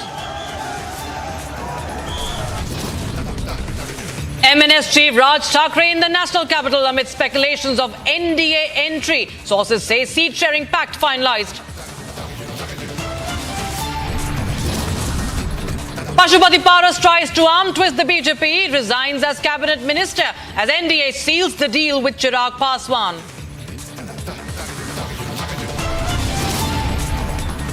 TAA row reaches the top court. Centre seeks more time to reply on all pleas challenging the citizenship law.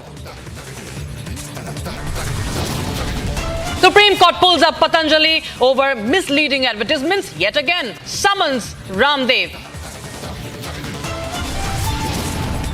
Tensions escalate as Taliban retaliates to Pakistan airstrikes on Afghanistan territory.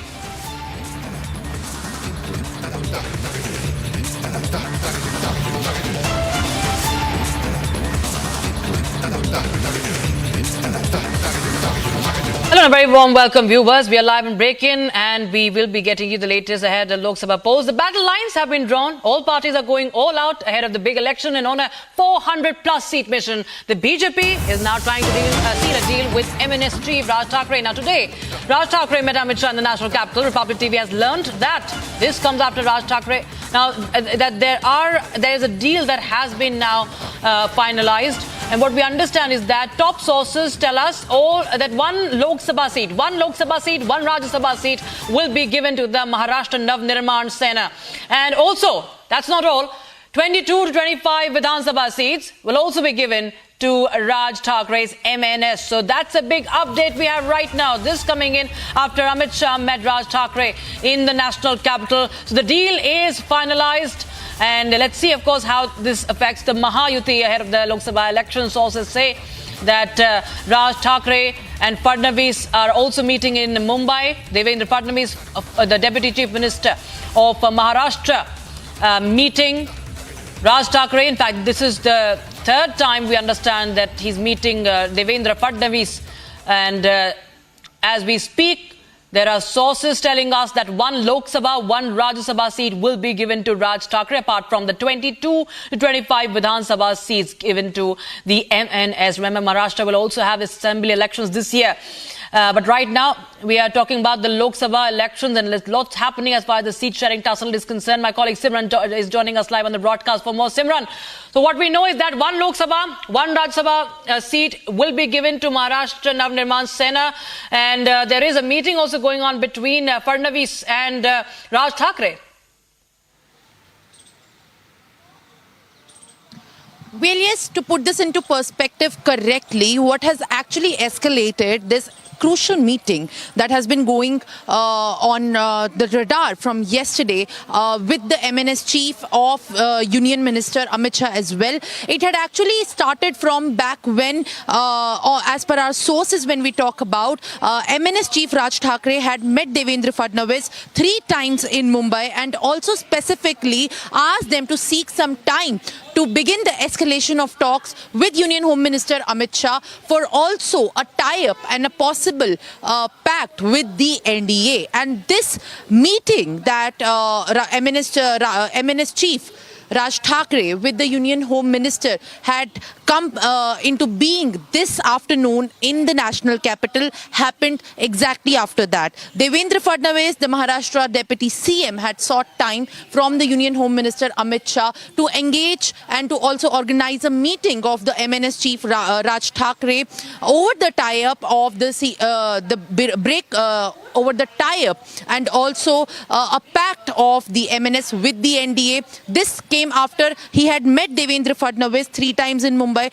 and that is why it has actually came into being. And when we are talking about the details of the seats which could be possibly given into the faction of the MNS, definitely there has been talk going on. But what we can also pick up from right now is one Lok Sabha, one Rajya Sabha, and as many as nearly 25 Vidhan Sabha seats that could be belonged to MNS after this crucial meeting in the national capital of the MNS chief Raj Thakre with the Union Home Minister. Remember, a lot more needs to be unfolded right now over the just half an hour meeting that had come into being this afternoon. But right now, MNS chief Raj Thakre has left from Delhi and a possible formal announcement is on the cards and is expected shortly as he reaches Mumbai about the tie-up and also what stand he takes after the meeting with the Union Home Minister Amit Shah,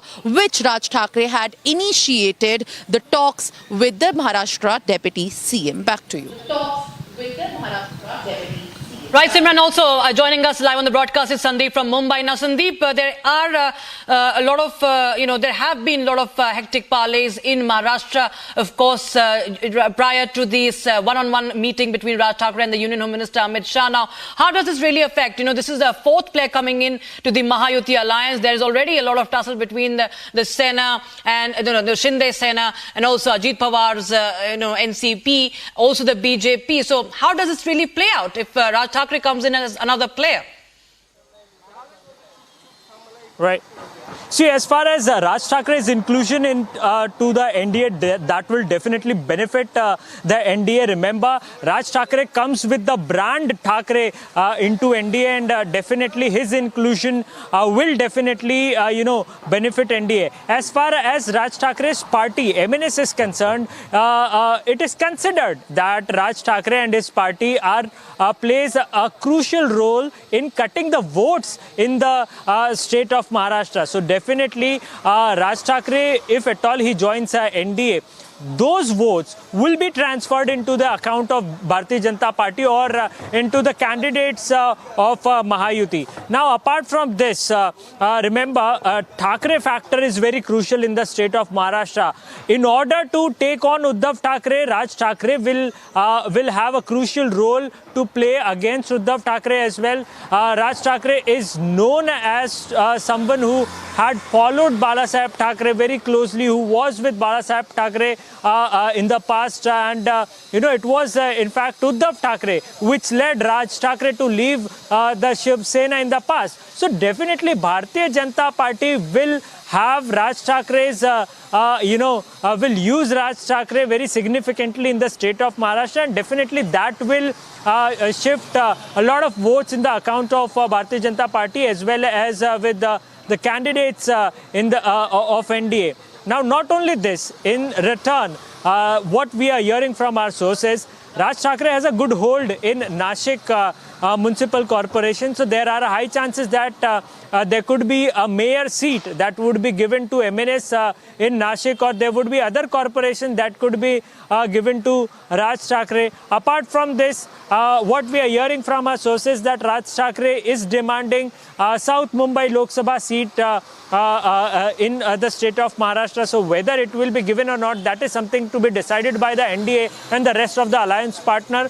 Although the question mark over the South Mumbai seat and how many seats will be in fact given to Raj Thackeray, whether he will be accommodated in the NDA alliance, that is something that needs to be, responded by NDA and Raj Thackeray himself. But yes, today's meeting with Amit Shah is indicating that possibly Raj Thackeray will be a part of NDA, and definitely this will lead to, a lot of support for Bharatiya Janata Party as well as the rest of the alliance partner in the state of Maharashtra. Rakshita. Absolutely, of course, this will be trouble brewing in for Uddhav Thackeray here, as Raj Thackeray will be, as per sources, part of the NDA, the Mahayuti also, and 48 seats, remember, in Maharashtra go to the polls in the Lok Sabha elections that will be held in 5 phases in the state of Maharashtra, which it will be, of course, interesting to see what happens there. But thank you so much, Simran and Sandeep, for joining us with those details on the developments.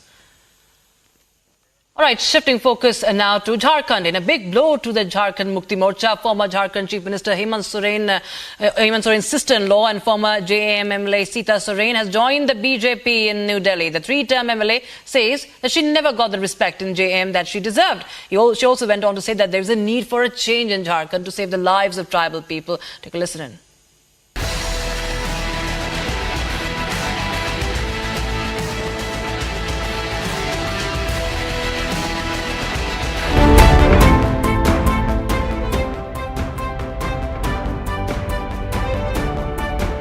चौदह साल हम party को चलाएं और 14 साल में जो मुझे पार्टी की तरफ से सम्मान मिलना चाहिए था, जो मेरा हक है, क्योंकि घर से भी बड़ी बहू हूँ और बड़ी बहू को हक नहीं मिल रहा है, लेकिन मंझली बहू को मिल जा रहा है हक। उनके पीछे पूरा बैकअप है और मेरे साथ कोई नहीं है।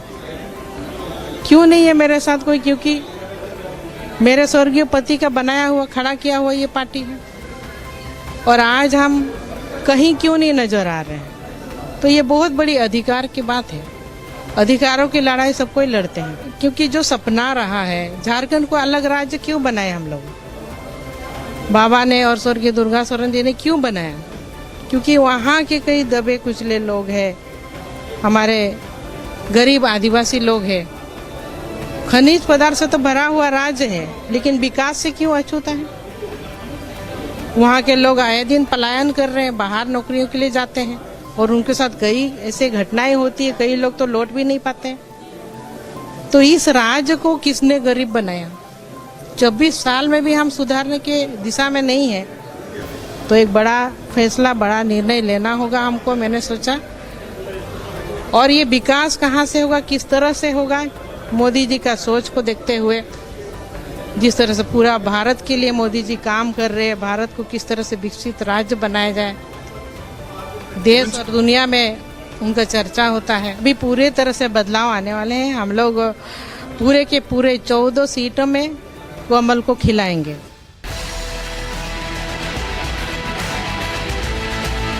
साथियों, इंडी अलायंस वाले लोग बार बार जानबूझकर हिंदू धर्म का अपमान करते हैं। हिंदू धर्म के खिलाफ इनका हर बयान बहुत सोचा समझा हुआ होता है। हिंदू धर्म में शक्ति का मतलब होता है मातृशक्ति, नारी शक्ति। कांग्रेस और डीएमके का इंडी अलायंस कह रहा है कि वो इसका विनाश करेंगे। तमिलनाडु में मुद्रा योजना के तहत जो हजारों करोड़ रुपए का लोन दिया गया है, उसकी ज्यादातर लाभार्थी ये मेरी बहनें हैं, हमारी बेटियां हैं। इसलिए आज नारी शक्ति मोदी के साथ उसका सुरक्षा कवच बन करके खड़ी है। तमिलनाडु में महिलाओं के खिलाफ अपराध बढ़ रहे हैं। 19 अप्रैल को मेरी माताओं बहनों को डीएमके के इस महिला विरोधी माइंडसेट के खिलाफ भी वोट करके उनको सजा देनी है। साथियों, डीएमके और Congress two sides of the same coin है।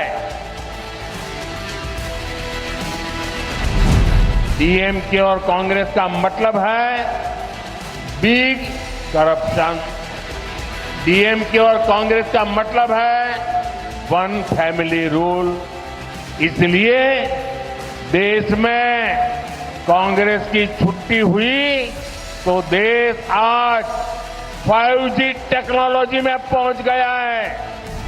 बीजेपी सरकार तमिलनाडु के डेवलपमेंट के लिए lakhs of crore of rupees भेज रही है और यहां की सरकार उसे लूटने में लगी है।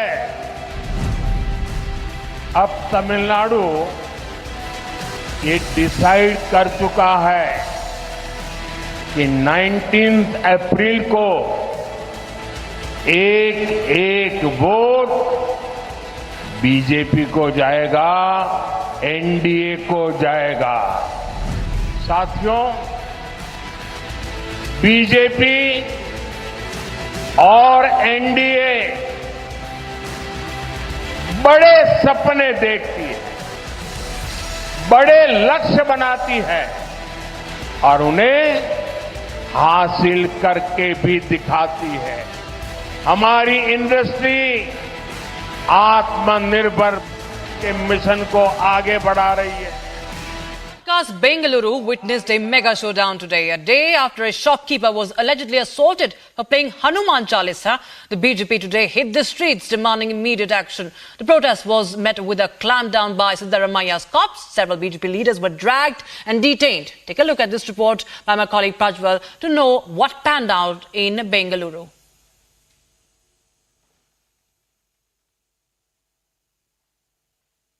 Dramatic scenes right there on our screens. Dramatic scenes right there on our screens.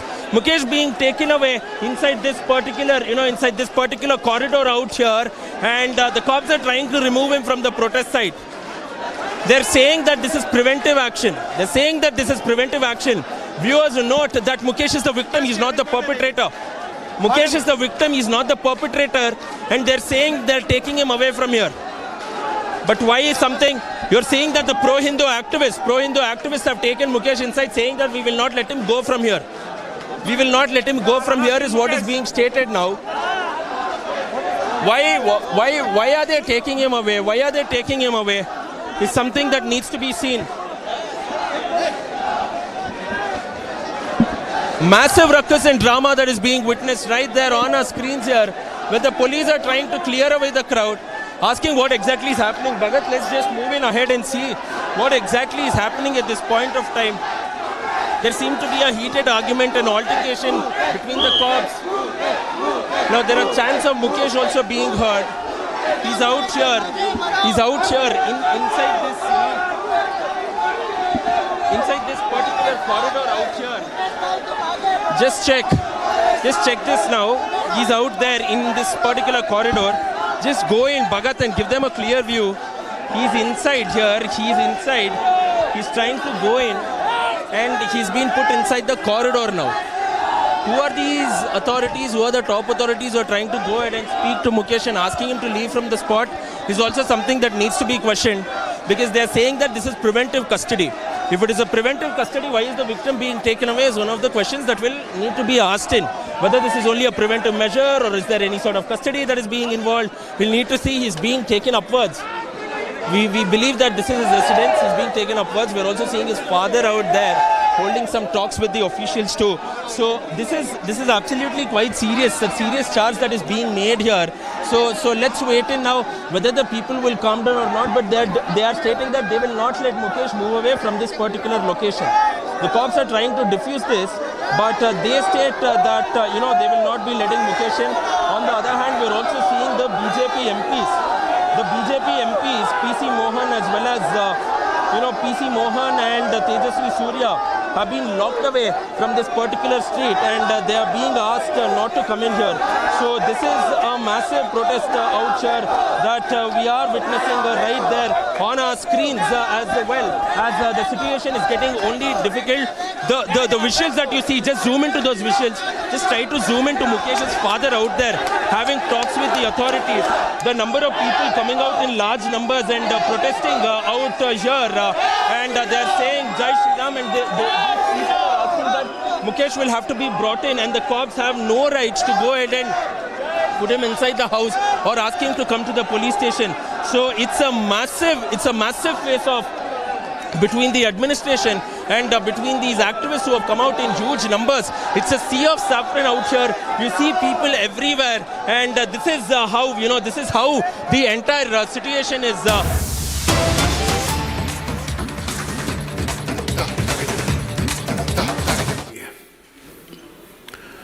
The Congress party under Rahul Gandhi is no more the Congress party imbued with the doctrine and ideals of Mahatma Gandhi ji. This is a Congress party led by a divisive mind, Maoist thought, an anti-Hindu thought. Mr. Rahul Gandhi is completely in the sway of these elements. Rahul Gandhi जैसे तत्वों के प्रभाव में हैं। उनके शब्द आपने बहुत सुने हैं, लेकिन मुझे उनके शब्द को भी रखूंगा, जो स्पष्टीकरण आया वो भी रखूंगा। ये राहुल गांधी के एग्जैक्ट शब्द मैं कोट कर रहा हूं। हिंदू धर्म में शक्ति शब्द होता है, हम शक्ति से लड़ रहे हैं।